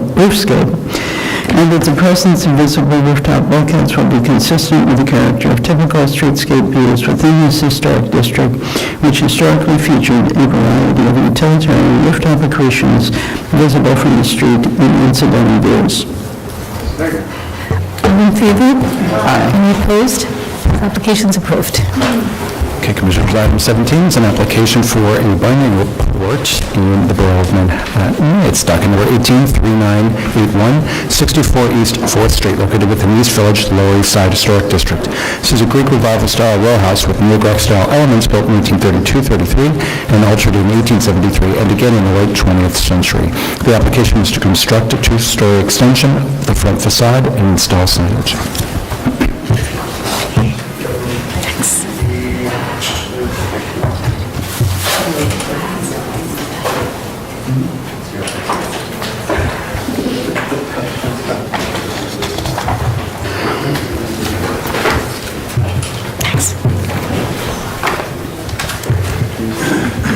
Good morning, Commissioners, or afternoon already.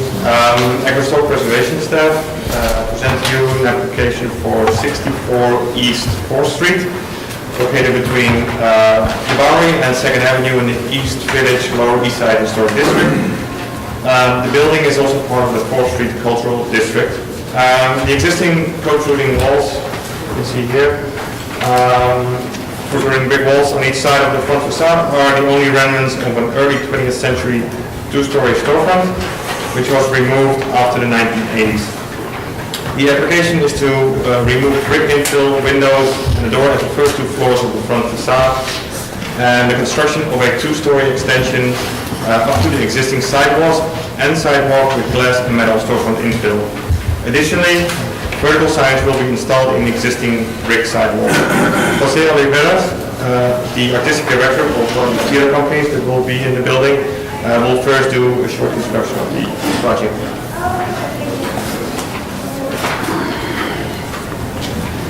Thank you very much. My name is Jose Oliveras. I'm the artistic director of Teatro Círculo, one of the theater companies housed at 64 East 4th Street. We have been in existence for 22 years, and we basically do Spanish classical theater as well as contemporary Latin American theater. The building houses actually two other theater companies, Yati Theater, another Latino theater company that does very contemporary avant-garde theater as well as children's theater, and actually one of the two theater companies in the state that does that. And the other company is Choices Theater Project, which is an American company that they do contemporary work, but basically based on film.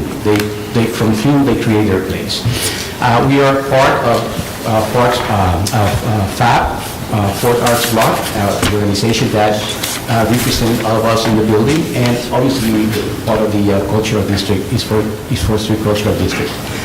Collectively, we present probably over 500 performances a year, and close to 10,000 people come to our building every year.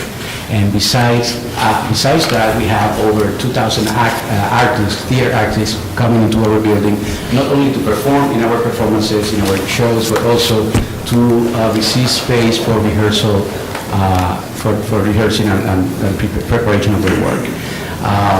In 2013, we finished the first renovation, renovation phase of the project, and we ended up with 3 full renovated floors on the top, and that houses our offices and our rehearsal rooms.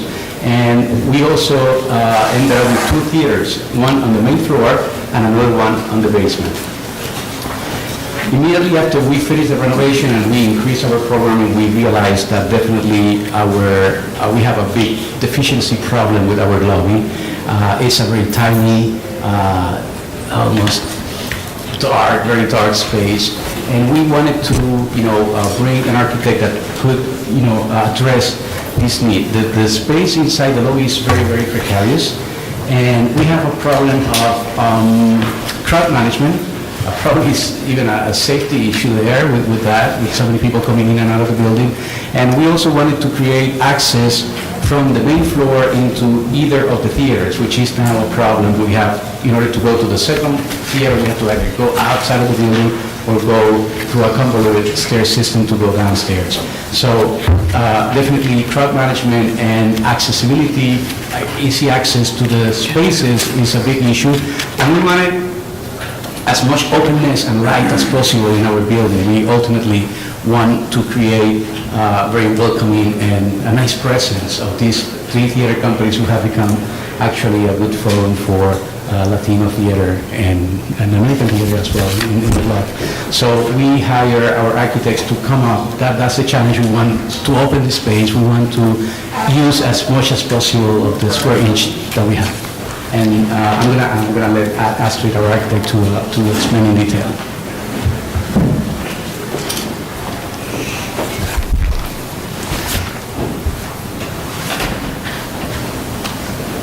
Good afternoon. My name is Astrid Lipka with Westka Architects, and I'm going to present this project, if I can put out the pointer.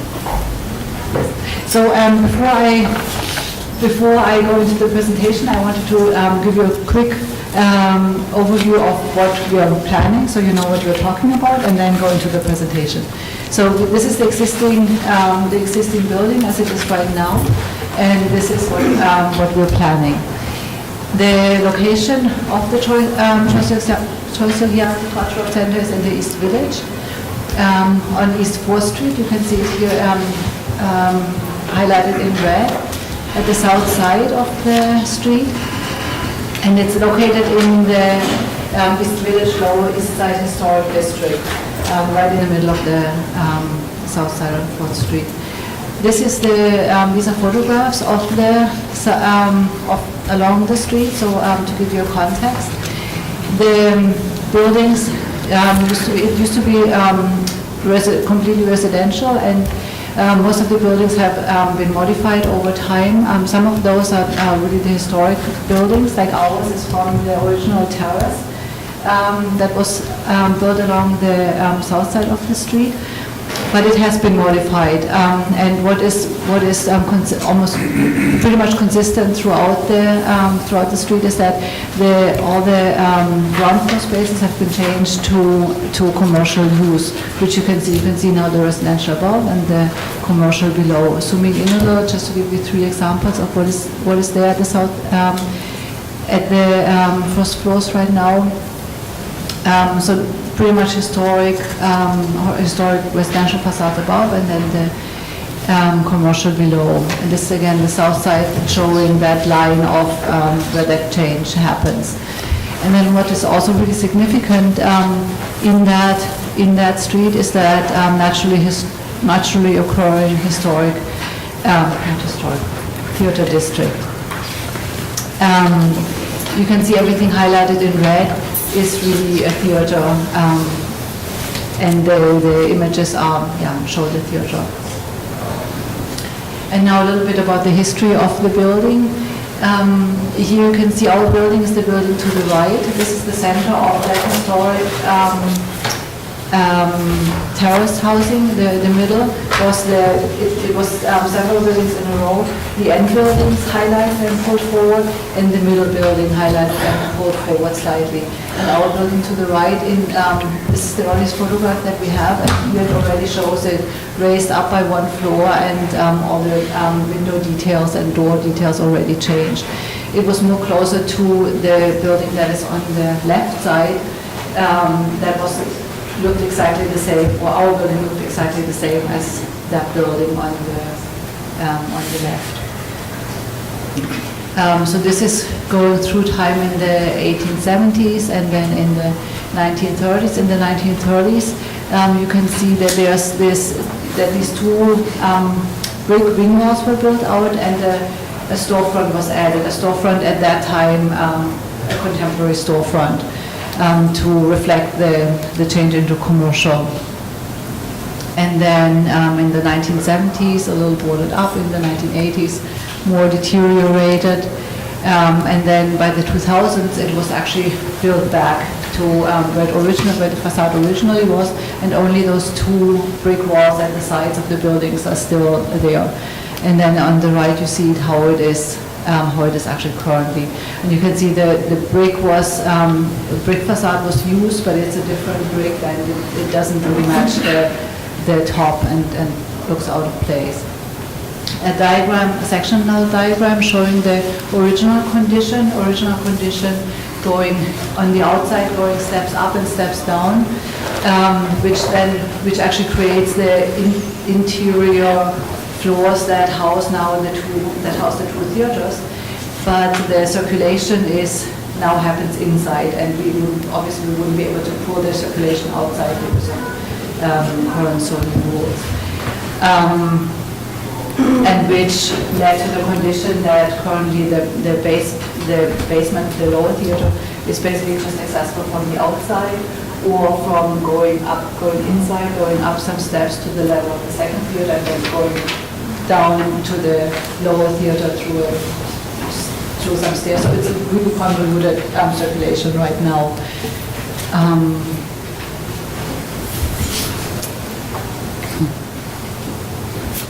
And so here, this slide shows the volume of what we're basically trying to do is going back to what was, because there were so many layers of history that were important. Over time, there's not really one really important time, but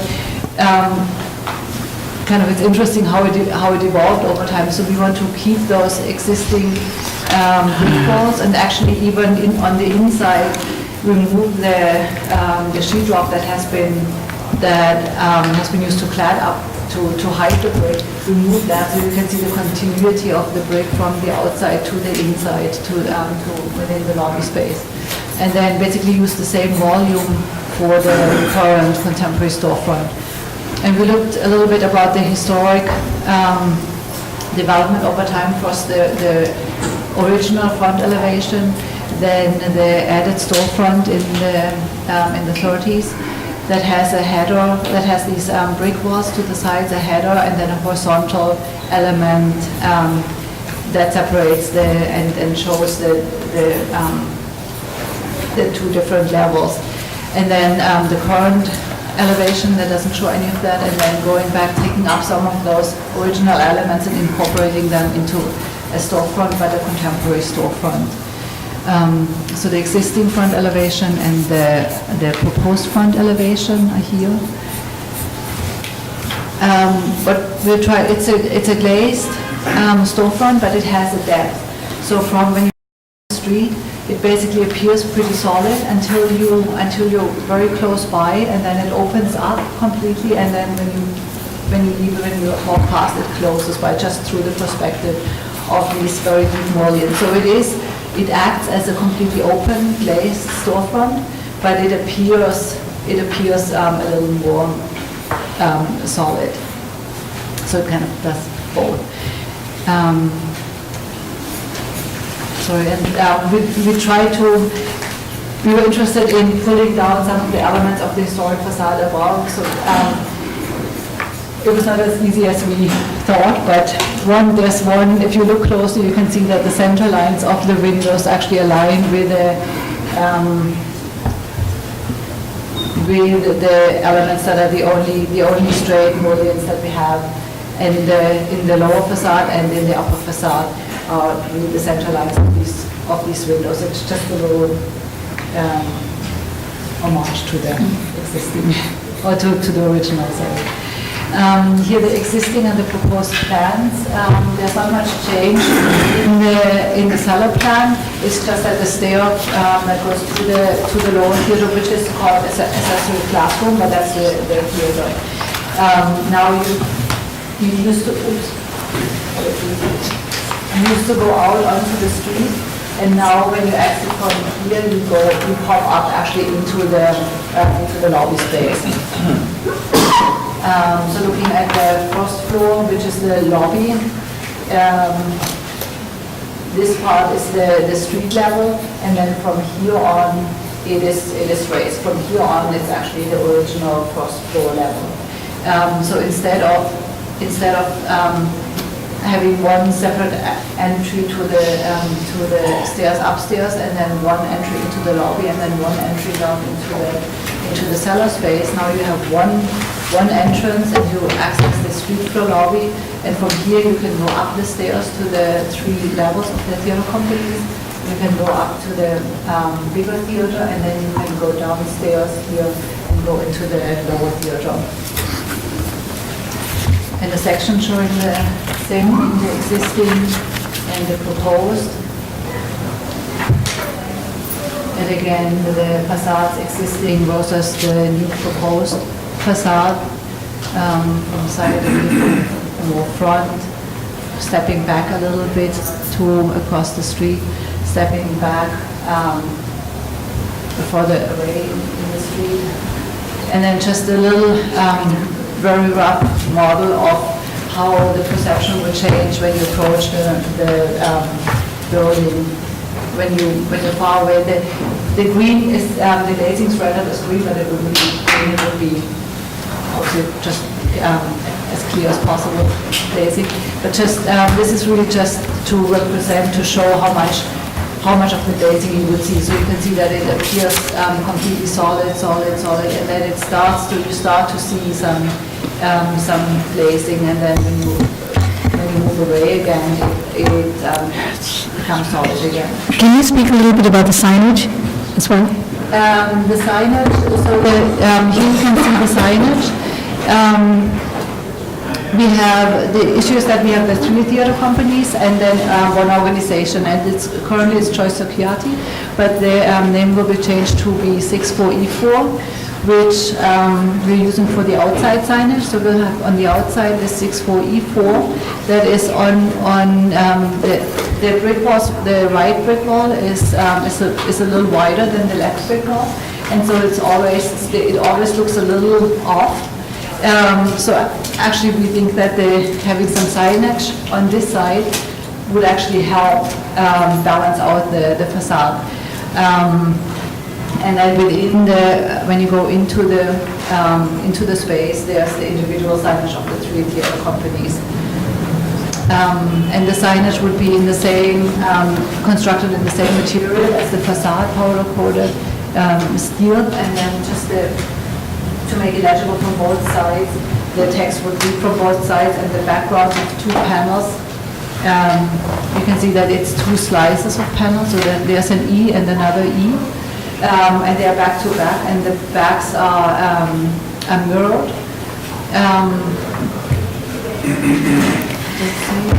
Yeah, so they are mirrored, so they basically reflect the surrounding, and so we'll still have to create a mock-up of it and test our theory, but we think that it basically will reflect the kind of the sky and the tree around it, and so from both sides it's really legible.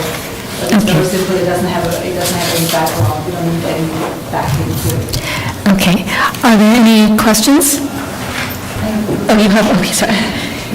Just a little bit on the materiality, the historic brick, and then the steel, powder-coated steel facade, and then you actually have a little bit on the signage.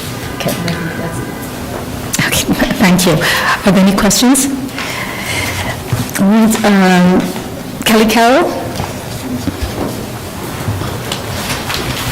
Kelly Carroll, Historic Districts Council, and thank you once again for coming to our office and presenting to us, making a special trip. The key to this proposal's success is determining how the inside is going to look from the outside, as there's a large amount of glazing. We did ask the applicant to furnish a rendering like this, but we have not seen what it will look like from the inside, which I know will be wood. We found that the steel is not used as its best. It could be used here to make the divisions in the glazing more delicate. The steel could be thinner. And as the center lines of the windows in the stories above have been removed for some time, it didn't come across as continuing into the verticals of the storefront itself. Maybe there is a different way of making the new storefront referential to what is above, but the current configuration doesn't translate as such. Thank you. Thank you. Sarah B. Nathan?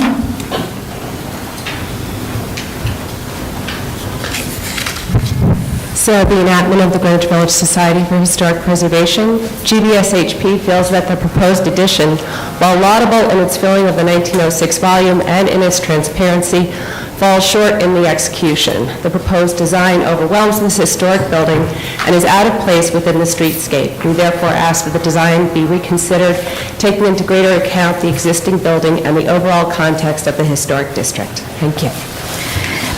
Thank you. Are there any more speakers? All right, Community Board 3 recommends approval, but they have one recommendation, and that is that the new lobby extension be changed to a rust color. Change to what?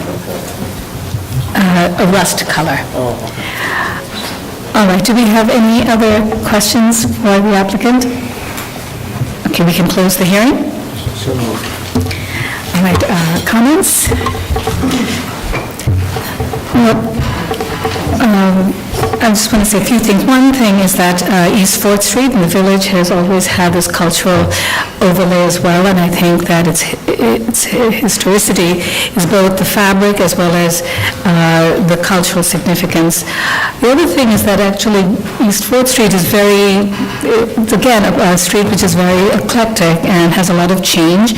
We've seen, I wouldn't say radical, but we've seen proposals before us which we've approved, which have been more creative and probably a departure from a more consistent street.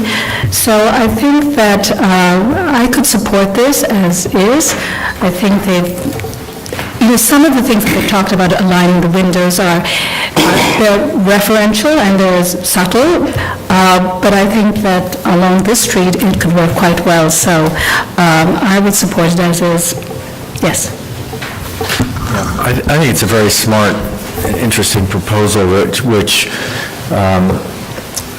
acknowledges this layering of history and time of this building, but also of the street.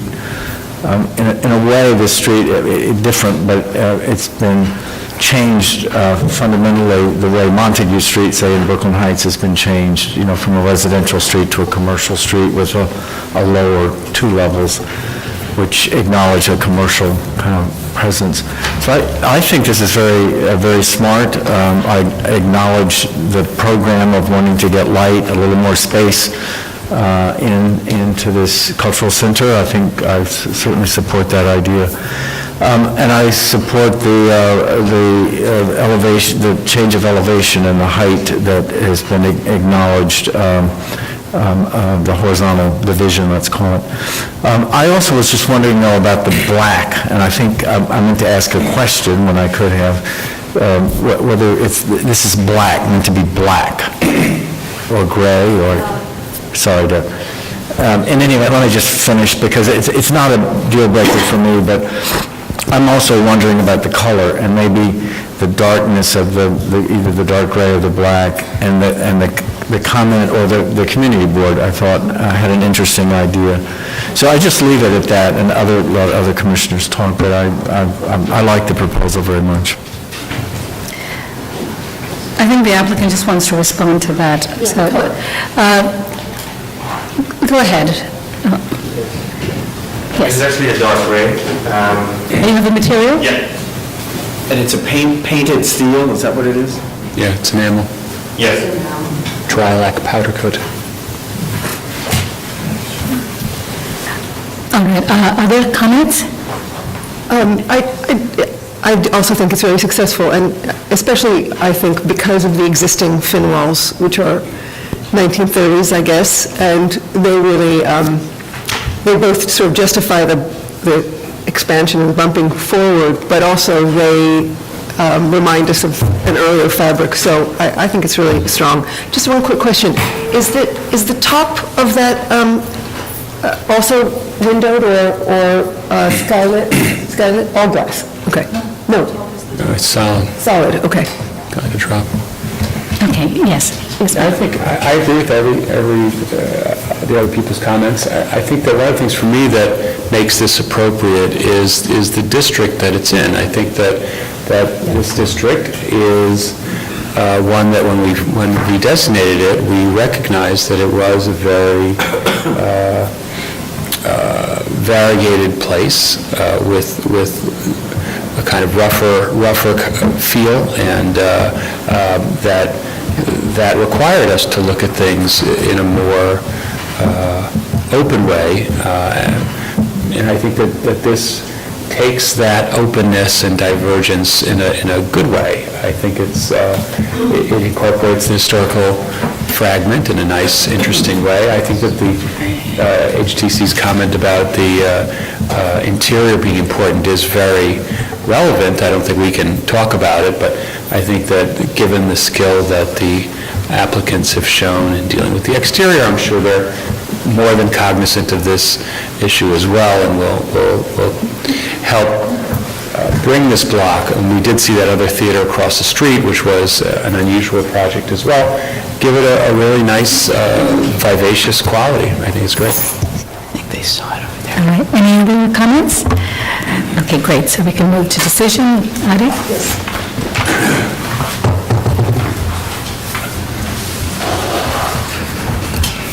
In the matter of 64 East 4th Street in the East Village, Lower East Side Historic District, a Greek Revival-style row house with neo-Greek-style elements built in 1832, 33, and altered in 1873, and again the late 20th century. The application is to construct a 2-story extension of the front facade and install signage.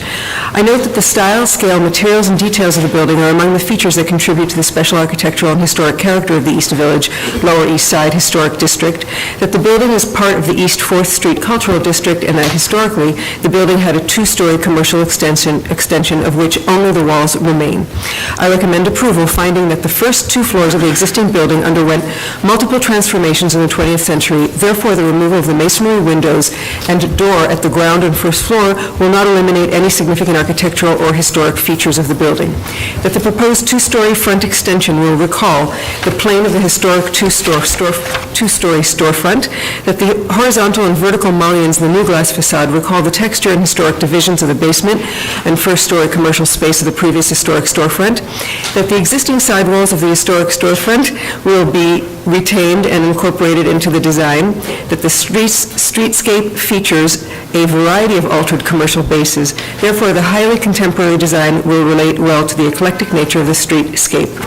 That the color design and overall amount of the signage, which consists of a decal vinyl signage on the windows and pin-mounted letters installed in the masonry sidewall, will not detract from the architectural features of the building or the streetscape, and that the proposed work will not detract from the significant and architectural features and historic character of the building, and it's supportive of the adaptive reuse of this building. Second. All in favor? Aye. Any opposed? Application is approved. Okay, Commissioners, I'm going to flip the order of the next two. So what's next would be item 19. It's an application for certificate of appropriateness in the Borough of Manhattan, docket number 183706, 114 Fifth Avenue, a.k.a. 2-6 West 17th Street, located within the Ladies Mile Historic District. This is a neo-Renaissance style office and loft building designed by Maneki and Frank and built in 1909.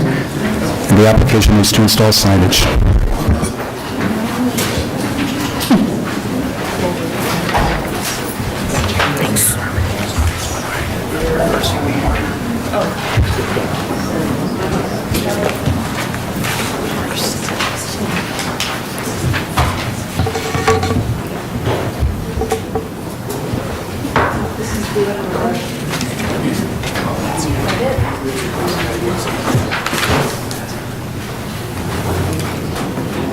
Good afternoon, Commissioners. Michelle Shabrami at the Preservation Staff. The application before you at 114 Fifth Avenue is located at the corner of West 17th Street in the Ladies Mile Historic District. The application is to remove a commission-approved bracket sign located at the corner here and to install a new bracket sign that will be internally illuminated. The applicant, Cass Stapelberg of Higgins Place Parking Partners, is here to discuss the proposal.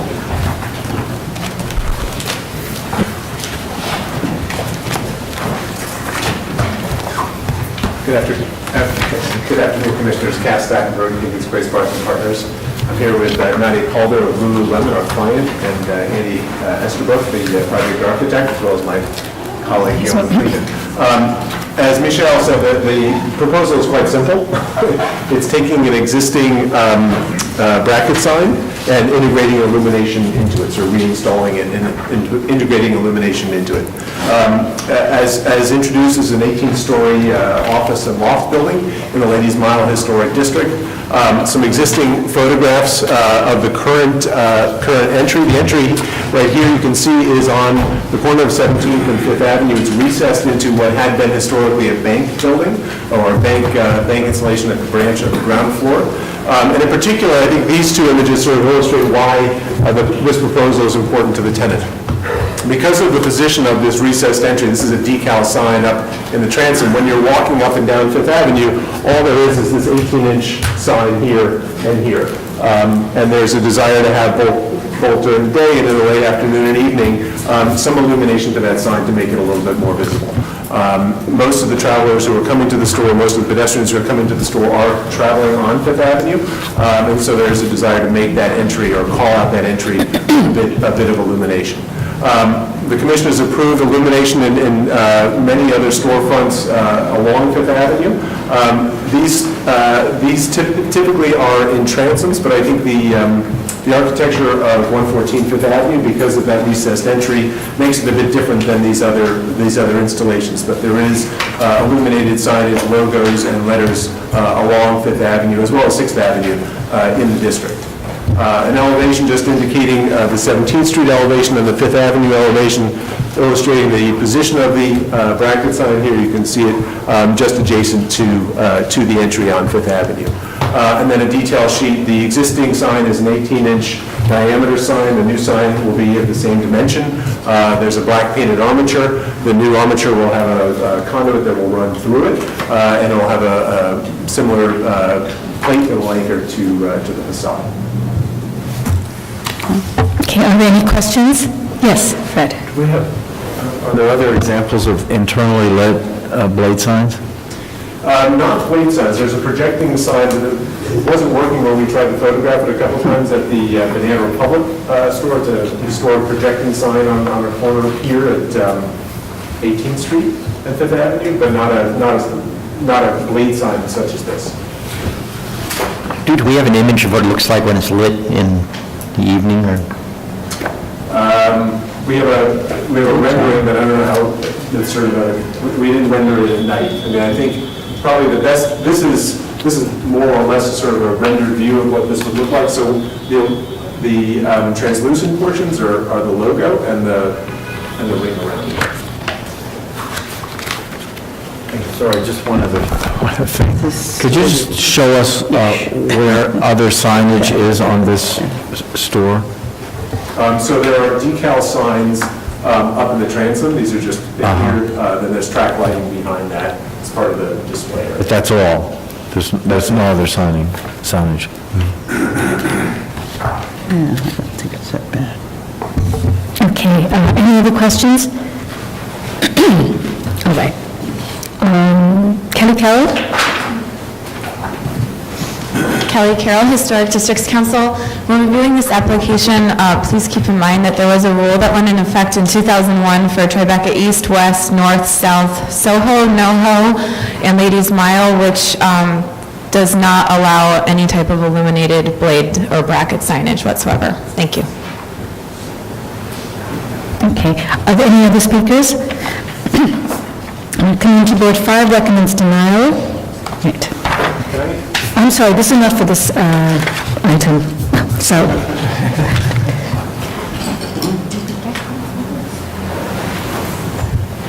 Okay, if we have it, I will read it in the record, but yes, somebody was going to say something.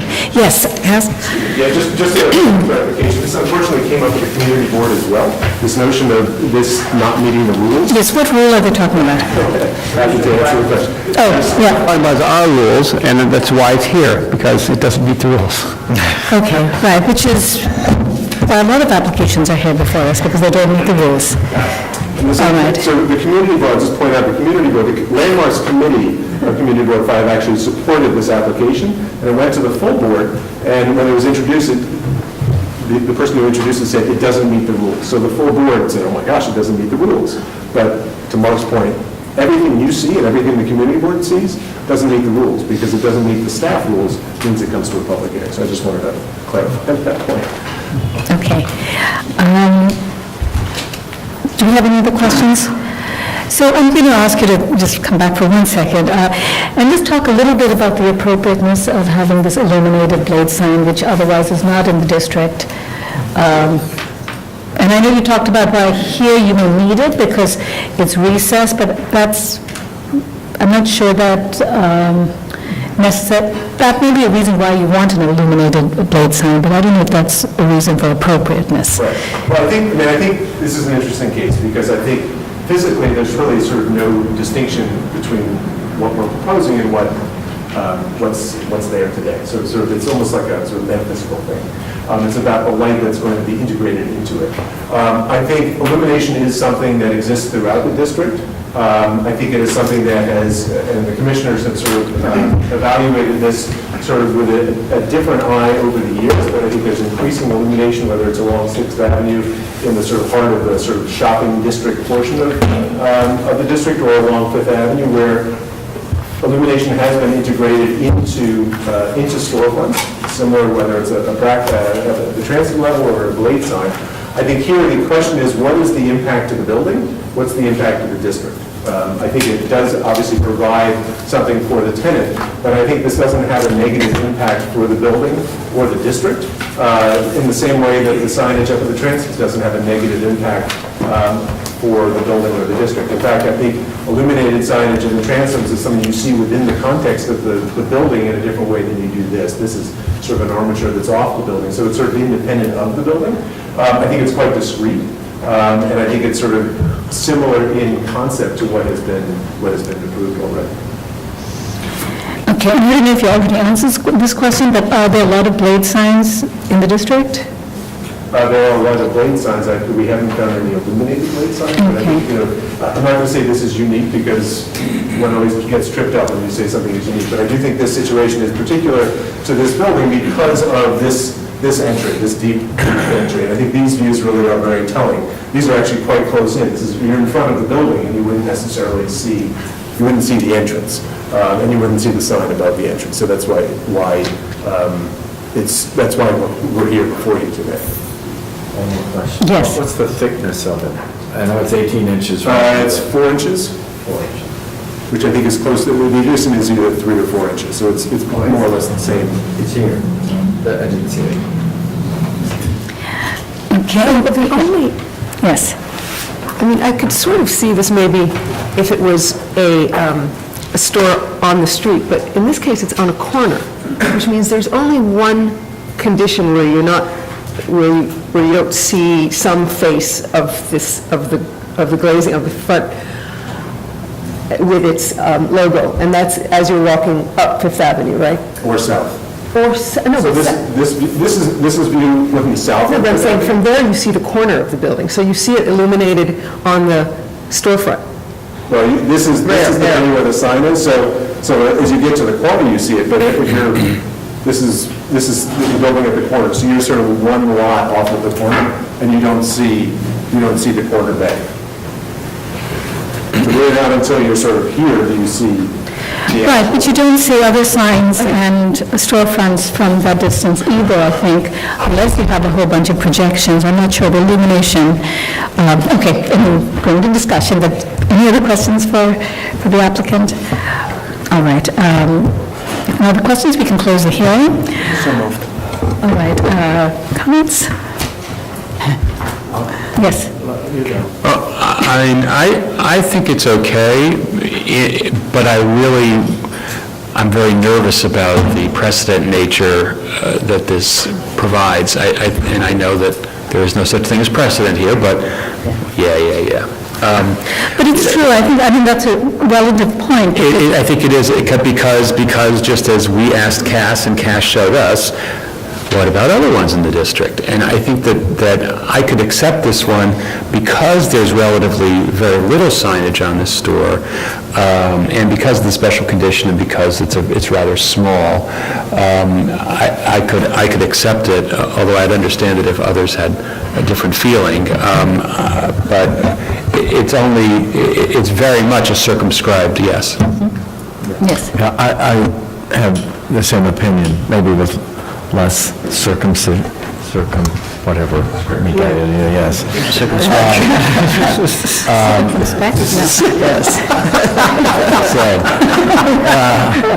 In any event, it's a huge building. There's no signage for the most part, no signage on the windows and big windows. It's an 18-inch. This is not a very big blade sign, and it's not a rectangular long thing. It's a very small sign, discrete from the building. Yes, near the column, which is a feature, but I think again, to me, it doesn't detract.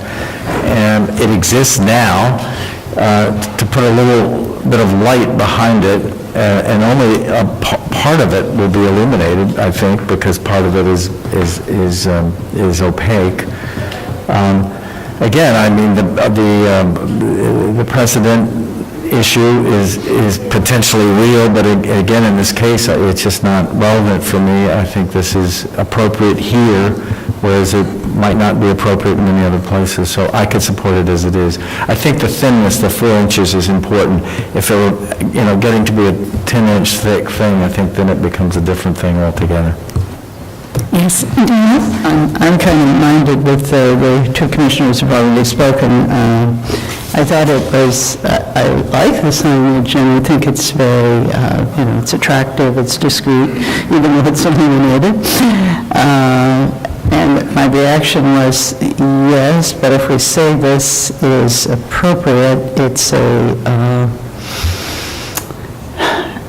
it's the first lighted blade sign, so we would be saying there might be other lighted blade signs that would be appropriate. But maybe that's not so terrible. Maybe there will be other locations in which it would be appropriate to have a lighted blade sign.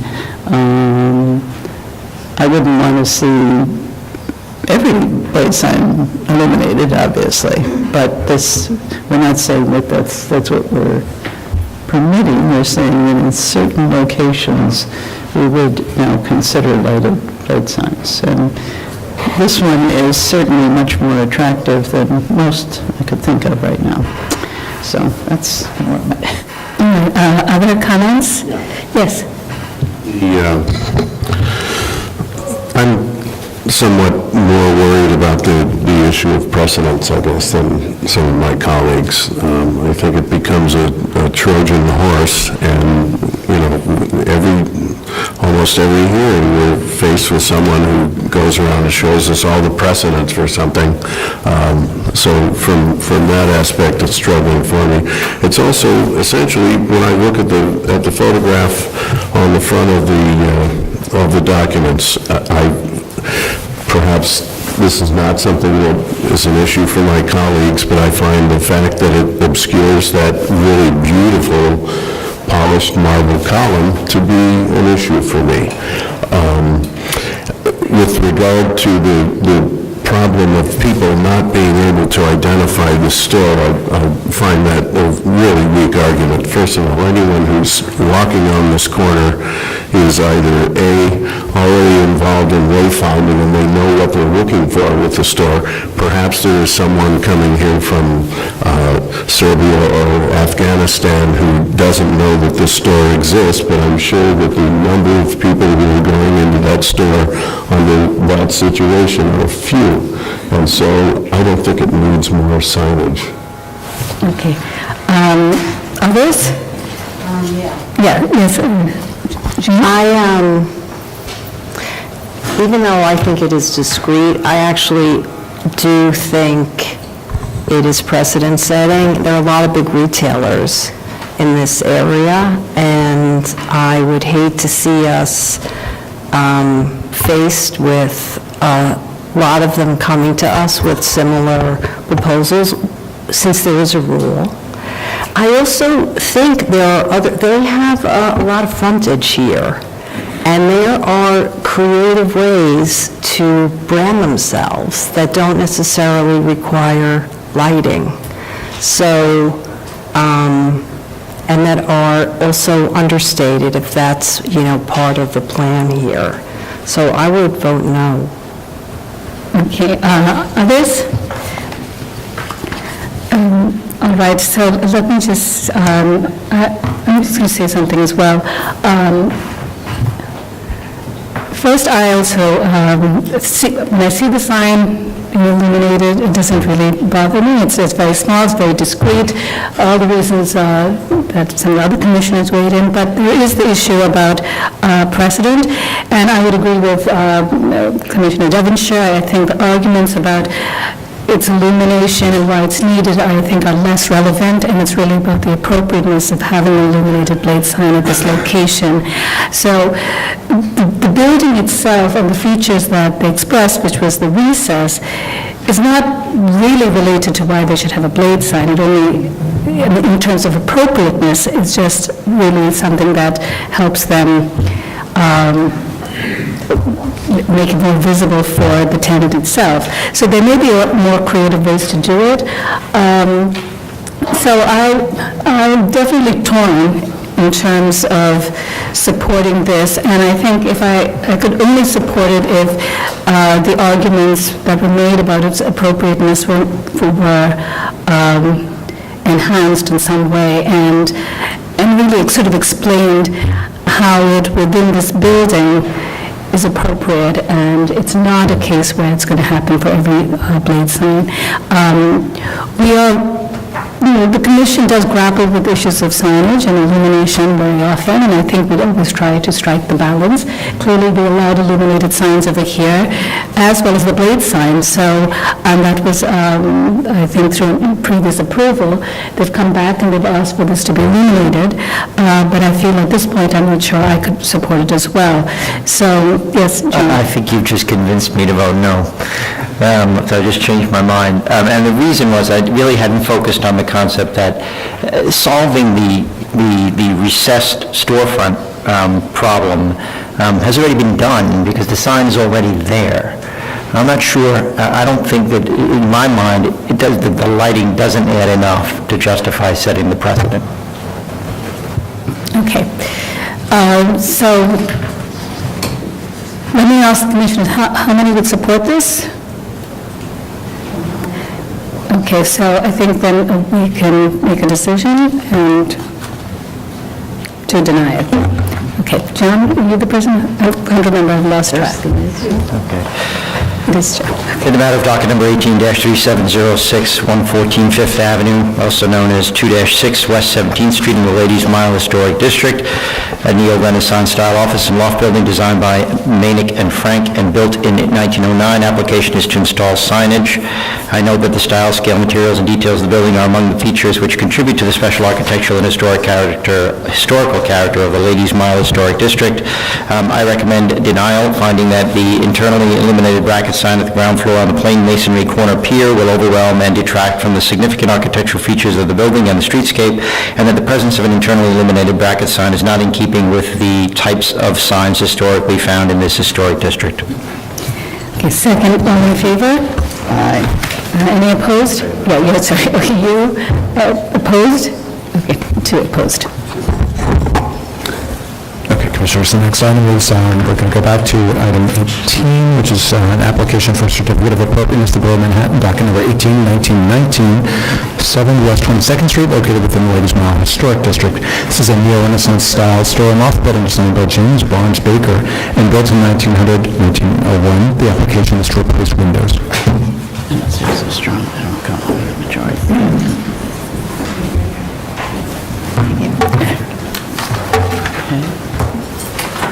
Good afternoon, Commissioners. Sarah Ripple, Preservation Staff. This is 7 West 22nd Street, which is located on the north side of the street between 5th Avenue and Avenue of the Americas within the Ladies Mile Historic District.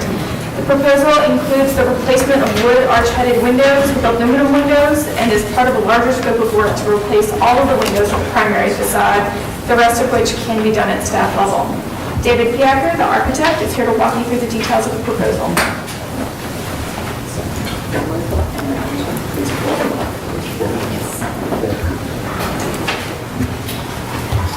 Good afternoon, Commissioners. David Piacker, Fifield Piacker Elman Architects. With me is Vianney Franco from our office and Jason Adams from Greystone Management, ownership of the building.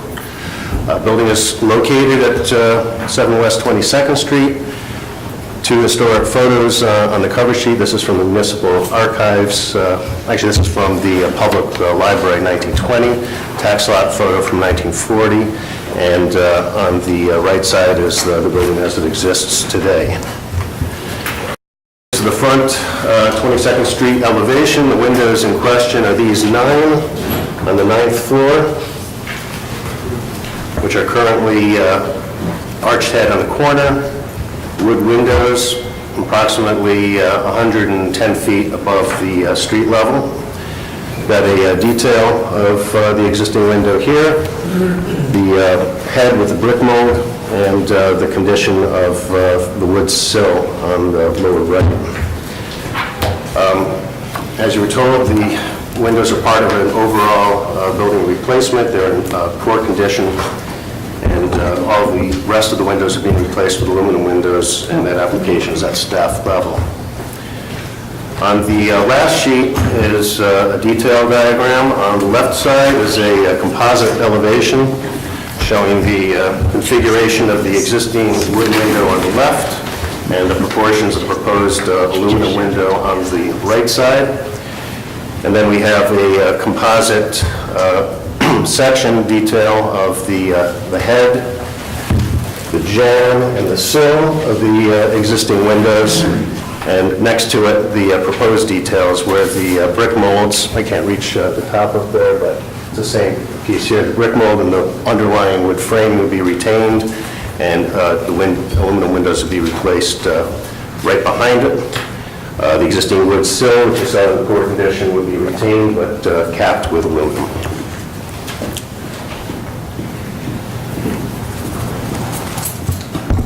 Okay, are there any questions?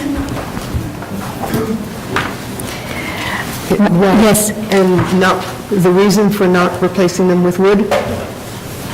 The size of them, in order to get a monumental window that size that can handle insulated glass and meets current window testing, is very problematic. Also, we're replacing all of the windows in the building with the aluminum, so this will give it a consistent appearance once it's finished. They're the same configuration, it's going to be the same finish, the same color. These are going to be painted the same black color. The only difference is the material.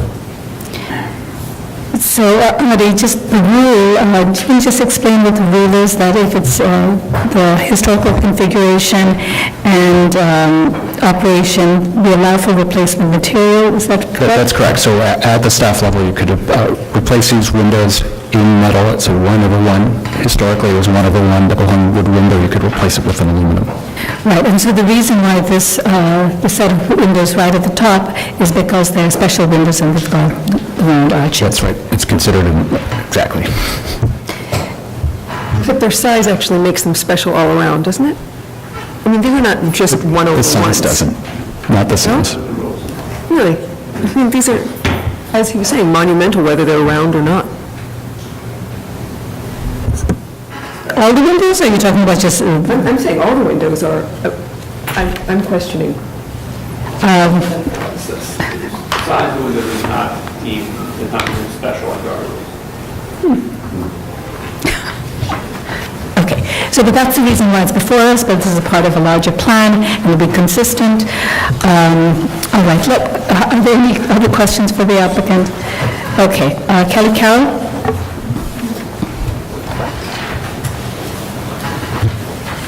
Kelly Carroll, Historic Districts Council.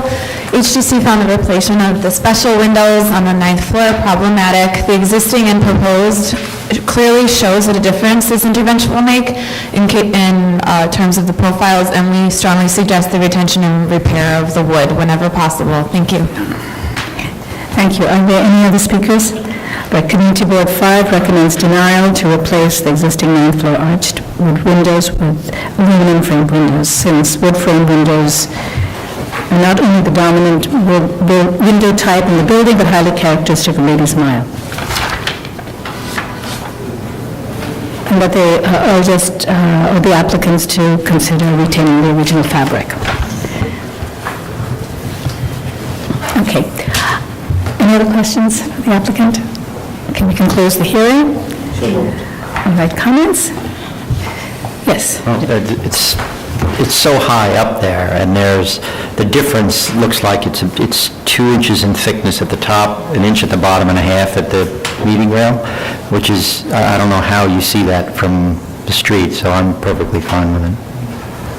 Okay, I would agree with you. So, any concerns? Okay,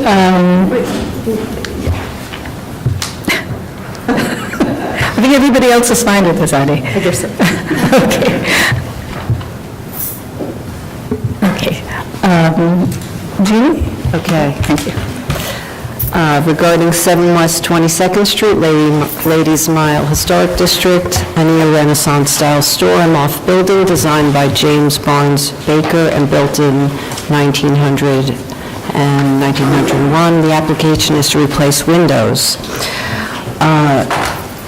I note that the style, scale, materials, and details of the building are among the features that contribute to the special architectural and historic character of the Ladies' Mile Historic District.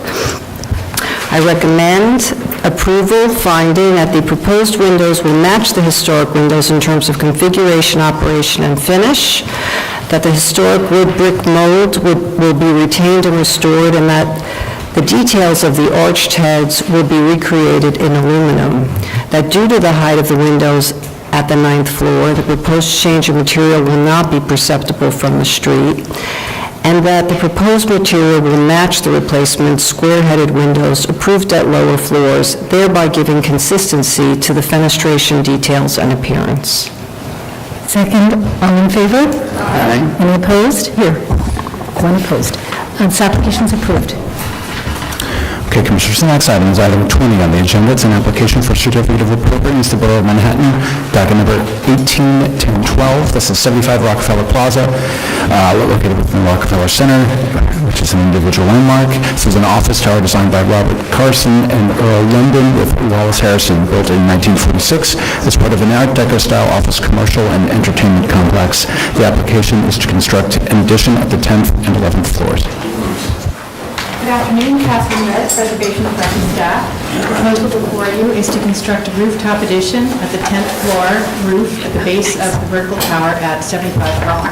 This is the view looking from the north side. Cast Staffelberg is here.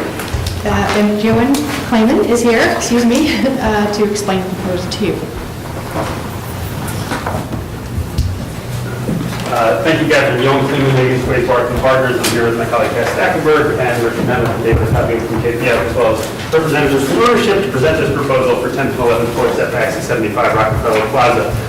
Just to give a brief introduction, 75 Rock occupies a two-block lot in between 51st and 52nd Street at the northern end of Rockefeller Plaza. So what you're seeing here, the south facade, this really is the primary view of 75 Rock from the plaza. Where the proposed setbacks are located, that's on the north side here, which is the secondary facade.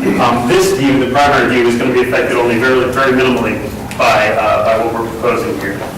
This is what Catherine showed you already. You can see on the left the existing conditions. We have a fairly utilitarian roofscape.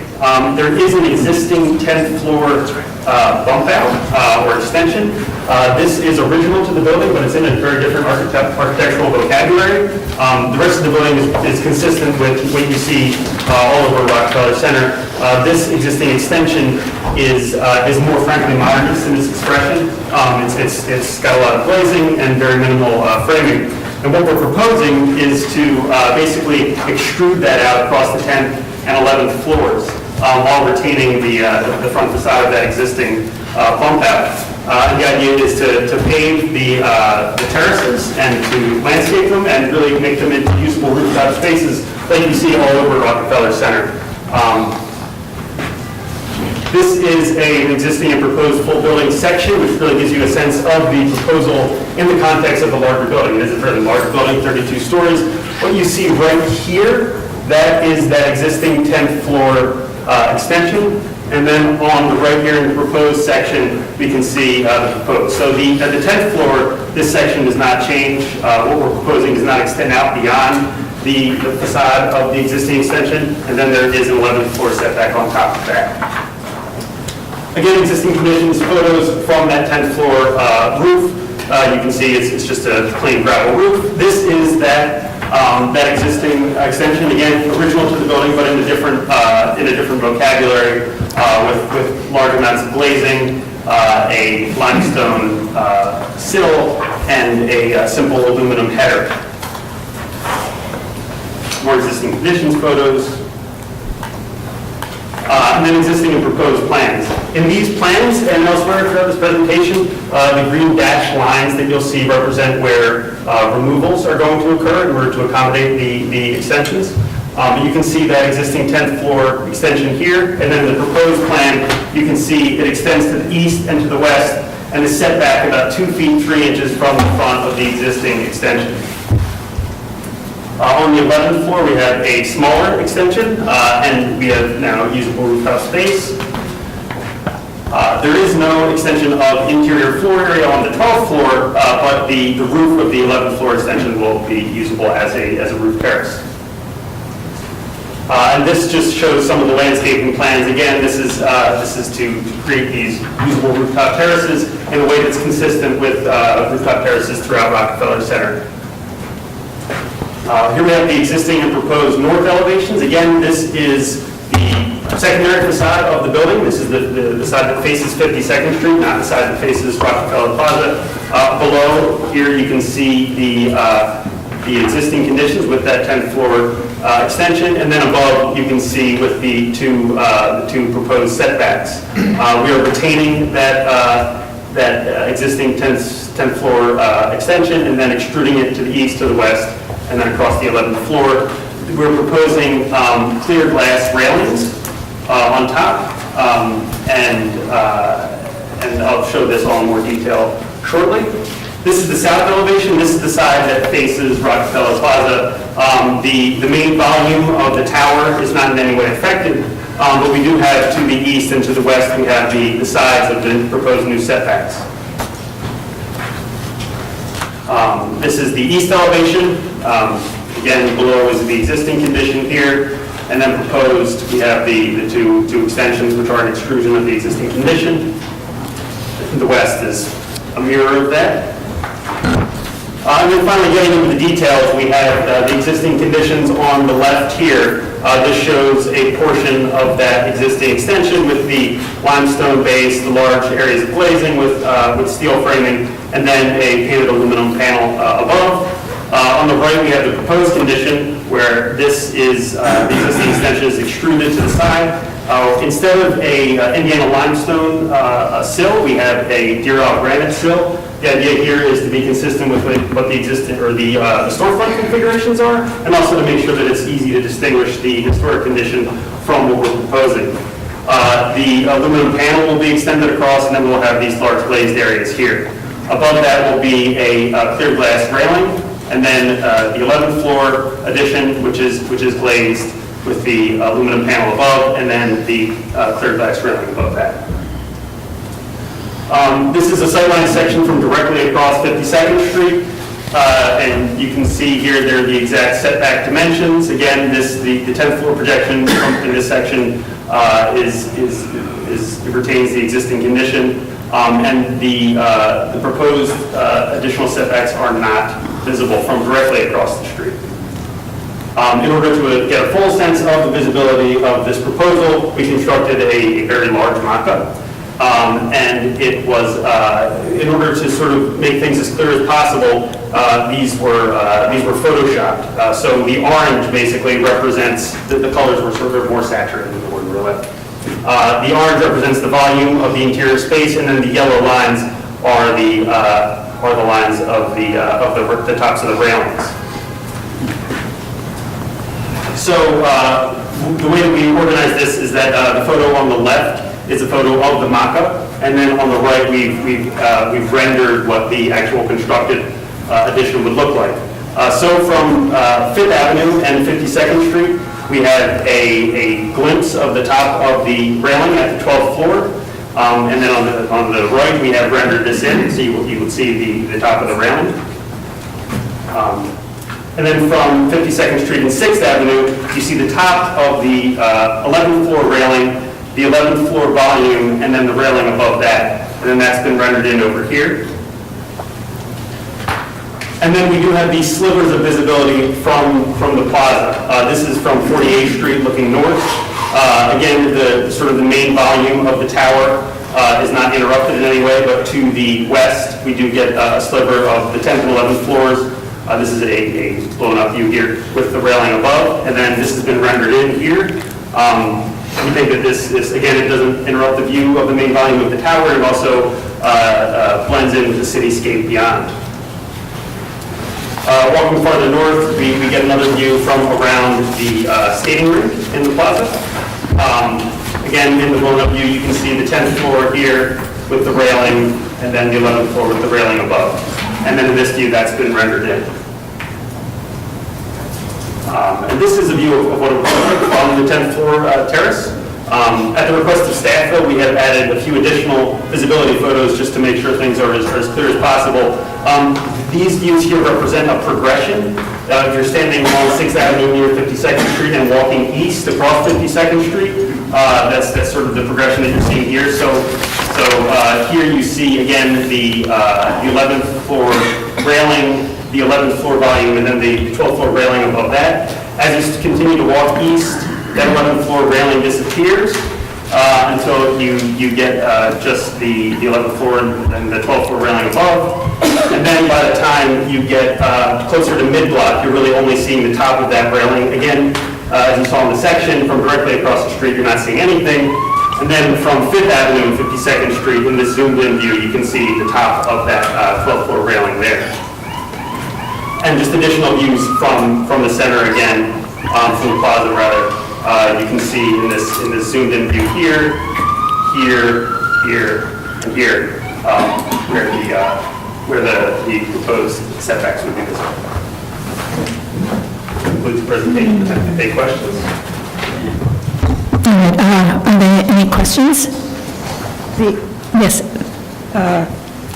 The build-out that's there now was built in the same year, in 46? It's original to the building. Okay. 1947. Any other questions? We will take testimony. Christopher Gott.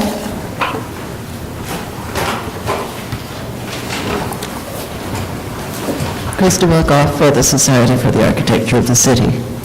Ownership must always be free to apply for whatever they wish to do, but for an outsider, it is hard to understand why owning such a jewel as this individual landmark, anyone would propose to alter the carefully considered profile of the original building. This really should not happen. A similar proposal was not found acceptable in the past, and the current version has all of the same problems. Please do not approve this mistaken initiative. Thank you. Kelly Carroll. Kelly Carroll, Historic Districts Council. It goes without saying that this site is one of the most iconic architectural destinations in New York City and probably the world. As HDC testified against rooftop additions on 1 Wall Street, it is hard to imagine needing more square footage on a skyscraper of this size, but here it is again. It is absurd that rooftop additions have spread from row house blocks to individually landmarked skyscrapers, and that the carefully intended massing of Rockefeller Center complex will be haphazardly altered for more square footage. Even worse, this addition will obscure and interrupt the uniform fenestration and ornate anodized aluminum spandrel panels of the skyscraper. It also will be highly visible. These buildings encapsulate a well-loved style and era, and this application proposes to dispose of it with an exigency of the taste list now. Thank you. Are there any other speakers on this item? All right, Community Board 5 recommends approval of this application. Do we have any other questions for the applicant? Okay, then we can close the hearing. All right, well, I just want to make a comment about this and the visibility. I think it does give me pause. I think that modern structures have a certain relationship between its base and its tower, and I think that this almost like wedding cake kind of formation seems like a big departure. So I think it does compromise, I think, the beauty of this building. I think I could support one-level expansion because, in fact, there is an existing portion which existed historically, and I think I could support it if it's expanded with really minimum visibility. But I think the second floor is very problematic for me, and perhaps there's ways if they, to redistribute that floor area if they want to at the 11th floor. I think the 11th and 12th, right? So the 11th floor, as long as it's 10th and 11th, okay, to take some of that and perhaps look at it on, redistribute it on the 10th floor, as long as it's, again, not, doesn't increase the visibility. But I do feel that the second level is very problematic. I agree. I was just there last night and looking from the rainbow room, looking down, and this is very classical, beautiful line, and I totally agree with the statement of the chair. Yes, Andy? Yeah, and I do agree with you too. And specifically, I think, I think using the roof is interesting and certainly there was some attempt at that, or that they had thought of that early on. But I think that there's this kind of interesting shift between the first structures, I mean, between Raymond Hood and Wallace K. Harrison. There was a change from a more, this kind of symmetrical wedding cake-like setting back, and the more sort of the harder and less articulated relationship between base and the shaft of the taller element here, which is the case in this later building. And so I would even ask them maybe to go back even on that one floor that you're saying you can see as perhaps appropriate, and rethink this issue of the symmetry and of the sort of just this gesture of doing everything the same on all sides, and maybe work with something that is not symmetrical, something that pulls out in the way that the existing element does, because I think the interpretation of the deco into the modernist, they've carried some version of deco too far forward. Okay, other comments? Yes, Diana, and then... Yeah, I agree with your assessment earlier, but I do have the same concern, partly, I think the concern that Addie has, that I can see replacing the original extension in some fashion, but I wouldn't want to add much volume to that because I'm concerned about any visibility that might disturb your current vision of the building. And that's why I wouldn't want to see the 11th floor. So I would be concerned if they started expanding any volume to the 10th and cause some visibility, that it would have the same interruption of view. Okay, so what you're saying is that you could accept the 10th, but not necessarily of greater volume. Okay. I think that the 10th floor is not a problem along the 52nd Street, where it's basically out of sight, maybe the railing is visible. My greater difficulties with both level of additions as they are visible from Rockefeller Plaza. And I think that, symmetry is very much a part of this building, and I think that while the building is a more modernist, later modernist project, it is definitely not a Rupert House balanced asymmetry kind of thing. I think the symmetry is okay, but I question whether the 10th floor additions, which are still visible on the Rockefeller Plaza side, would qualify as appropriate.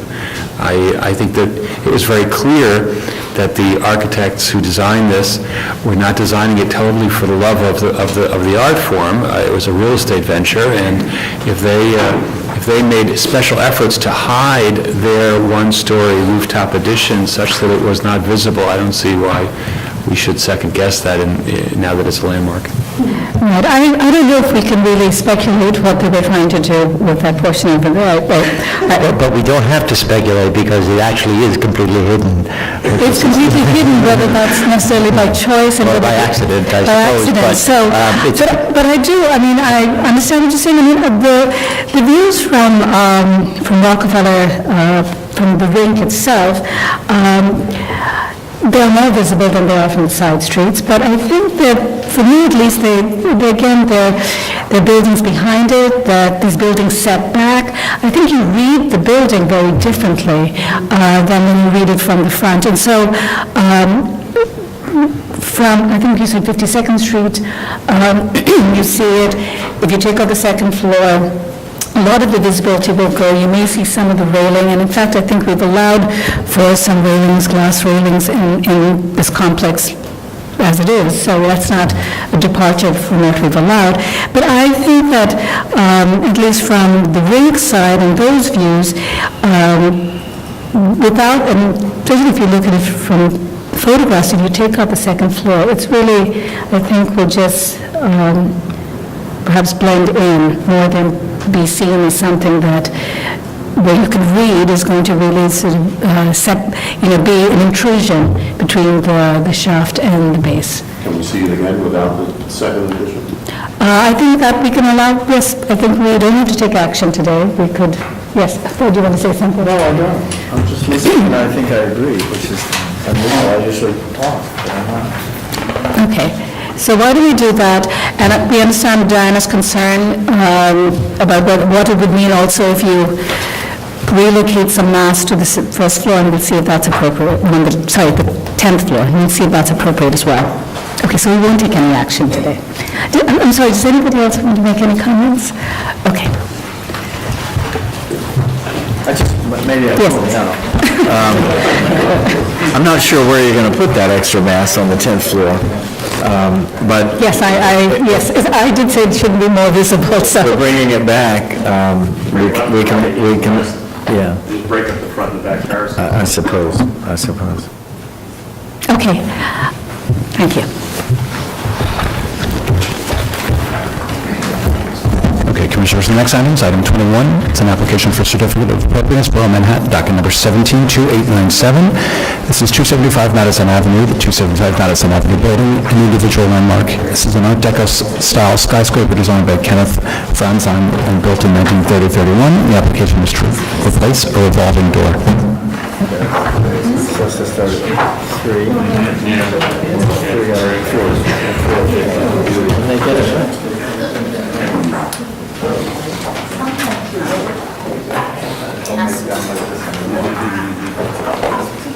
Victor Tamani, Preservation Staff.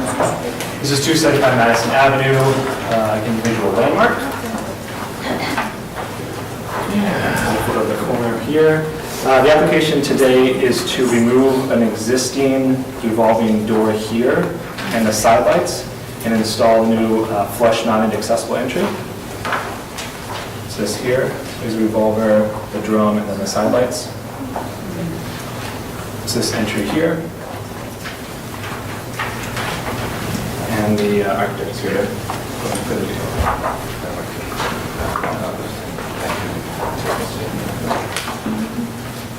Hi, my name is Justin Short. I'm with MDAS Architects. And Victor gave me most of the information already. But as you can see here, this 43-story office tower, 3-story polished black granite base. This is the light. Here's the entry we're discussing right now, the banking hall. It's currently an unleased space. The bank is gone. They'd like to remove the existing revolving door drum, which the LPC designation report is there's probably non-original. We want to replace it with 2 narrow style swing doors. So this is the proposed elevation here. And of that elevation, we want to keep this existing surround, the existing transom, both of which are historic as far as we can tell. This silver painted zigzag pattern of zinc we think, and the polished black granite turns, but replacing the door, maintaining the frame, or replacing the frame in kind is what the proposal requests with 2 narrow style swing doors. So it increases the clear opening, but otherwise the existing entry remains. The other doors, or the historic doors in the building, they're stainless steel or aluminum frame? Correct, at least on this elevation. As you can see, these have been replaced over the years with 2 doors that are akin to what we are requesting now. On the East 40th Street facade, under a different application, we are replacing 2 retail entries with existing swing doors with new swing doors, narrow style swing doors. The lobby was redone, I'm not sure what year, but prior to the LPC designation. So all the doors have been redone at some point or another. So just to be clear, the drum and the side lights that are being removed, you just said that they're not original. We don't believe they're original, no. What does staff say about that? The report does say that they may be non-original, but some of the hardware and sort of features of the revolving door itself do appear to have age on them. It may be that the drum was replaced or parts of the side lights, but it does seem like a little It looks like there are some historic pieces left to that, and also the flooring within the drum is still present. So there's certainly some fabric there. It's a little unclear as to exactly how much, but it seemed that the doors themselves might be an original component of the overall revolving door system. And the replacement of this, which we're trying to achieve this for accessibility or for aesthetics? What's the purpose of the program? I think both, to be honest. I think A, it's consistency with the existing adjacent entries, and also in marketing this to a new tenant, increased clear entry and two swing doors are more desirable than a revolving door. And Commissioners, just if you wanted to look a little more closely, I can't read what page. It's on the last page. Last page, you'll see the door here. It does look like some of the trim elements for certain were replaced with a like material, but if anything, it may be the door itself is part of the original. And the drum itself terminates into this stainless steel band across the front to this band here, which we are preserving. So we'll be removing the drum from the interior of that head.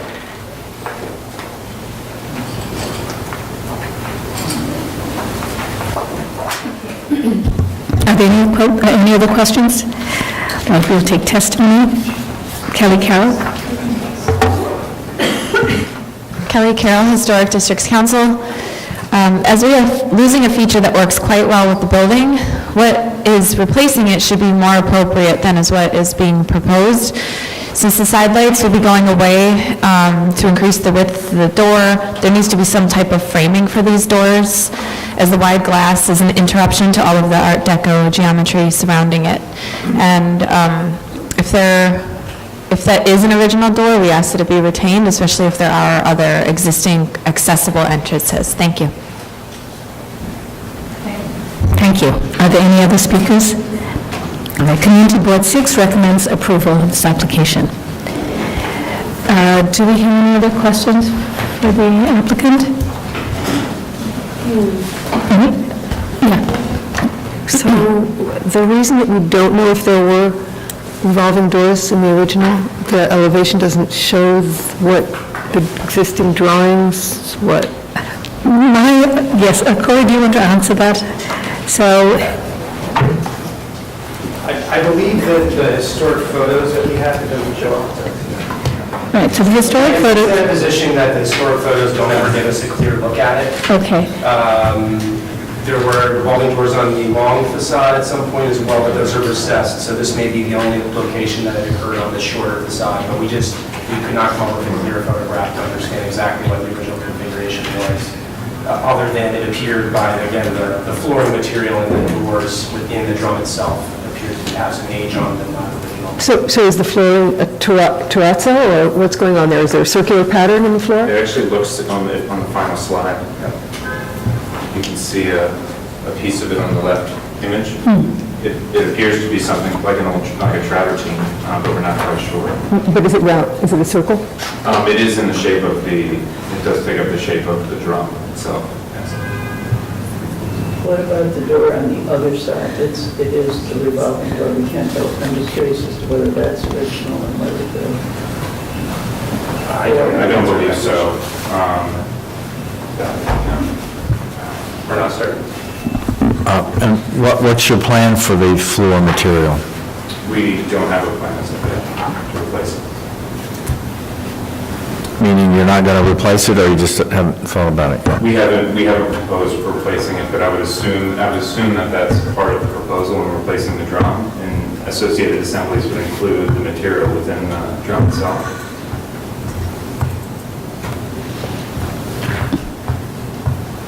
Okay, yes, In that case, the floor is one way on the Madison Avenue side, but it is not that ramp, the 40? No, it is not that way. That lobby was renovated within the last 10 years.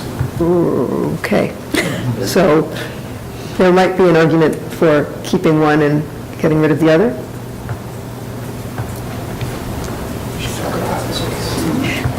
That's a rhetorical question? Okay. Right, okay. It's for us to ponder over, right? Not necessarily for him to answer, right? Well, also, so this entry was a lobby entrance, and this here served only the banking hall, which is, I guess, no longer a banking hall. But I can't speak to what this revolving door was versus what it is now. Can we presume there was archival research done to try and find original drawings for this building? Well, there was archival research on our part. We did locate photographs of the building, but none that showed this corner. No drawings. No drawings. Another question. Yes. One more question. Could you describe the door in more detail, that the details of the door that you're proposing to replace? In other words, does it have a frame? There's a frame right here that we are proposing replacing in kind, and you can see it in this photograph here. It's this metal band here. So we would keep the existing silver painted kind of zigzag ornament. This is the polished granite here, and right where the saddle begins, you see this metal band. And so we assume that the removal of the drum would necessitate replacing that. But the door itself doesn't have a frame, right? I mean, it's just clear, right? Just the glass. But we propose replacing that frame in its place as part of the entry, and here it would align with the existing sidelight frame. So we're not recessing it any more or less than the existing sidelights. But again, the edge of the door, the edge, it's just glass. It doesn't have... Well, this is going to be a narrow style, so you'd see stainless steel style. You would? Okay. Yes, same question. Okay, any other questions? Okay, we can close the hearing. Thank you. All right, comments? All right, so I guess, yes, go ahead. I think the new door has to have a frame on it. There's too much glass in the new door. It's got a narrow. I know, but it needs to be wider. I want more frame. It's just not in proportion to the other door openings or any of the windows above. Okay, yes. I agree with that, but the more fundamental issue is, should the revolver go away? Right. And in my view,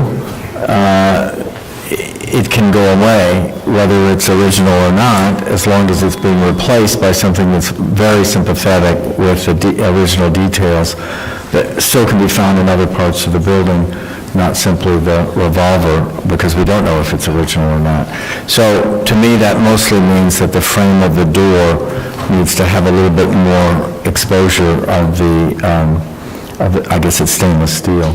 But I don't have a problem with changing the action of the door to a more appropriate door for the use of the operation of the retailer behind it. And if they want to change it, as long as it's changed very, very carefully with regard to the details in the rest of the building, I can support it. The question of the floor, though, is sort of an interesting one. It might be interesting, and since you haven't proposed one way or another, it might be interesting to explore with staff, and I'm willing to have that be done at staff level if others are supporting this basic idea, that if the floor now has a material in it that does reflect the revolver, the curve, it might be interesting to leave that in place as a indicator of the historic layering. Yeah. Okay, I would support what Fred suggested. Okay, great. Good, I get to read it. Yes, you do. Okay. All right, in the matter of 275 Madison Avenue, an individual landmark, the application is to replace a revolving door. I recommend approval, noting that the removal of the revolving door, which will facilitate installation of an accessible entrance, will have limited impact on the overall visual character of the entrance and its surround. That the decorative floor paving will be maintained, thereby preserving this significant architectural feature. That the proposed stainless steel finish of the new door and side light will harmonize with the existing stainless steel entry elements to remain, and that the proposed work will not detract from the special architectural and historic character of the individual landmark. I also propose that the details of the new doors will match the details of the historic doors. End of statement. Okay, second. All in favor? Any opposed? Okay, this application's approved.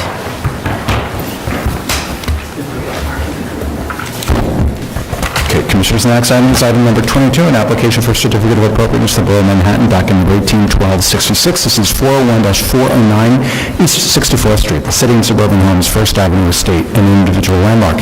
This is a group of model tenement buildings designed by James E. Ware and Sons and built in 1898 to 1915. The application is to establish a master plan governing the future replacement of windows. It's back.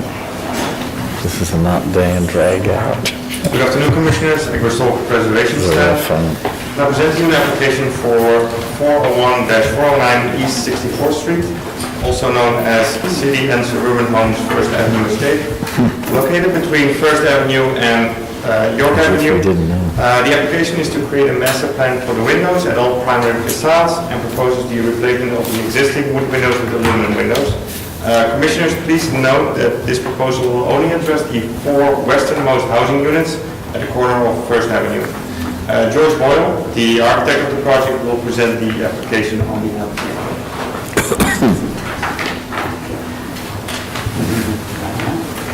Good afternoon, I'm George Boyle, and as Edgar said, it is for Lot 1 of the complex, which is the first 4 buildings that are fronting First Avenue and East 65th and East 64th. If you look over here, here's a diagram of the entire complex, and the one that we are proposing it for a master plan are the first 4 buildings of this complex. These are some of the tax photos and some of the historic photos of these buildings. And here are some contextual photographs, both from 64th and 65th Street, of this complex. These are photographs from the exterior showing some of the existing conditions of the existing windows. We are not proposing any kind of new openings. These are purely a window replacement program. Here is some of the worst conditions of the upper floors of those same kind of windows. This building was built in 1900, and I don't believe that the window frames have ever been replaced. Several sashes over time, and they're great, they've been done. So over here is just basically just diagrams to show all the elevations that we're proposing. And we are also not just proposing windows for the exterior, we're also doing for all the windows, including the light wells and the alleyways. That apparently is going to be done at staff level. So we are here for the windows that are fronting the street. So the 2 windows, they're really basically 2 windows two different types of window. One is a 2/2 double hung, and then a 1/1. The 2/2 are basically for all the living spaces, and in essence, the 1/1s are predominantly for the bathrooms. Here are some of the details that show the comparison of what the existing to the proposed. We are planning to do an aluminum window that is a C-rated window. It'll be insulated glass, low E. It'll have a simulated divider light, like so, in the middle, and will be panned over what the existing wood frames are. We did an analysis of the original color, and I have an actual swatch here of the original color that's being proposed. Based on the calculations for the light and air, or the emission level, basically for the standard A windows, we are below the percentage that is typically required. For the smaller windows, based on just the size, this is slightly under. So you can see from the handout, we show both the existing glazing area and the proposed glazing area overlapped. That in essence is our application.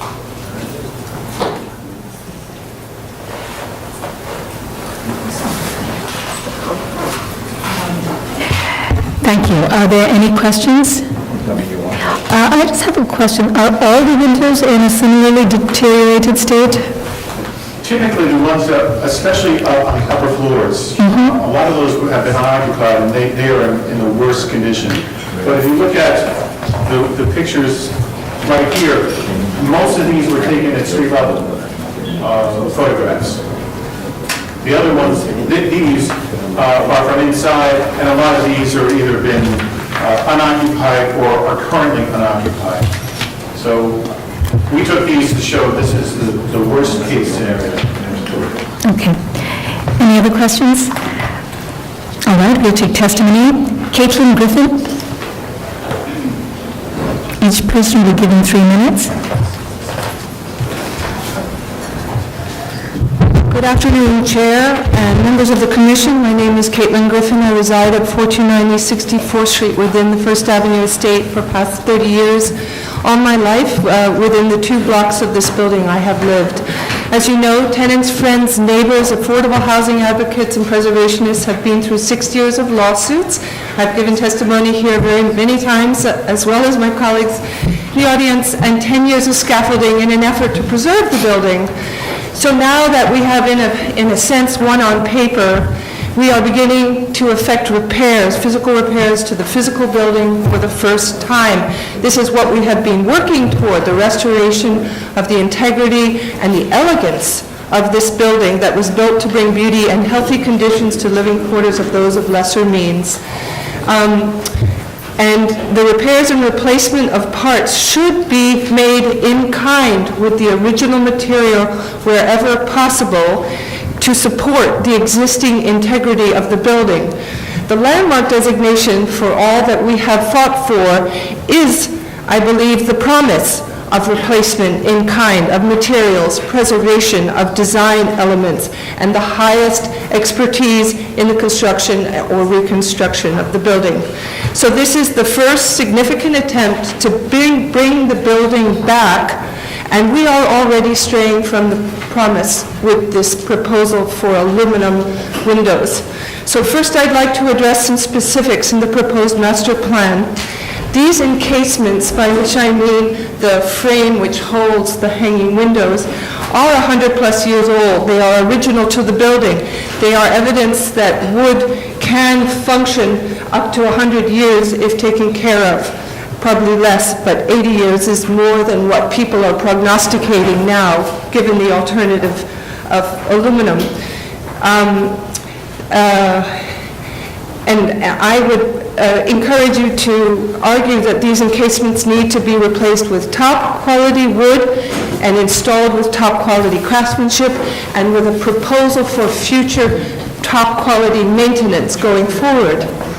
The owner claims that any replacement of these encasements with aluminum, any wholesale replacement of these wooden encasements in kind will damage the surrounding brickwork.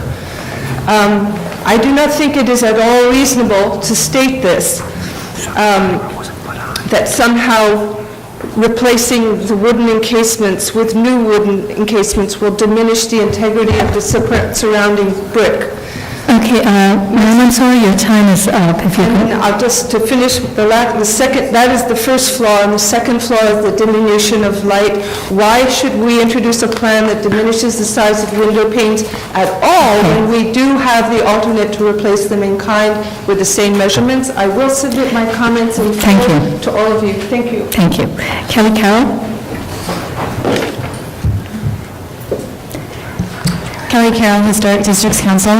The windows proposed here are not acceptable. They don't have any profile and don't do justice to this building, especially considering another landmark model tenement, the Cherokee, recently had all of its windows replaced in wood in its original configuration. The poor condition of the wood can likely be attributed to poor maintenance, as the owner of the structure never planned to have the complex persist into the future. Thank you. Thank you. Elizabeth McCracken?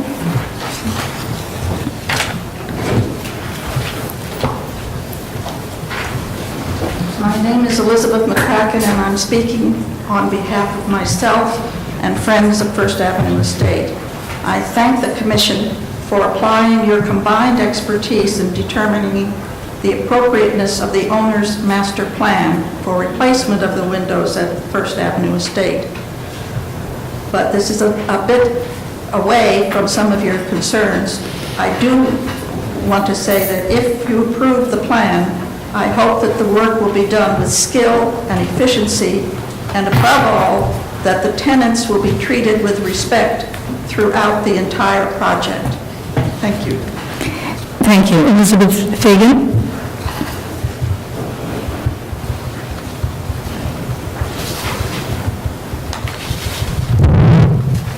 Elizabeth Fagan, Friends of the Upper East Side.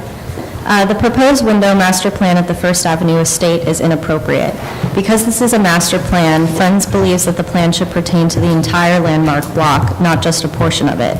The piecemeal treatment of this landmark is what led to the defacing of the buildings along York Avenue, and the Commission should not continue to treat these buildings individually. This is one whole landmark and thus should be treated uniformly. In the Commission's decision on the hardship application for the two buildings along York Avenue, the Commission stated that all of the lots in the block should be included as part of the application, and that the buildings were, quote, stylistically and remain physically related to the rest of the buildings on the block in terms of height, massing, and general layout. Friends, which has had a long-standing involvement with this applicant for years, commends the Commission on its decision. We hope the Commission's statement on the treatment of this block as a whole will carry over to this application. Allowing the owner to replace the historic wooden windows with aluminum windows would reward years of the owner's negligence. With proper care, wood windows can last just as long as aluminum windows. In addition, the Commission's rule states that for individual landmarks, when existing windows cannot be repaired, quote, a wood historic window shall be replaced in wood. This site deserves to be treated with the same standards as other individual landmarks. Friends urges the Commission to deny this application as proposed. Should window improvements be made, the owner should be required to repair the existing windows where appropriate and replace deteriorated windows with new wood ones. Historic wood windows have aesthetic and material attributes that cannot be replicated by modern aluminum windows. Thank you. Thank you. Sarah Chu?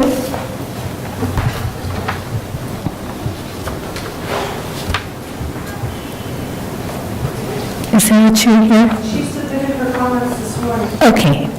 Joy Chiaras?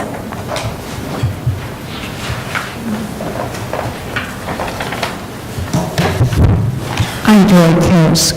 For myself and for concerned citizens of 64th to 65th Street, First Avenue to York Avenue.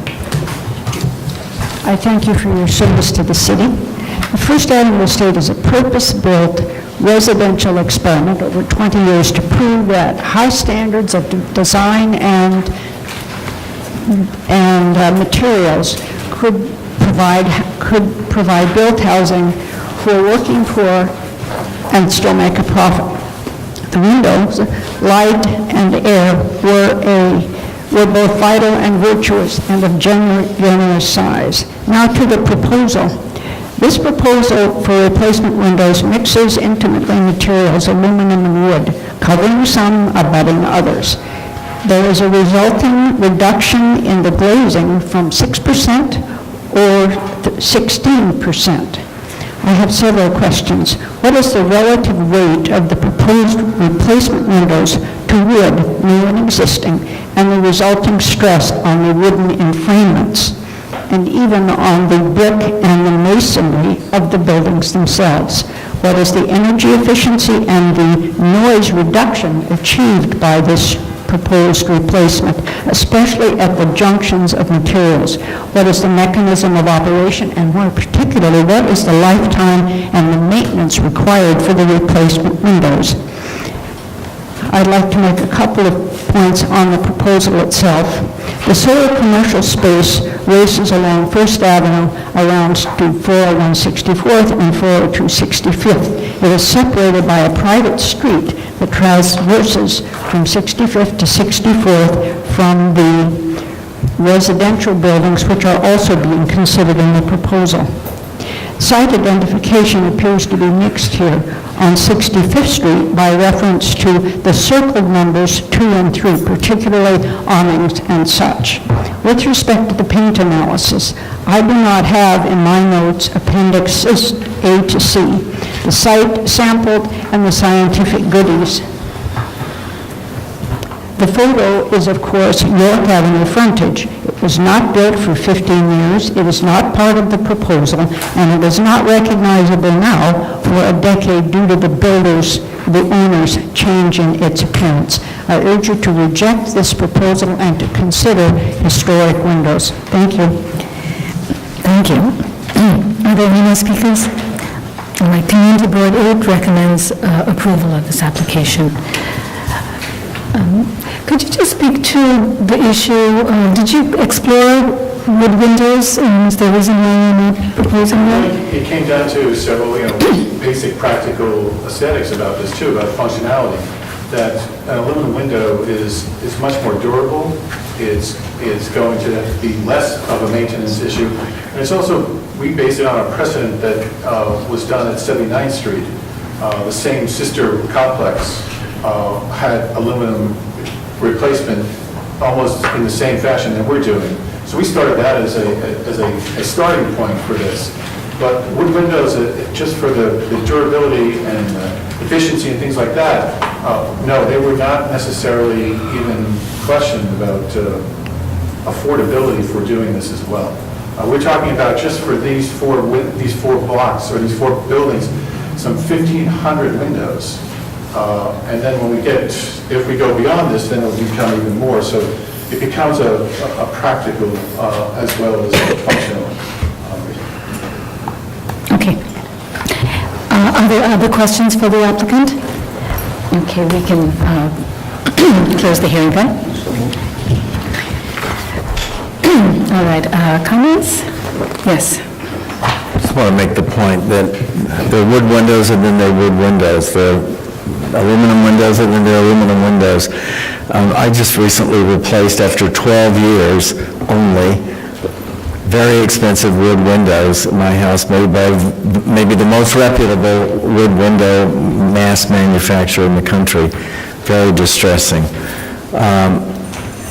You can get very good quality wood windows, and then you can get very bad quality wood windows, and the same with metal, aluminum. So I don't think we should just be talking about generic wood versus generic aluminum, because I think it's too simple to say that.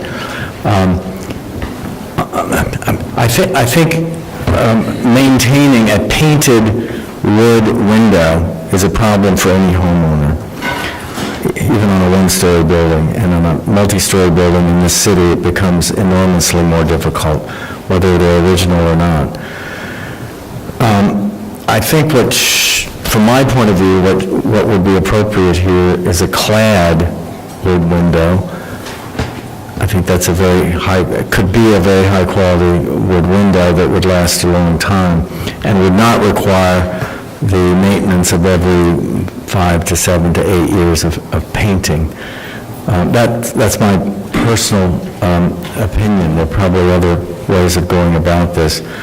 But I know that there is a big precedent that we've established here over hundreds of buildings and thousands of windows that allow simple aluminum replacement. But I just wanted to get it on record that it's not as simple as just wood versus aluminum. It's the quality of the product as well.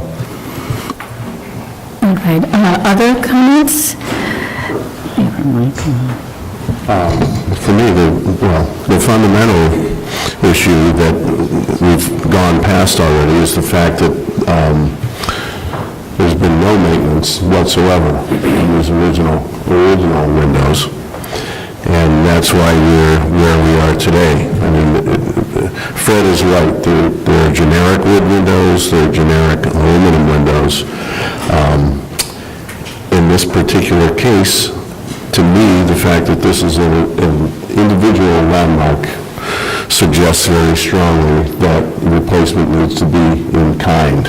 And I would essentially counter the argument of wood windows being less performing than aluminum because we changed the windows in Jan Picorni's office/residence 25 years ago, and they're still in perfect condition. They have required repainting once every 10 years, not every 5 years, but they're still in perfect condition. One of the great things about having windows that require maintenance is that it requires that you pay attention to them. You just don't put them in and then leave them.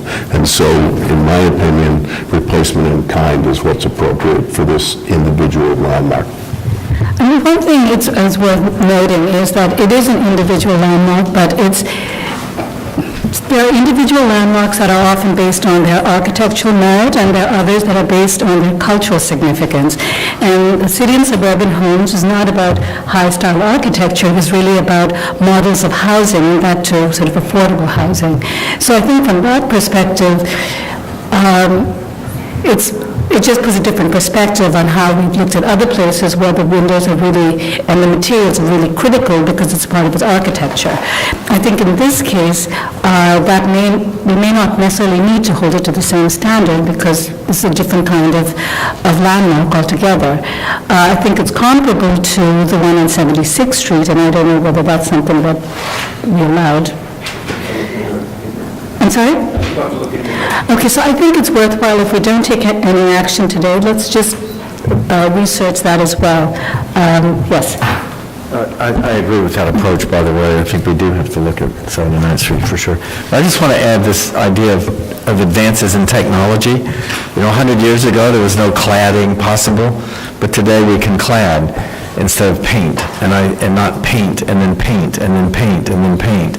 Over and over and over again. And I think we have to acknowledge, or we should acknowledge, advances in technology while consistent with a landmark approach, as well as just going back to what was done in 1900. Yes, Sarah? Yeah, I just wanted to address the issue of the individual landmark. While the rule says that the staff cannot approve aluminum replacement or alternative materials on an individual landmark, and that decision is left at the discretion of the chair of the commissioners. The commission has approved aluminum replacement windows on a number of individual landmarks, including the Puck Building, Alden Court, the San Remo Apartments, and so it's something that, while the staff can't do it, the commission has done it very often. Yes, Yeah, I just wanted to comment, following with what Fred had noted. I don't know if it's hard for me to read the detail here, but that we should have, who is the manufacturer they plan to use, what are the detailed specifications, so that we are approving something. Whether we decide that we're approving wood clad, or we're approving wood, or we're approving aluminum, that it's a sufficient quality product, so. Okay. Can I respond to that? Yes. Yes, in fact, we have been working directly with the window manufacturer. We did go through the grades of different types of aluminum windows, and these are set by national standards. The standard we're using here is called a commercial grade. We start from a residential for a single-family house to an LC, which is for typically a building like this. We went to above that grade, to commercial grade, to come up with this window. So yes, we've been working directly with the window manufacturer to come up with this. We have tried to make the areas as small as possible for the pan, so we're taking off like the window stops that are there inside. We're duplicating the brick mold that's already there in a very straightforward way. And one of the things that did come out of even the designation that was done by landmarks is they talked about how City and Suburban emphasized the large-scale development, like into a chain store, were able to offer goods at a bargain price because of its large-scale organization. So in context, as well as in context to what was done at 79th Street, which we believe is aluminum and was approved. We are trying to actually echo what was done there. All right, I don't know if we necessarily need to table, but yes. I'm convinced by what you said. I think that it's completely correct that this was landmarked for its cultural and historic value and not because of the aesthetics per se. I think that they have gone to efforts to make the windows historically similar to what was there, and I think that Fred's comments about the functionality of these windows is totally true. None of our contemporary windows, unless you're willing to spend, scads of money per window, are going to have the level of performance that these old generic windows had, simply because of the nature of the mechanisms involved. They will fail more quickly, and we've seen a ton of jobs where replacements have been made after 10, 20 years on replacement windows that were replacing windows that probably lasted 80, 100 years. So while we can hope that the technology will improve and maybe next time out there'll be a better solution, I think that these are appropriate as is.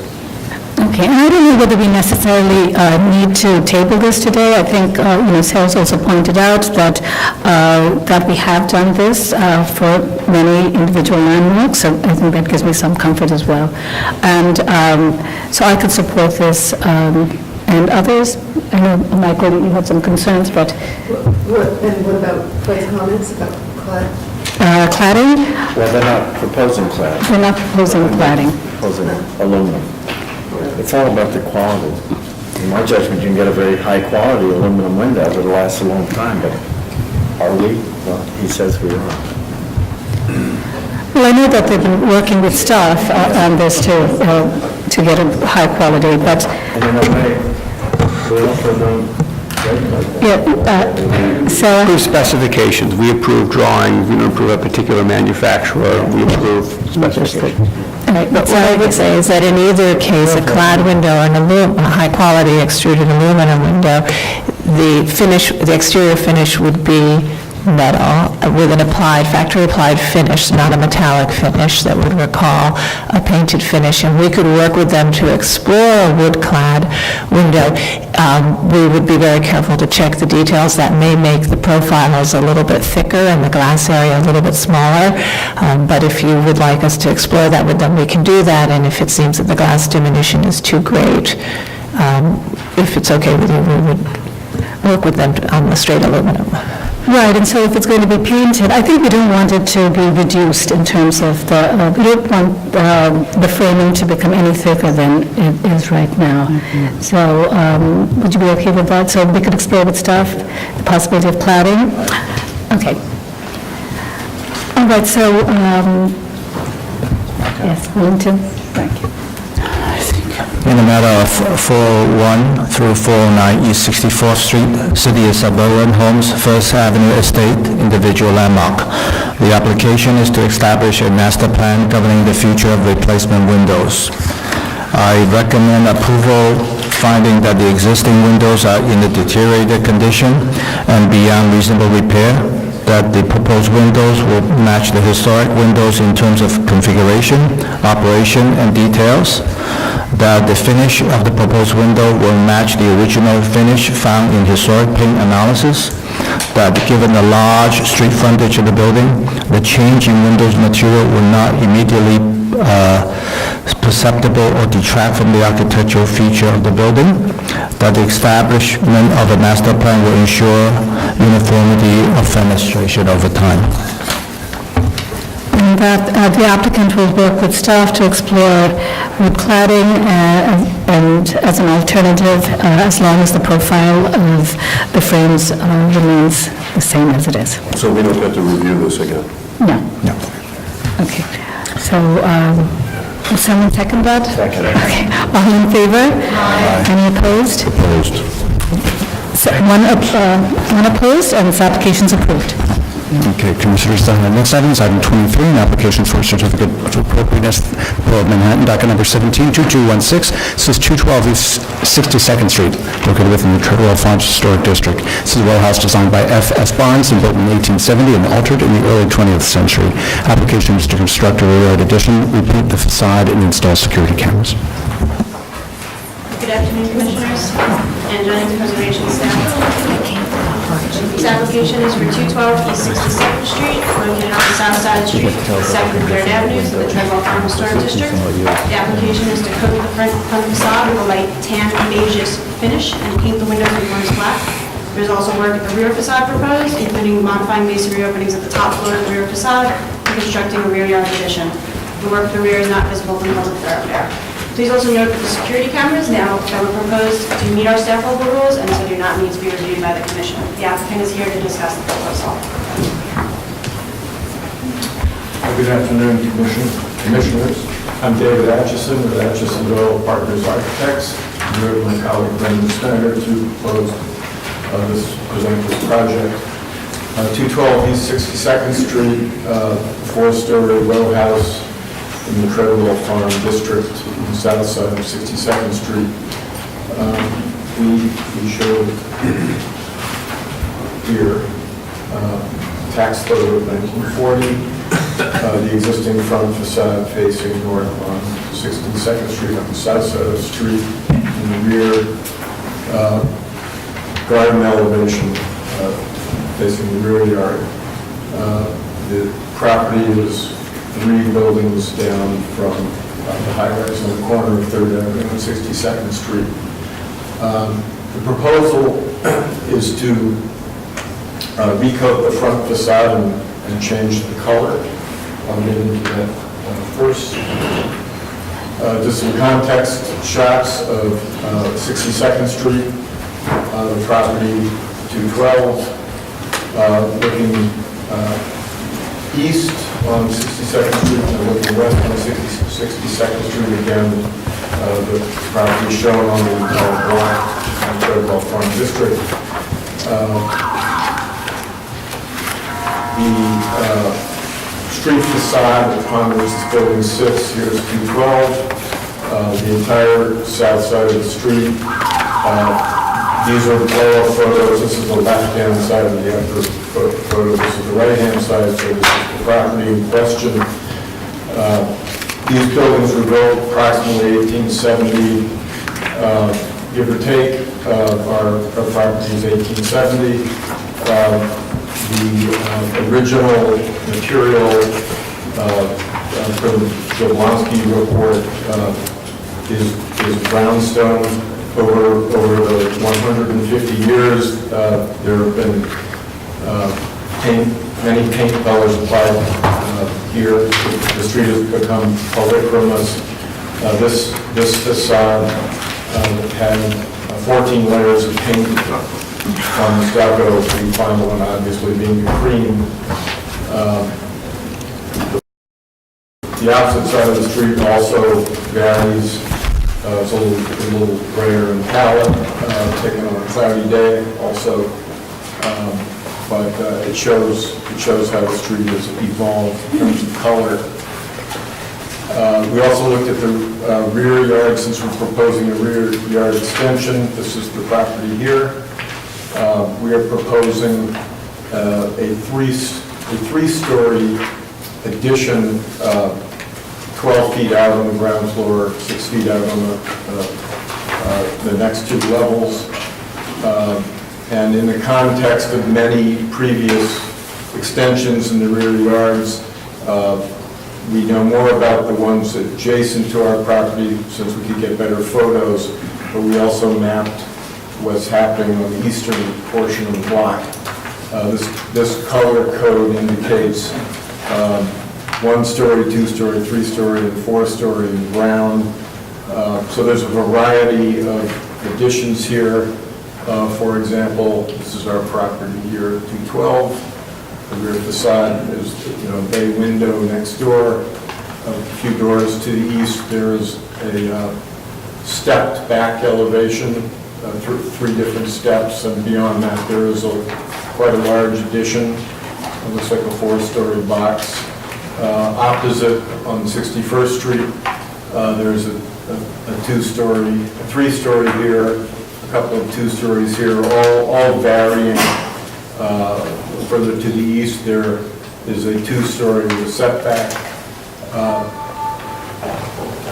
So in the context of that, just a quick summary of our design. Again, this is a rendering of the approach we want to take to the front, which is to change the color, actually strip and restore the stucco and change the color of the building on the street facade from a cream to a kind of a limestone gray. This is the color being passed around. This would be a Kime stucco, high-performance stucco with an integral limestone color. We chose a limestone kind of gray because just looking at buildings on the block, we think there are some handsome limestone looking ones, and our client preferred that approach and wants to depart from the cream, but we're keeping the building kind of light on the lighter end of the palette character. On the rear facade, we are proposing an addition, a 12-foot extension on the ground floor, a 6-foot extension on the first and second floors, and no extension on the top level. We're proposing to rebuild the corbels and actually restore them per the historic detail that was there originally. Just go into generalities here. The rear yard addition, this is a section looking west, is obviously not visible from the street, nor is any other work except for the work on the front facade. Again, on the front facade, there are joints tooled into the existing stucco facade, and we are proposing to recreate those joints exactly, to retool them with a more precise language, which the Kime product allows us to do. It's a 3-coat stucco silicate-based product, which has a base coat and 2 top coats with the integral color. The color is by Donald Kaufman Color, and he has an association with the Kime company to do integral colors. The intention is to paint the cornice black, also by Donald Kaufman. There's a black sample there. The windows, which aren't part of this application, I think at staff level, would be replaced like for like and painted black with windows. The ironwork would be painted black, and I think there's some minor modifications here that are staff level also. On the rear, the existing rear facade has a variety of sins, so to speak. There was a greenhouse that had been removed prior to our client purchasing this property. You can see the cheek walls here and the flashing. It came down as a slope with a stepped masonry on each side. We were proposing to remove that and start over with this facade.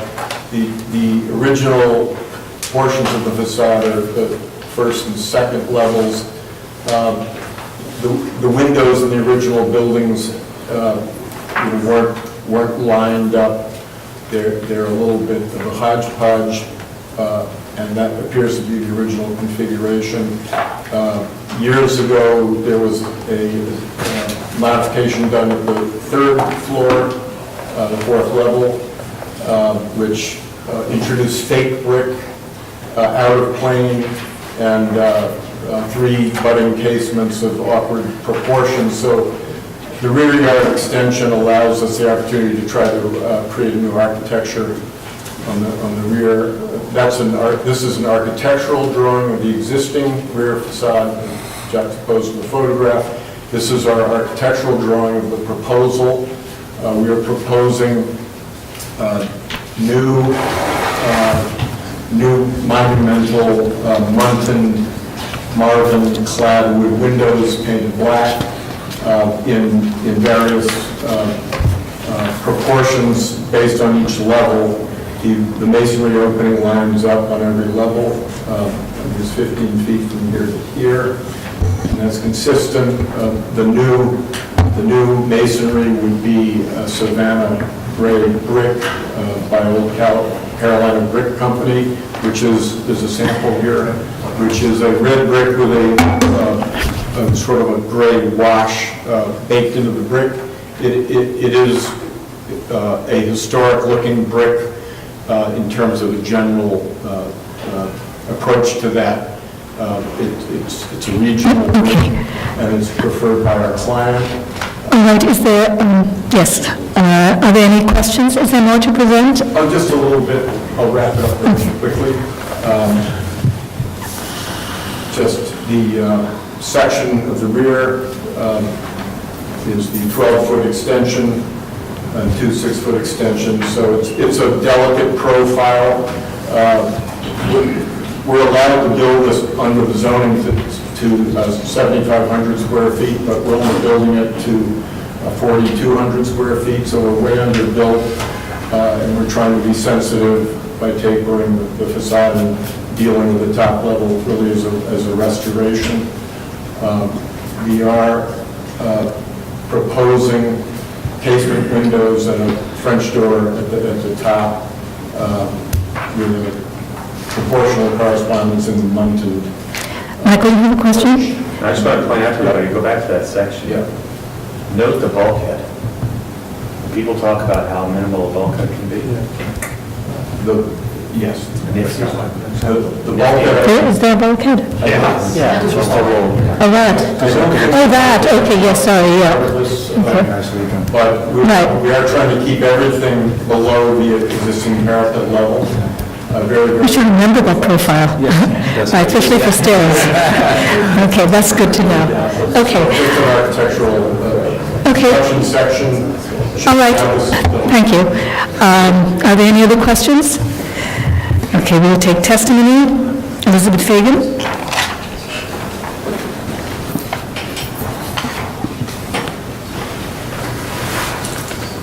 Hi, Elizabeth Fagan, Friends of the Upper East Side. The Preservation Committee at Friends appreciates the architect's thoughtful approach to the restoration of the exterior and to the design of the rear elevation. The repainting of the facade to a limestone color is in keeping with the historic polychromatic appearance of the Treadwell Farm Historic District, and the new wooden windows are historically appropriate. On the rear elevation, Friends welcomes the brick exterior and multi-light windows. The use of masonry and punched openings reflect our belief that a traditional secondary facade should look like one. To Friends, the rear yard encroachment is minimal and is in line, if not smaller, than other rear additions on the block. Friends supports this application. Thank you. Thank you. Are there other speakers? The Community Board 8 recommends approval. All right, do we have any other questions for the applicant? Okay, we can close the hearing. All right, comments? It's good, yes. Adi, you were going to say something? Yes, Michael, you want to say something? I just wanted to make a suggestion. I think if you look at the A005, this is a strikingly intact back row, and I think that if they are going to go to the extent of rebuilding the top floor, they might consider making the top 3 windows just in the same rhythm and scale as the others. It's a minor comment, but I think it would do a lot to fix a boo-boo. Okay. It's the middle of a really nice row of 5 buildings that are, or actually more than 5, that are pretty much intact. And in the spirit of our quest to keep the top row, to kind of keep that uniformity, I think that since they are rebuilding it anyway, and they are putting 3 openings anyway, to request them to narrow up the top 3. Right, so they have, the windows are just wider than what... Yeah, just right? make them a little narrow with staff. It's not a big deal. Yeah, a door's fine, but instead of 2, you have 1. I think it's okay as is. Me too. Okay. So, I've forgotten who's reading it now. Michael. No, just as is. In the matter of 212 East 62nd Street, the Treadwell Farm Historic District, an application to construct a rear yard addition, repaint the facade, and install security cameras. I recommend approval, finding that the proposed work will not alter, eliminate, or conceal significant architectural features of the building, that the proposed finishes for the stucco, windows, and cornice of the front facade will be in keeping with the variety of finishes found at row houses in this district, many of which were altered in the early 20th century to feature lighter colored stucco facades. That the proposed rear addition will not rise to the full height of the building or extend to the rear lot line and will be in keeping with existing rear yard additions at neighboring properties in terms of its number of floors and projection into the rear yard. That the step form of the addition will be consistent with the form of other rear extensions present at the block. That the solid to void ratio and size of masonry openings at the addition will relate to the floor levels and maintain a residential scale.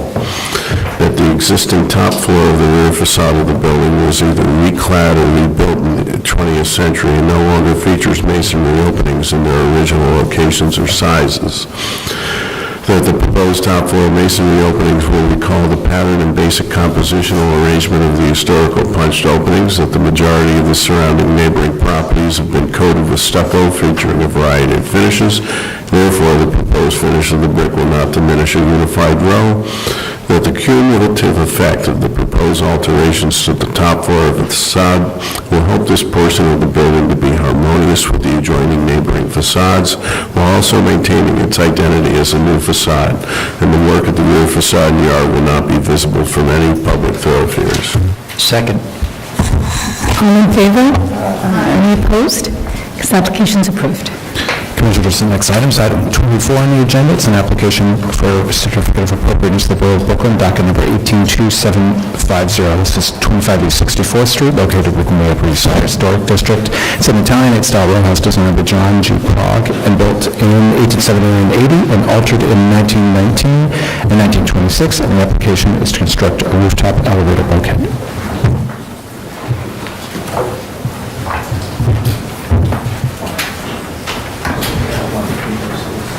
Good afternoon, Commissioners. Michelle Shabrami of the Preservation Staff.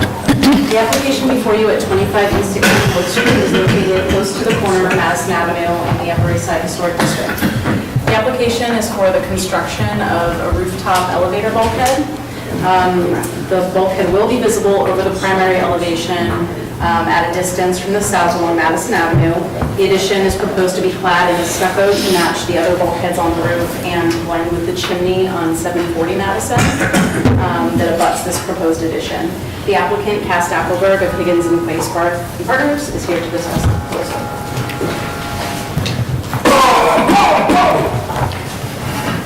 Thank you, Michelle. Commissioners, good afternoon. Here with Mal Hughes from Design Republic, who will take you through the design proposal, but I'll just briefly summarize what Michelle was stating. There is a proposal for an elevator bulkhead. Fortunately, it's not a stair bulkhead. An elevator bulkhead on the roof of 23 East 64th Street. It's the middle building of the three. And this was originally a row of 5 buildings.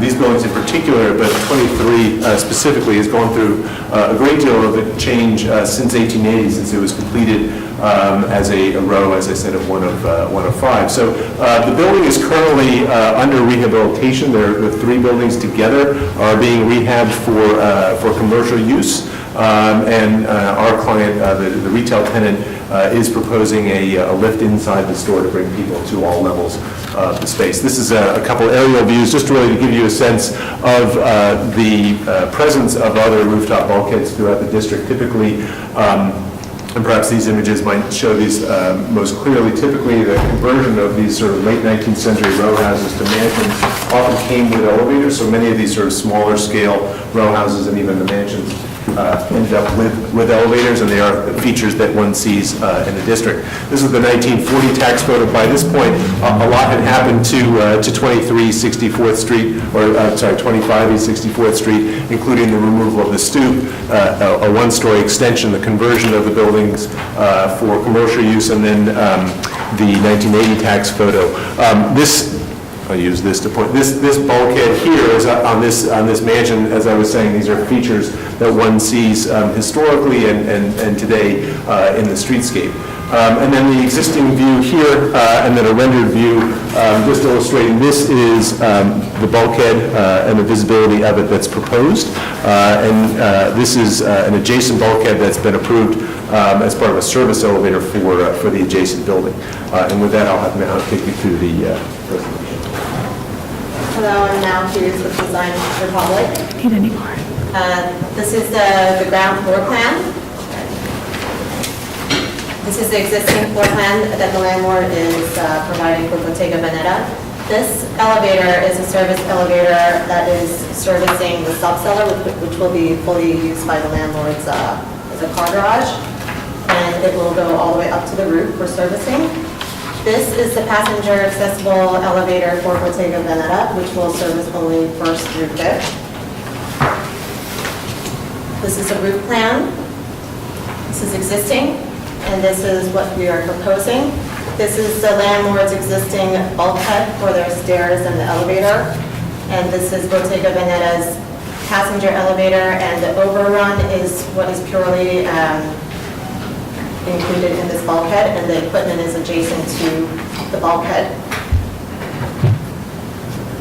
This is another existing elevation. Again, this is the existing landlord's bulkhead. This is an existing elevation of the 740 Madison building from the Madison side. And this is what we are proposing. Again, as Cass mentioned, this is a proposed bulkhead, which is 13 foot 6 in height and 8 foot 4 width. And this is the adjacent existing landlord's bulkhead, which is approximately a foot higher than what we are proposing. This is a proposed storefront that is under a separate application. We did some visibility studies from across the street. This is from 64th Street. There's no visibility. This is from Madison Avenue. Again, there's no visibility from the street across.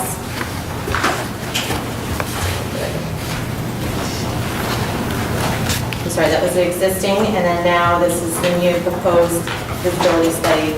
So there is no visibility of the bulkhead from both streets. We did some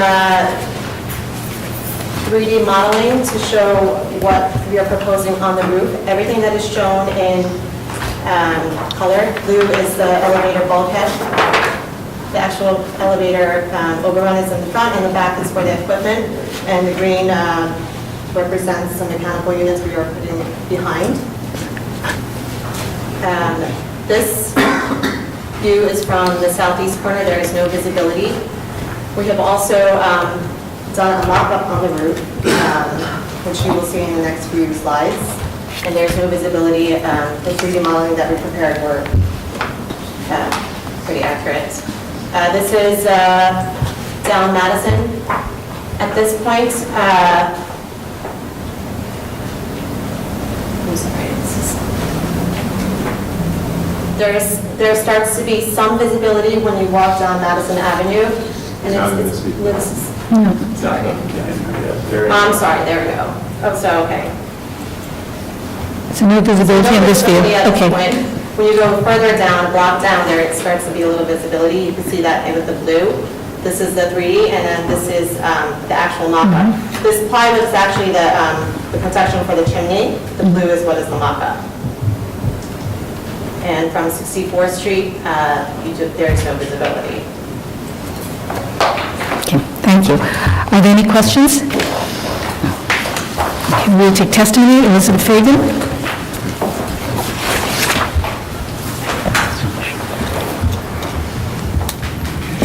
Elizabeth Fagan, Friends of the Upper East Side. It should be noted that since the architect was unable to photograph the building without scaffolding or assemble a mock-up on the roof, it is difficult to determine the true visibility of the bulkhead. While computer-generated models can provide an understanding, without a physical mock-up or photographs, it is hard to comment on the bulkhead. It does appear, though, that the bulkhead will only have a small amount of visibility, and its limestone-colored exterior will blend in with other existing rooftop additions and neighboring party walls. Friends can support this application, provided that the bulkhead is minimally visible. Thank you. Thank you. Kelly Carroll?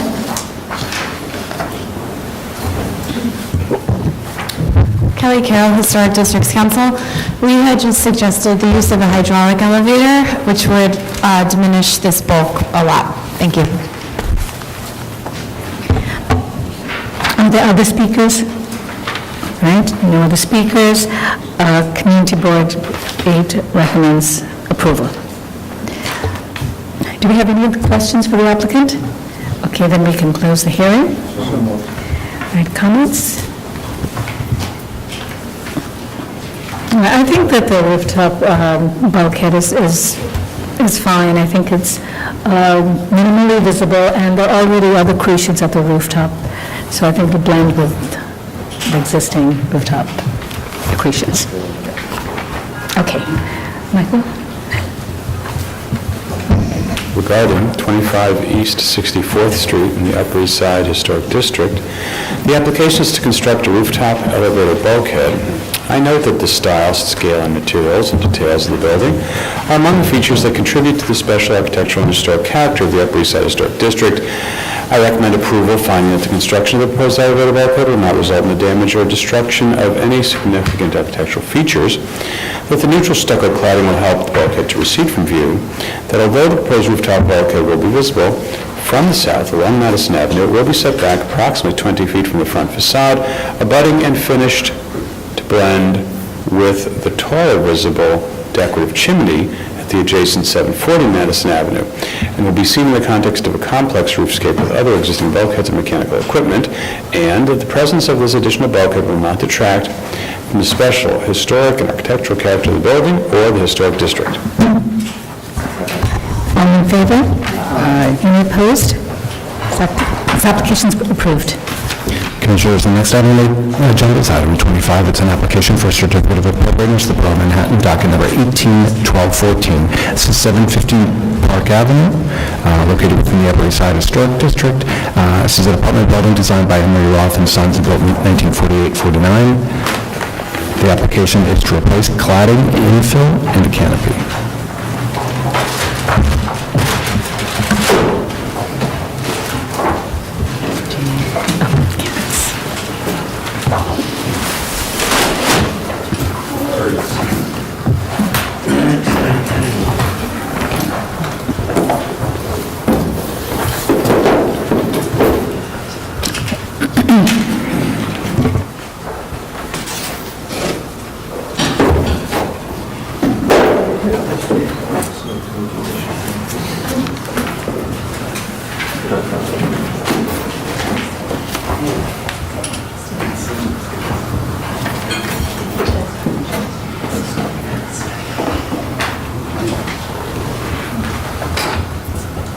Good afternoon, Commissioners. Julianne Wiesner-Chianese, Preservation Staff.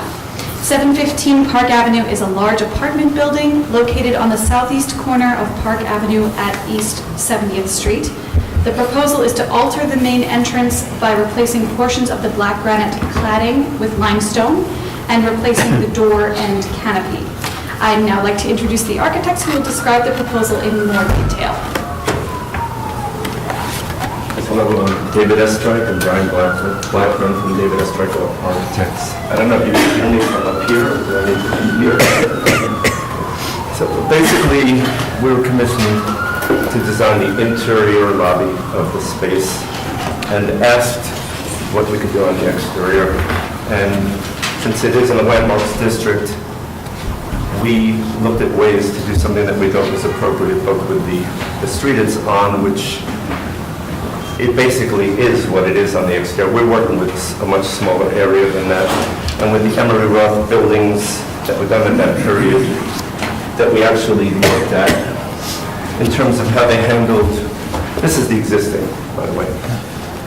And what was typical, and this is 48, 49, so we looked around 1950, give or take a year in either direction. And typical of all of these buildings, which were brick residential buildings, they had a portal frame that went around the entrance. something having to do with doctor's offices, either on the left and right, that were either incorporated or subtly separated.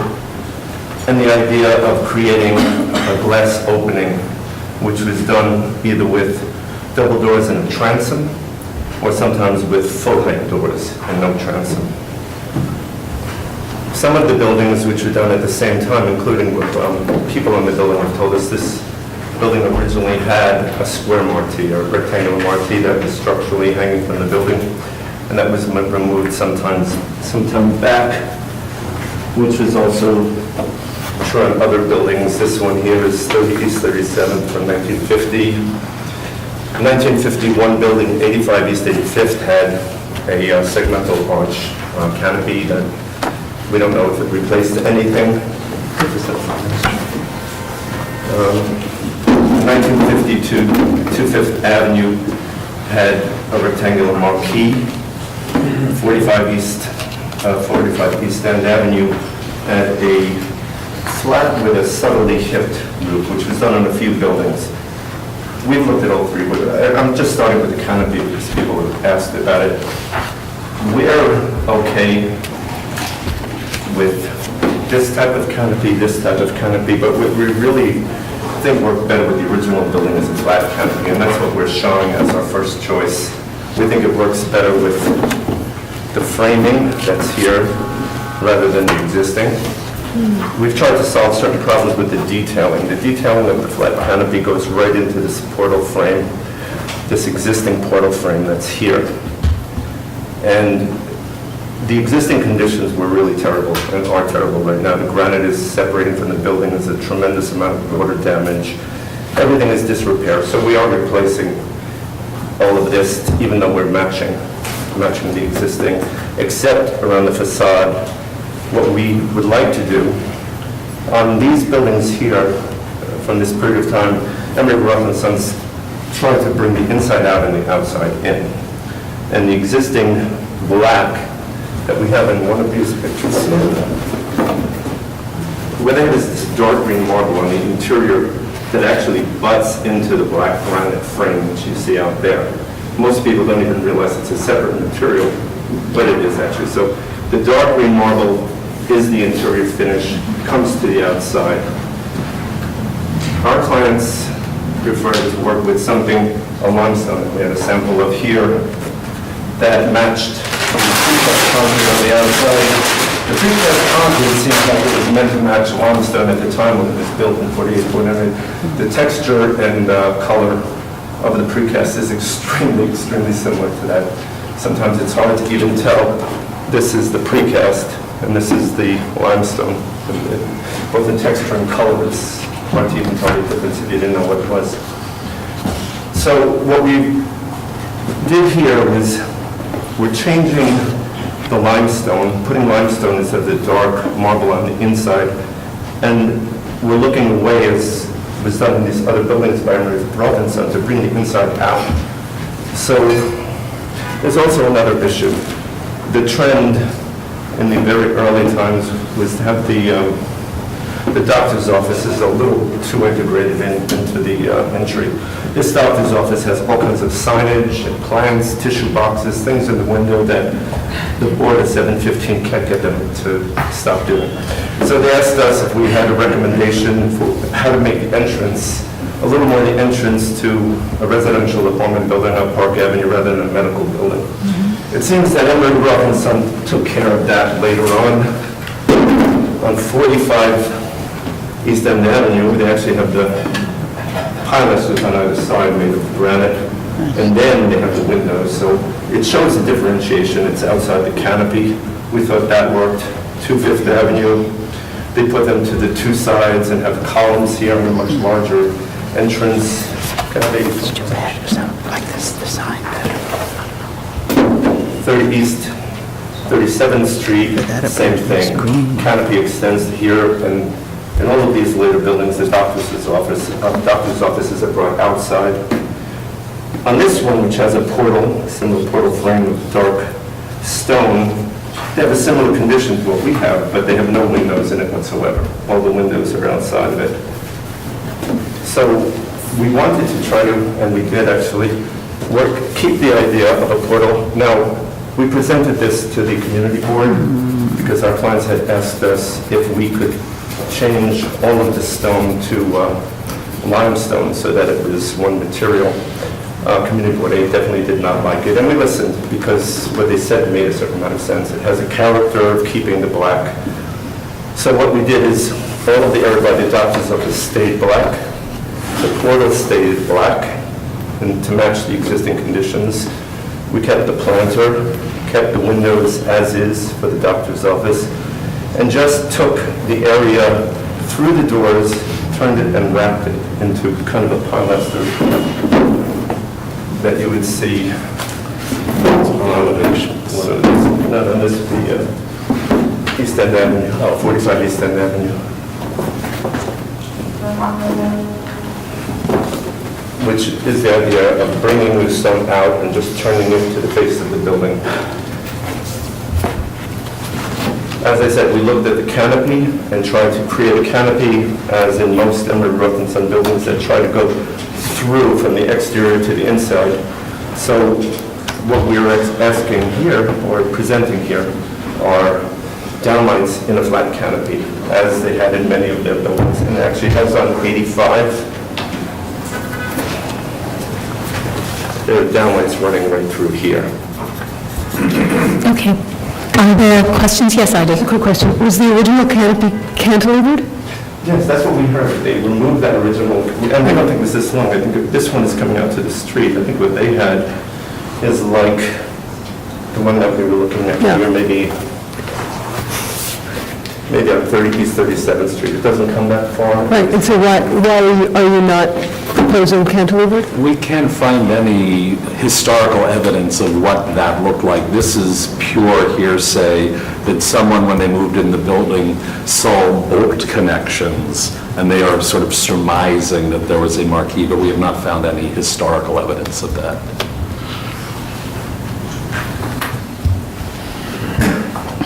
Okay, and are there other questions? Any other questions? Maybe we'll take testimony. Elizabeth Fagan.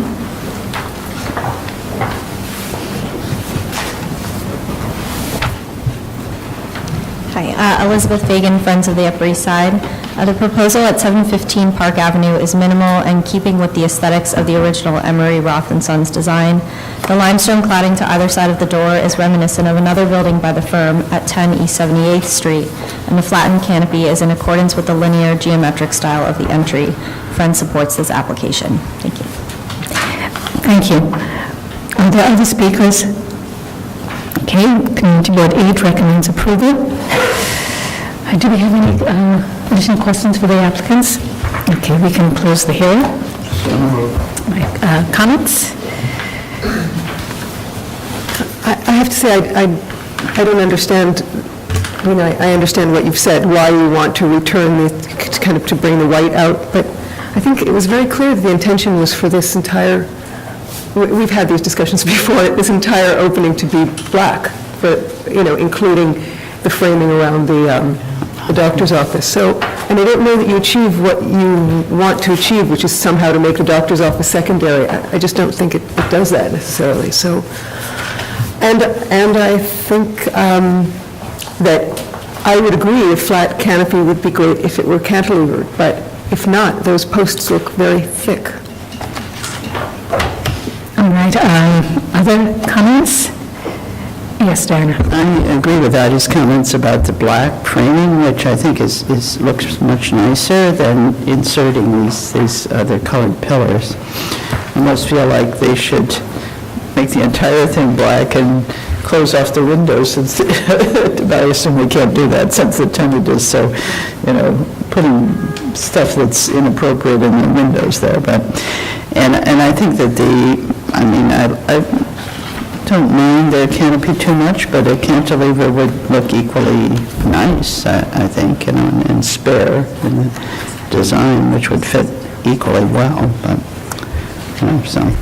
But I do think that introducing the limestone pillars just doesn't help the building. I think that the original dark the existing elevation with the dark surround, I think works better than the proposed. Well, okay, I think it's worthwhile noting that this is not one of the buildings for which the district was designated. Yeah. So I think we can take a more flexible approach. So again, it's whether we find this appropriate, not necessarily what we think is better. So I'm just putting that on the table. I agree that it's more appropriate, what she suggested. I will see what others think. So other, okay. I think if the emphasis is really to, make the residential entrance stand out, I think the modified proposal does achieve a little bit of that. It's a cleaner, it lightens up, brightens up, it shows a clearer delineation between the medical and the residential component. So for that part, it achieves its purpose. Do other commissioners have any issues with this? Yes. I can support it as is. I think it's respectful, and it's a relatively minor change that, my judgment, is appropriate to this building, which is, again, a building not for which this district was intended. All right. I think the other commissioners are okay with this? Mm-hmm. Okay. Diana? I don't know which way you're going on this. I think I really, before I stuck, I actually like the black surround much better for the building. And, Emery Sons is a distinguished one. I don't, in other words, I don't really like but I think you've got the votes. Right, no, yes, I thought I'd ask John to read it then. Yes. That's the reason.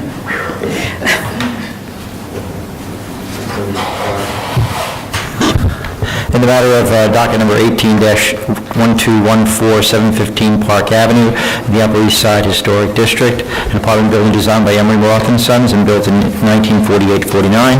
The application is to replace cladding, infill, and a canopy.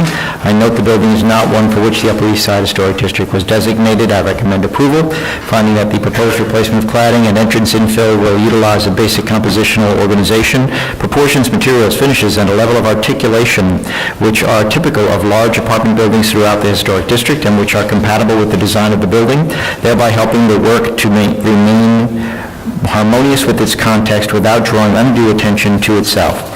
That the proposed canopy will be typical in placement, size, and design, and well-scaled to the entrance, and its presence will be in keeping with typical use of canopies at apartment buildings of this size throughout the historic district, and that these alterations at a limited central portion of the western facade will be perceived primarily within the context of this wide modern building and will not detract from the neighboring building's streetscape or historic district. All in favor? Any opposed? One opposed. Okay, this application's approved.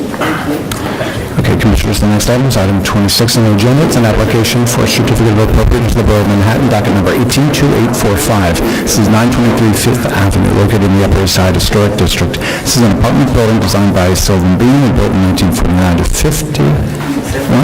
The application is to modify masonry openings and install railings and awnings at a terrace setback.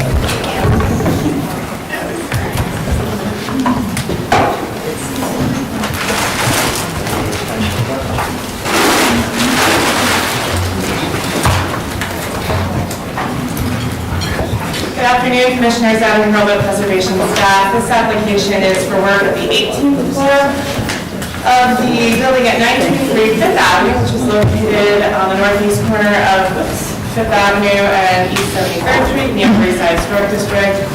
This application is to combine, create, and enlarge masonry openings throughout the 18th floor level and install fixed and tilt and turn clear finished aluminum single wide windows and metal panels in the openings. The application also includes the replacement of these metal railings with glass railings and the installation of a black finish metal sunshade at the southern, western, and northern terraces. The applicant is here to discuss those in detail.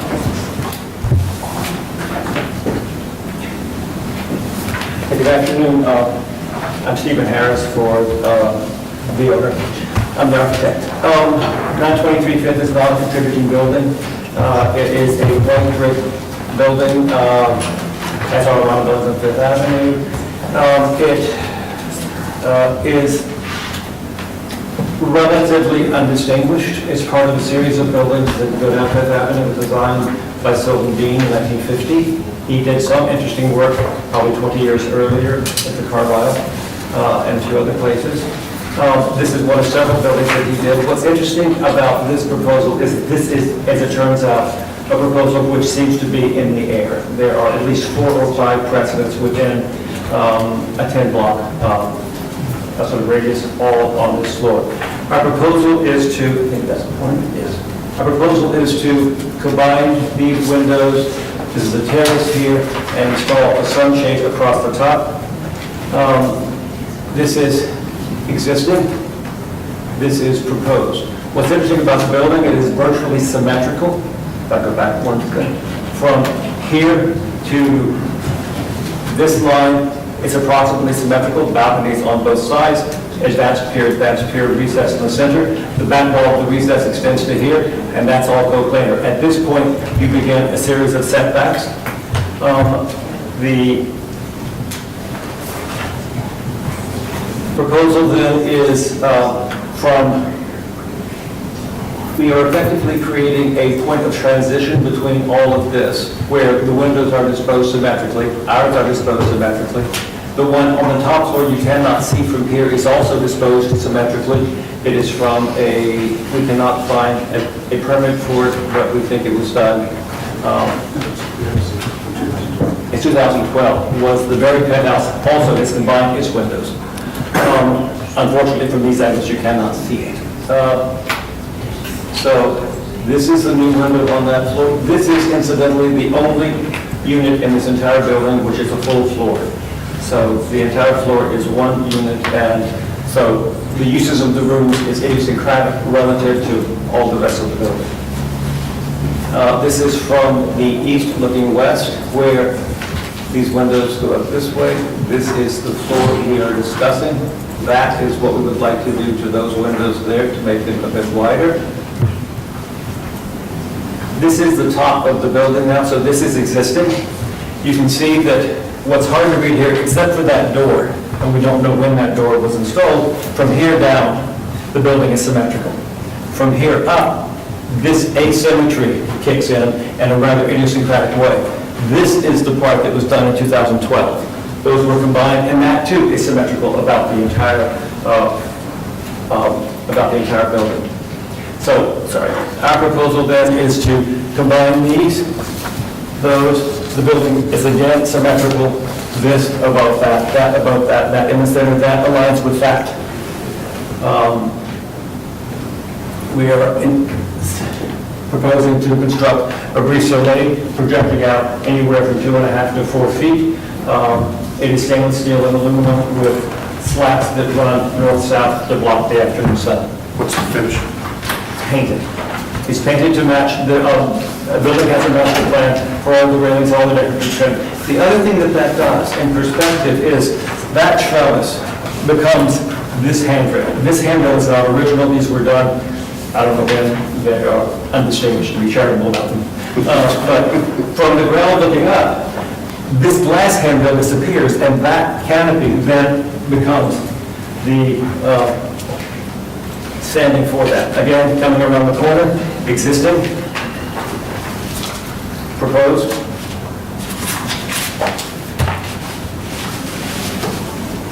That's again, the east facade, existing, and proposed.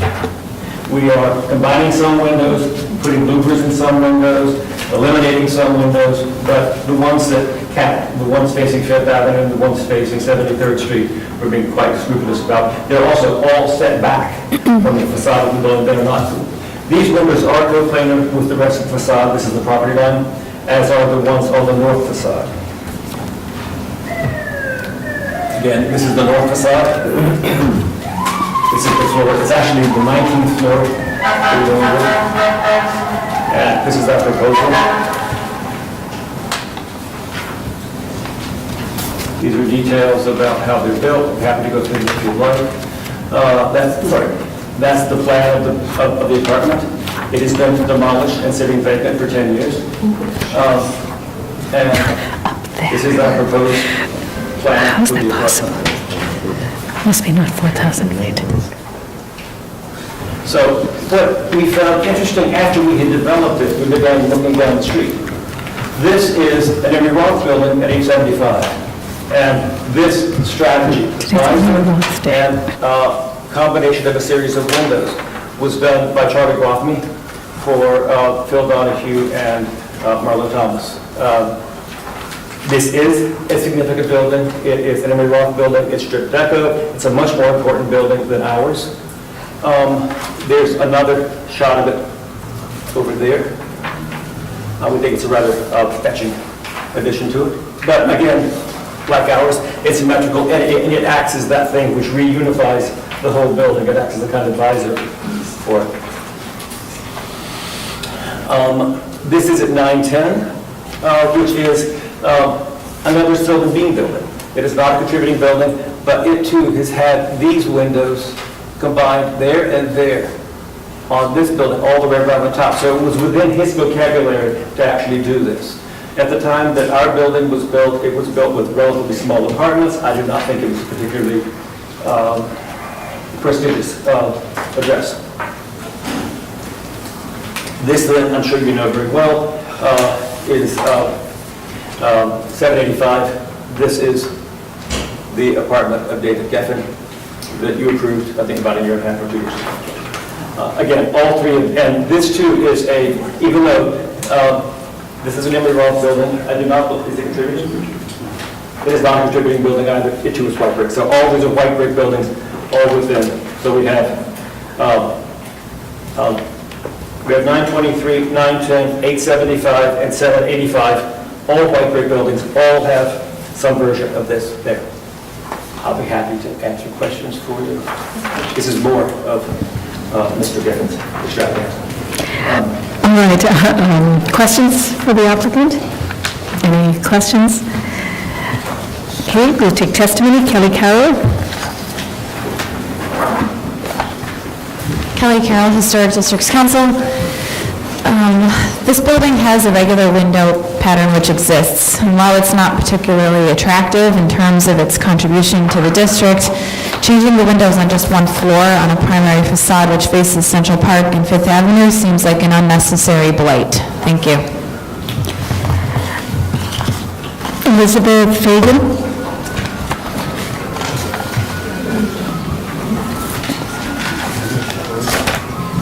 Elizabeth Fagan, Friends of the Upper East Side. The proposed enlargement of window openings at 923 Fifth Ave will disrupt the symmetry of the building's fenestration. Below the 19th floor, as well as on the floor above, most of the windows are aligned and of similar size. By radically changing these window sizes, the eye is drawn to the awkward spacing of the windows, which leaves an inadequate balance between the masonry and openings. The interruption of the fenestration is most apparent on the parts of the penthouse which are not set back and are flush with the rest of the facade. Friends questions the purpose of the existing master plan for this building if it does not pertain to new openings and allows for this kind of deviation. We believe that this application should honor the guidelines of the master plan, including the plan's tripartite arrangement for the larger existing openings, rather than the single-pane windows as proposed. The removal of the metal railing and its replacement with a glass rail also amounts to excessive glazing. In addition, the metal visor which wraps around interrupts the verticality at the top of the building. Friends ask the Commission to deny this application. Thank you. Are there other speakers? I think no other speakers. Community Board 8 recommends approval. Do we have questions for the applicant? Okay, we can close the hearing. All right, comments? Yes, Kim. I was just wondering, because there are triple windows, they're big picture windows, but the ones proposed are huge.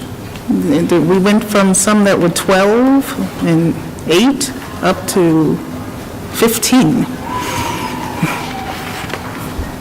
That's on page 10, where it seems totally out of scale. It just seems totally out of scale. It's a different type of building where we're going almost for a ribbon window here. Yeah. But I'm convinced by the argument that the architect makes about the fact that he's actually going for a departure here, something else, and something else that actually has precedent, if we can call it precedent, or at least example, in other buildings. So I find this really convincing, actually. Yeah, I agree. I think from time to time, we have to be, to sort of our own aesthetic judgment about things, not just slavishly say, well, that's the way Sylvan Bean did it back then, and that's the way it should stay. I think the architect noted that he did some good work, but he did some very ordinary work, too. My judgment on this is that this improves the top of the building by changing it, by taking a different approach. So I can support it as it is. Other comments? All right, I could support it, but there's just one area that gives me some pause, and that's, it's on this, I think this, I'm trying to understand this, this is on the side, I think it's 73rd Street. Let me just see.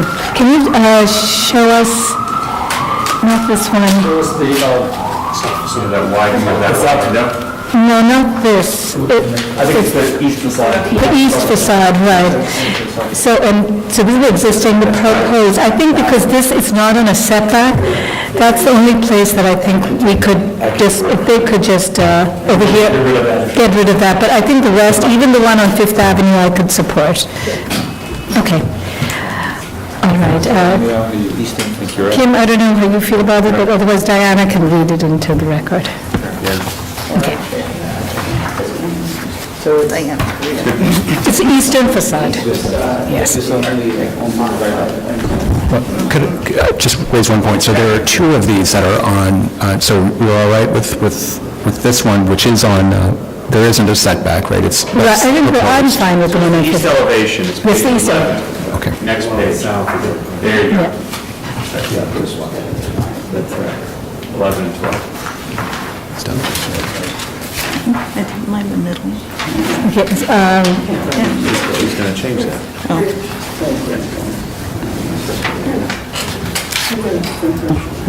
Okay. In the matter of a certificate of appropriateness, 923 Fifth Avenue, Upper East Side Historic District. I note that the building is not one for which the Upper East Side Historic District was designated. I recommend approval with modifications, finding that the proposed modifications will not result in the loss of or damage to any significant architectural features, that the proposed masonry openings of the setback facades will be compatible with the building design and maintain a solid to void ratio in keeping with a variety of conditions found in setback facades at the top of buildings of this size throughout the historic district, that the lengthening of select windows at facades which are not set back in relationship of the widening of window openings at the north facade, which is not set back to windows at other floors, will be barely perceptible from a public thoroughfare. The materials, finishes, and configurations of the proposed windows, doors, and related framing will be consistent with such aspects of windows and doors found throughout the facades, that the fixed metal sunshade will be in keeping with a variety of horizontal features which serve as a terminating element at the top of apartment buildings of this size throughout the historic district in terms of its placement and size. That the proposed metal sunshade will be simply designed well scaled to the building and utilize materials and finishes present at the building, thereby helping the design to maintain a compatible relationship with the building without drawing undue attention, and that the proposed glass railings with a non-reflective coating will harmonize with the building's materials and details. However, I find that the widening of openings at the eastern facade, which are not set back, will be inconsistent with the existing regular pattern of openings at that facade. Therefore, I recommend that the proposed widening of windows in the primary of the eastern facade, which are not set back, be omitted and modified to better relate to the established pattern of window bays. Second. Okay. Second. All in favor? Any opposed? One opposed. Okay, Commissioners, last item of the day, item 27 is an application for certificate of appropriateness, Borough of Staten Island, docket number 160758. This is 806 Richmond Terrace, the Neville House, an individual landmark. This is a federal-style house built circa 1770 with later alterations. The application is to alter dormers, replace windows, and construct rooftop and rear yard additions. Okay, this is the one that said. Okay, right. Good afternoon, Commissioners. Derek Danderan, Preservation Department staff. The Neville House is an individual landmark built in the late 18th century and is located on the south side of Richmond Terrace between Tyson Street and Clinton Avenue, just east of Sailor's Snug Harbor. The applicant is proposing to legalize the demolition and construction of an ancillary garage structure. The applicant is also proposing to replace all windows with 2/2 simulated double-hung units with tilt and turn lower sashes, alter the rear dormers, and construct rooftop and rear yard additions that will be visible from, in varying degrees from Richmond Terrace and Clinton Street. The applicant is here to present this application. Just a quick question. The garage that was demolished, was that identified in the report, or? No, it was not. Okay.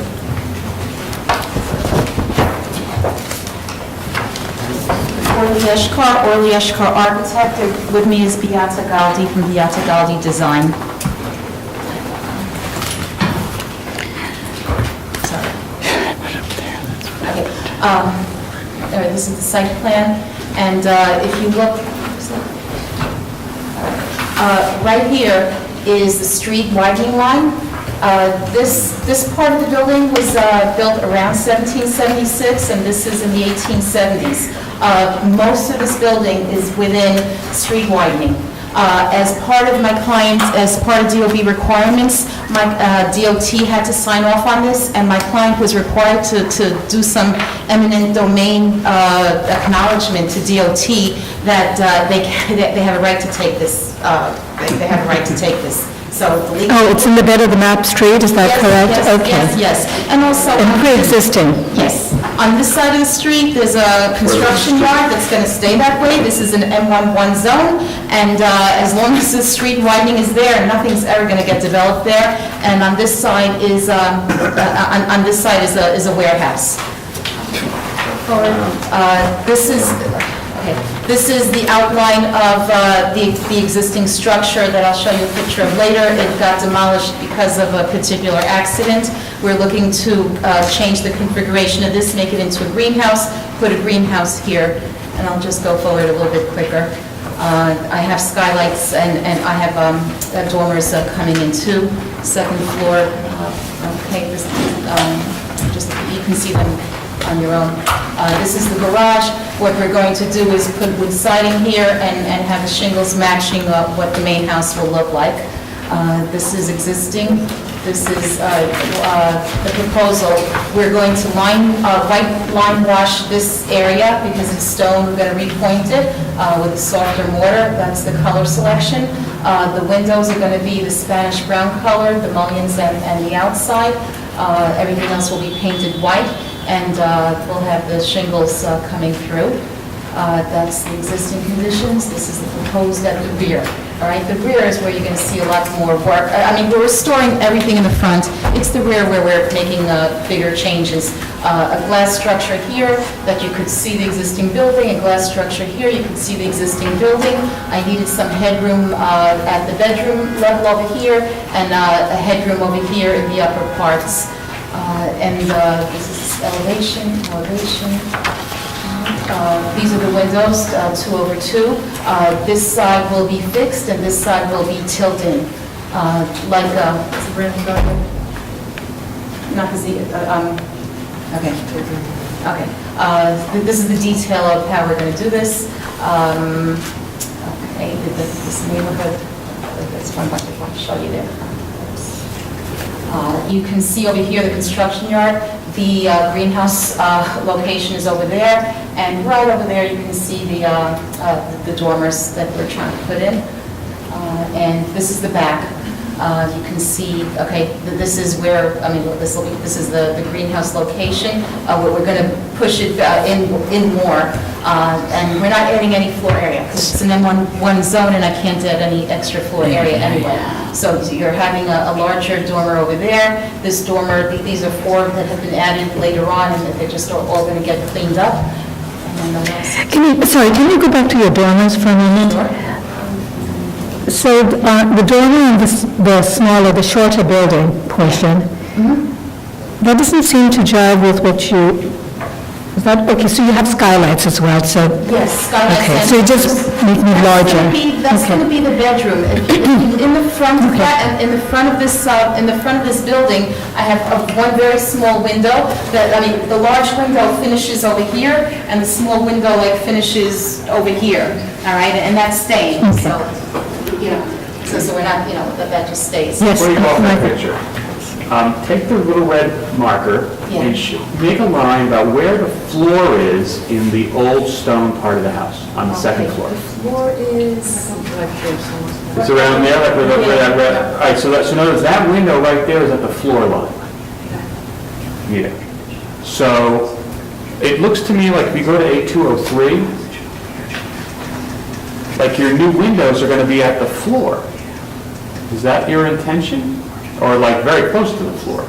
And like when you stand up, like can you stand up in front of that window? We have a section. This looks very low to me. And the reason I ask is that you're asking us the removal of, well, no, but those are new. If you look at 203, Yeah. it gives you it shows you the dashed line where the elevation It's about a foot and a half off the floor. Yeah. And it ends maybe about 4 feet, 4.5 feet. Right. And is that they're asking to remove some historic material from 1776 for those windows.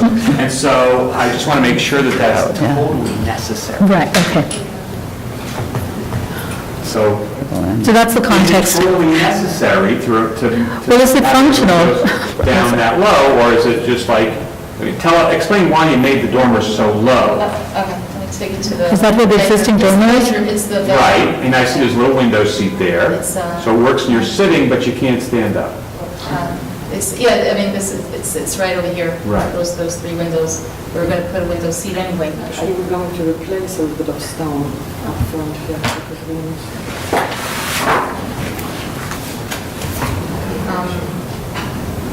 No, I mean, I could maintain that height level. If that's, I mean, if I missed it, Okay, I would great. maintain that height Thanks. level.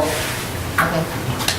I don't... And do you know if the roof structure over the old part is original, or is it a new roof? Can you see the structure? Is it like old hand-hewn timbers?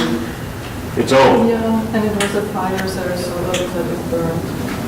So you can see like the burned wood? Yeah. Okay, thanks. And are the skylights positioned in such a way that they go between them, or are you framing around, new framing where the skylights go? Okay, you see 1, 2... No, I'm not talking about that left part, I'm talking about the right side. No, you have the skylights. Yeah, the skylights. Right. That is the... No, I know, but left you have 2 skylights, right you have 3. They're long and skinny with spaces in between. Are the rafters the old rafters? So you're not reframing in that area? No. You're just making holes? Between the rafters. That's very important.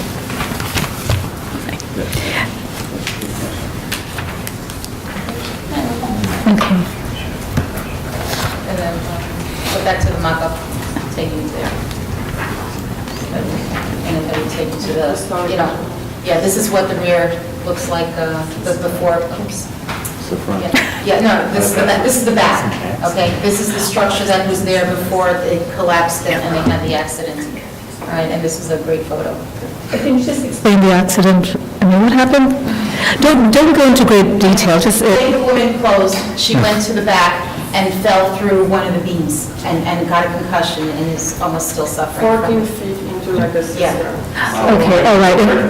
Okay, and that is the reason why that portion was taken down? This was an emergency. This part had to be taken and demolished. It's all over the news. Yeah, this for article. several weeks. And still actually doesn't remember the accident. I believe The house It was covered in the Times. Yeah, I believe the firefighters had to take down that part of the building to get access to rescue the owner. Okay. She loves the building, she wants to restore it, she doesn't remember the accident. Okay. We got her. Never go back on this. Right, okay, The garage, okay. yes, the garage, please, yes. All right, the garage, I don't think it's on the, it's in your handout. Okay. All right, because I have a photo, I have a photograph of the handout, you can see, it was... Okay, so that's the photograph of the garage behind, is that correct? From the day of the accident. The last page. Additional window. Michael, it's, can you see it? Yes, I got it. Okay.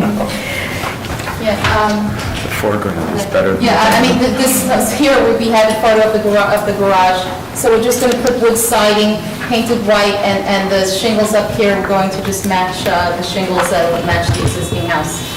Is that what it is right now, or that's what you're planning to do? We will do that, okay? Whatever we did, we're going to undo.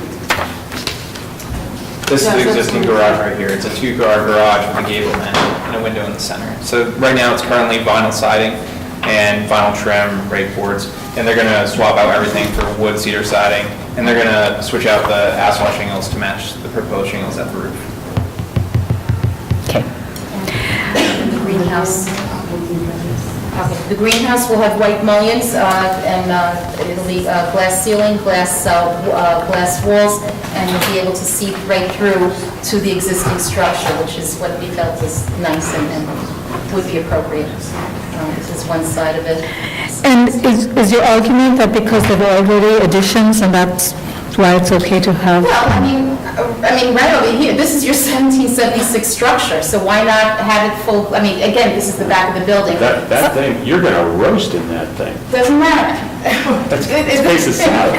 Okay, but this is about just even putting the greenhouse at all, and you could keep it exposed, but it's because it was there. It was there, we want to restore it, it'll be an But it'll be more glassy, so you can see through it.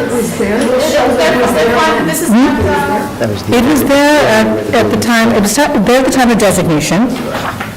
That's correct. It was a little alteration, but it was present at the time of designation, and the foundation wall is still there. the foundations are still there in this area. Okay. Yes, Commissioners, just to clarify a little bit just what's clarify. going on at the back. So you notice there are multiple dormers currently at the rear. They are from different eras. Some of them, I think maybe this one here and here, may have been original or very early, and then the two others were added at an unknown date after that. So what you're seeing in the proposal, none of those are retained, but they're kind of echoing and referencing the two on the outer side. You'll notice they are larger, and then part of that is in connecting them in between with the shed. So everything you see here is going to be new. And is that to get some height? Is that the reason they're doing that? I mean, changing the, not just the configuration, the two original dormers, because they could just, keep the two original and add in the middle, but they're actually reconfiguring the entire thing, and is that because of just getting headroom? Correct. Okay. And at the front facade, the dormers that are there will remain. Okay. Again, probably the earlier dormers and then a later dormer. The other thing just to note is the applicant's concept here is basically looking to restore towards what you see in that one historic photograph, which I'll jump to, which is not the earliest, it's not going to be the earliest design of this building. It was not washed originally. It's an orangey red sandstone, but it was even in this very old photo. I think, we believe maybe when this dormer came in, the 2/2 windows were installed, so the original windows would have been small pane multi-light, but at some point in time, there was a major series of renovations that kind of resulted in more or less what you see today. So they're aiming to maintain that era of the building's history. And then just to clarify one last point with the windows, again, just to make sure you caught that clearly.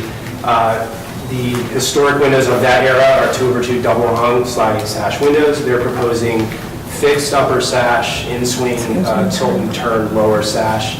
What we've approved kind of knowing as the passive house window. Many times at the commission, I will note that this has not been approved yet at a smaller freestanding house, not one of this age, was approved once in an individual landmark. That was the upper floors of the Woolworth building. But other than that, maybe one freestanding house in Brooklyn, just in a historic district, not an individual landmark. So they are proposing that in this case, fixed upper sash, inset, tilt and turn lower sash. Is that because the house is going to be a passive house? But it's also a lot of noise on Richmond Terrace. So basically this goes out. Laminated double hungs would do the job probably better and cost you less, but Can I ask you a question about the visibility of the rear of the building? I just didn't hear that. So the additions of the rear are visible in varying degrees around the site. There are gap views. I think I'm going the wrong way. Those little mock-ups. There you go. Right here, what you're seeing I'm circling in orange is going to be the side of the larger of the greenhouses. You'll see the side of that. It's the dormers particularly that I'm interested in. Okay, and then the dormer, it's the crane or the backhoe's in the way, but it's right here. So you'll see the side of that small dormer on the wing of the building. And then from various places around the site, I think this isn't the best example. Right here, this is the back of the house. So you're seeing the large portion of the house in the existing dormers. So through the brush, you would potentially see those dormers that are being proposed as well. Maybe the tops of the greenhouses, but really it's the roof at the back through this view. Corey, can we point the client actually purchased a piece of property behind and she's planning to plant the trees? Oh, great. So this is not going to be visible from here.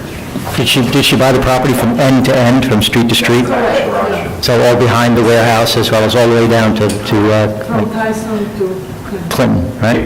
This map on P-100 sort of, it's a little hard to follow, but it does show you these various vantage points around the site itself. That passage is a mapped alley, and it's been that way, empty like that for entirety of time. So it's now going to become a part of this property? Right. Okay. Are there other questions? All right, we'll take testimony. Christopher Grubb?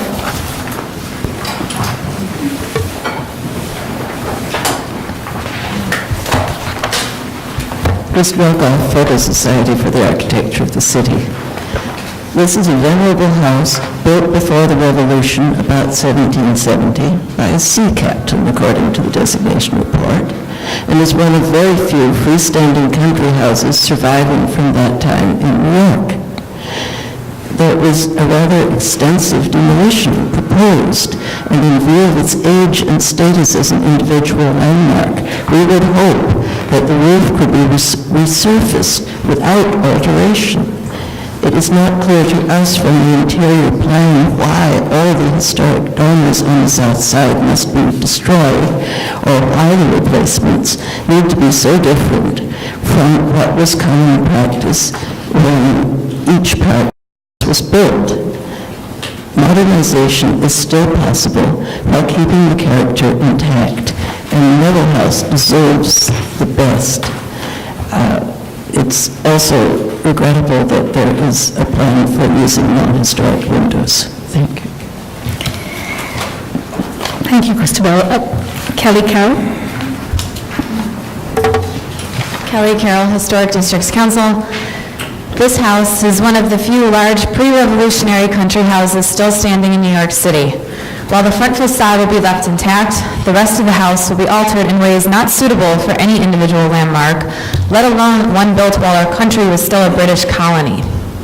As this is a freestanding house, the argument that there is a secondary facade doesn't work here, as each facade is visible and has significant and historic features.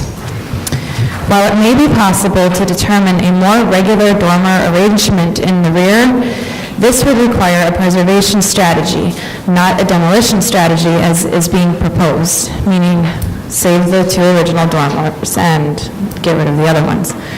The enormous holes in the roof for skylights should be removed, and no historic pedimented dormer should be touched from this house. And I would like to add that there was a discussion earlier about different kinds of individual landmarks, and here there are not kinds of this house. There is not an abundance of colonial houses floating around in New York, and with that in mind, I don't find this appropriate whatsoever. Thank you. Are there any other speakers? Okay, Community Board 1 in Staten Island really didn't recommend anything, they just noted that they had reviewed it. So, reading that into the record. Okay. Do we have any other questions for the applicant? Okay, we can close the hearing.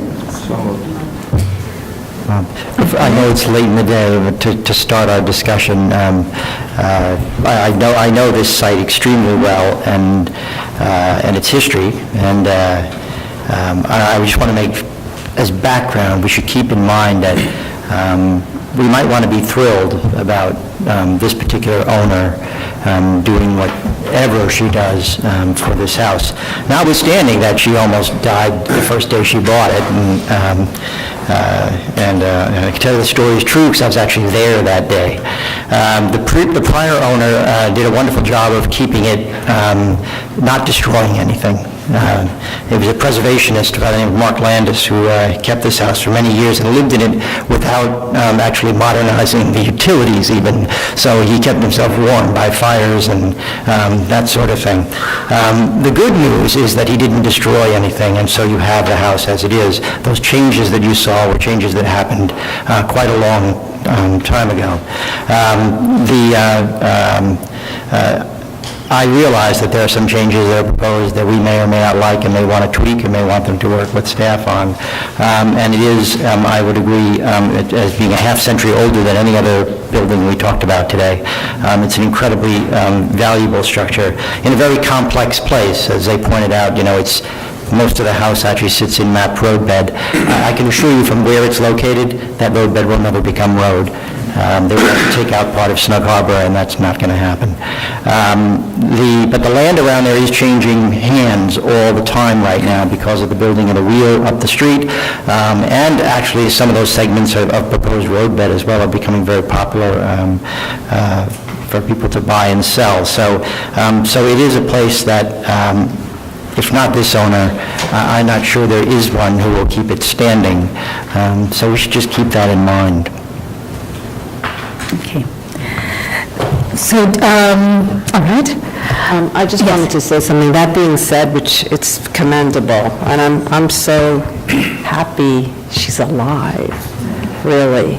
I do think the windows on the dormer, on the south elevation, kind of don't make sense, given, really, the work on the front of the house is very thoughtful and consistent, and I look at it and I'm kind of scratching my head a little bit, and I feel like there could be some adjustments that, if more windows are necessary, that at least somehow work a little better with the original, the style that she's choosing to work from.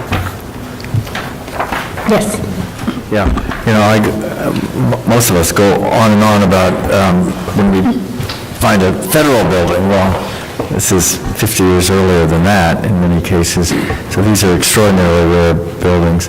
And I note, and thank you, John, for the history and the localness of that history. So, I also am glad she's alive, and laud the fact that there's an idea for a restoration and a modernization. But somehow it's just a little heavy-handed generally, I think. And I don't know if it's working with staff. I hope it is, maybe not coming back here. But like the windows, Corey, thank you for the description of the windows. I'm not sure we would have understood that without your coming in to tell us that part of it. So I just think that pieces of it like that it's just a little bit heavy-handed and needs a little bit lighter touch, more concern about original history. Yes, and I understand that it's evolved over time. Some in the house, the part that we admire the most was actually built later in the 19th century. But nonetheless, I just think it's a little bit heavy-handed right now, and working with staff. Perhaps would it be in terms of working with staff, would it be to work on the dormers to make them... Yeah, I must admit that the rear dormers, I mean, they are in the rear, they're hardly visible, they're going to probably be less visible over time with trees and so forth, but they're really just long. Those dormers in the back are really long. So I don't want to prescribe exactly what I mean, but I think those dormers... I think it's just about giving, it's really about giving, if we want this to be, exactly, if we want staff to take care of and they don't come back, then we have to give a little more direction than that. The dormers shouldn't be touched. In other words, no new dormers on the smaller part. The small dormers. Actually, the dormers should just stay as they are, all the dormers, so none of the proposed dormers. Yeah, I just have a slightly different view, and I think what's interesting about old homes, and it's great that we have buildings and houses from the 16th, 17th century, 17th, 18th century, and it's a wonder that they still exist. But they were built for, the interior of the buildings are very different from what people expect now. And so the idea of trying to get some more headroom and trying to see whether you can work with existing features on the rear facade, which has very little visibility, is, I think, not a problematic thing unto itself. They're not touching the primary facade. It's at the back. It's not going to be visible. It's within, I think, the spirit of what dormers are, to give you more headroom.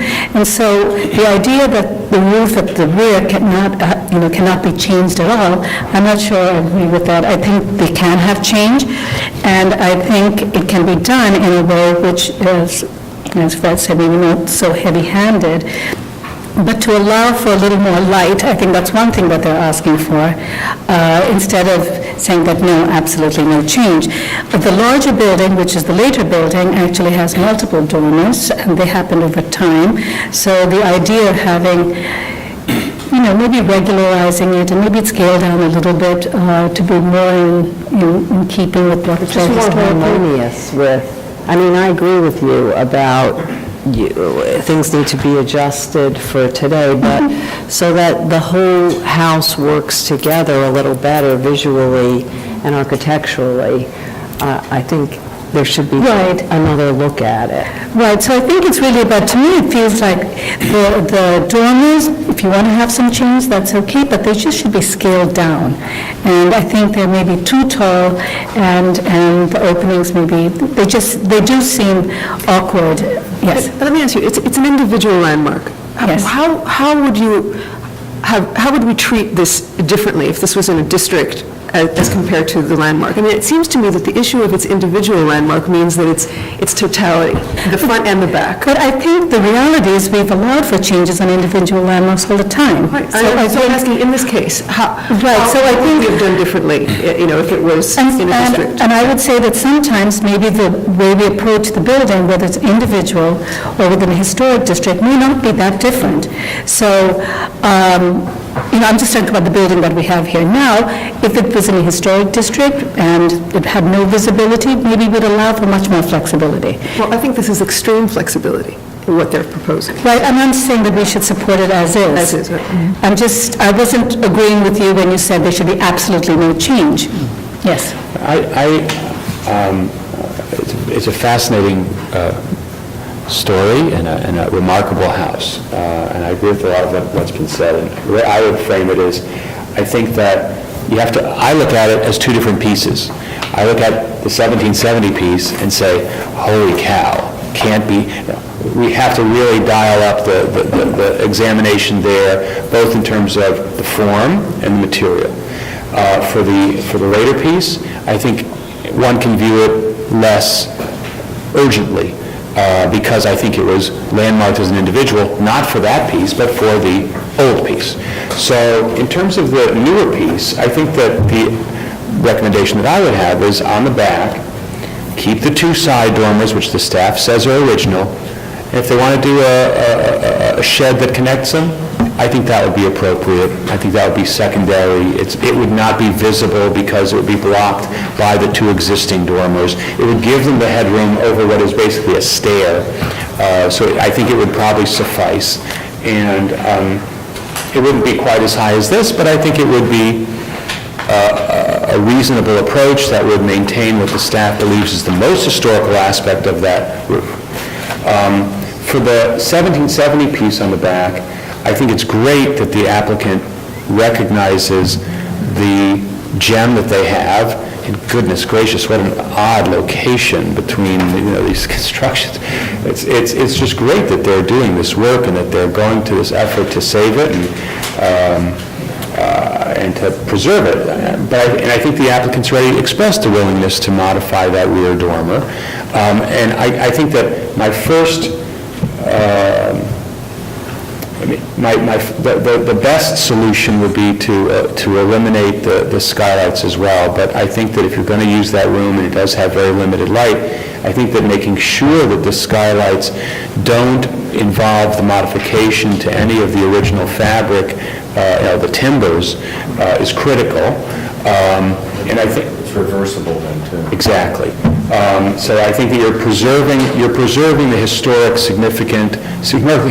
significant elements of the house, and if life goes on and another 100 years passes and someone wants to renovate it a little more accurately, that can be done without compromise. So I think there are ways to do it. I would just say that they could work with staff and don't touch a shred of the 1770 material. Work carefully to weave within it, and on the other part, be a little more flexible. All right, other comments? The windows? The windows on the tilt and turn. The tilt and turn. My understanding is that if it's being done for acoustical reasons and not thermal reasons, You could find that a way. laminated glass is a better solution than triple glass. Triple glass is good for thermal, not for acoustics. And you can get double-hung windows with, a lot of apartment buildings that front on the Holland Tunnel or places like that have laminated glass in double-hung windows, and maybe they could work with staff to look at that, but it's clearly their window budget is high. So my guess is that if their issue is not thermal, they can find a solution where they can address their needs and do it in a way that would be more consistent with the building. Dan, you want to say something? I'm just thinking that, perhaps we do need them to come back with, these changes that, because it's sort of uncertain. I mean, I think I think having gone through the process of the decalendaring and knowing that, this is a kind of outpost building in a rough neighborhood where it's in bad condition, I would want to try to make it as easy for them to be good as possible. I certainly want to support their effort, but is it clear enough for the staff and the architect to accomplish that? If it is, then, Well, yes, it's really, I think Did you want to say something? the instructions are good. Yeah, I think we'll maintain the scale of those the dormers, and then we'll make a connection using that scale. Probably need to be reconstructed, of course, it wouldn't be the original material. so that's one move, and the other one is about the windows. The windows. And on the older building, it's to ensure that if you're going to put skylights, that it's done delicately in between the timber beams. And in terms of what about the dormer? We just would be careful. She said that she was willing to either eliminate or modify it. I think you could put the more skylights in, you could have a higher dormer. We just wouldn't go into the stone, right? That's what. Right. Okay. And do the commissioners have any concerns with the greenhouse?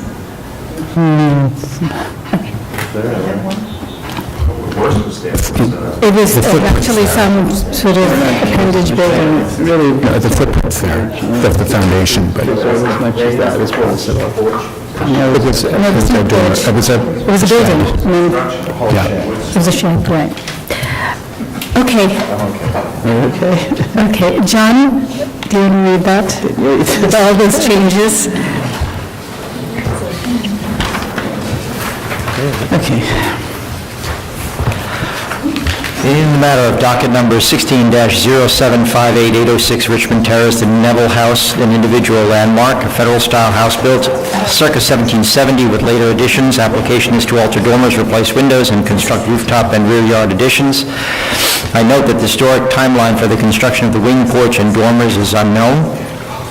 I recommend approval with modifications, finding that the demolition and reconstruction of the garage structure without LPC permits did not result in the loss of any significant historic fabric, that the installation of painted clapboard siding and new asphalt shingle roofing at the garage will be in keeping with materials and details of traditional garage structures associated with freestanding houses, that previous historic alterations incorporated 2-over-2 double-hung windows on the main body of the house as seen in historic photographs, and therefore this configuration will reflect a known period of the building's history, that the proposed greenhouse addition consisting of glass and painted metal framing above a masonry base will recall historic greenhouses that sometimes adjoined at the rear and sides of buildings of this type and age, that the proposed greenhouse will be comparable to the overall massing and footprint of a former addition that was previously removed due to structural instability, that the proposed greenhouse will be set back from the rear corner of the house, differentiating its massing from that of the house and mitigating its visibility from the street, that the proposed rear yard vestibule matching the materials and details of the proposed greenhouse will be of a small scale that is subservient to the house in keeping with traditional enclosures found at secondary entrances,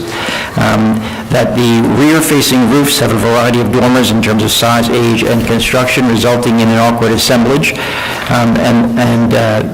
therefore, the limited removal and reconfiguration of selected dormers will rationalize the composition of these features at the roofs, and in that regard, that they work with staff to distinguishing between the original building and the newer building.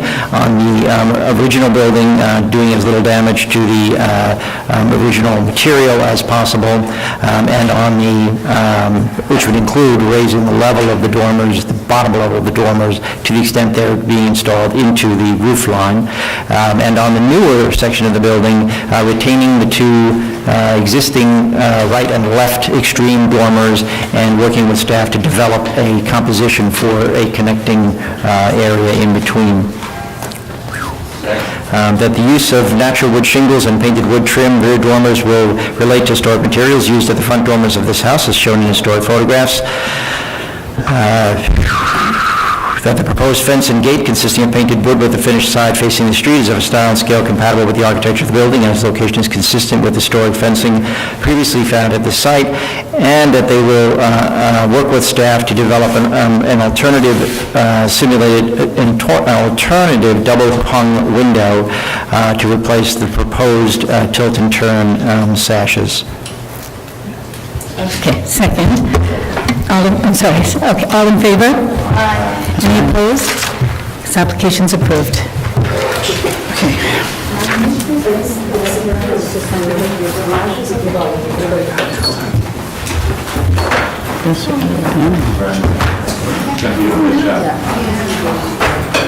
Okay, good,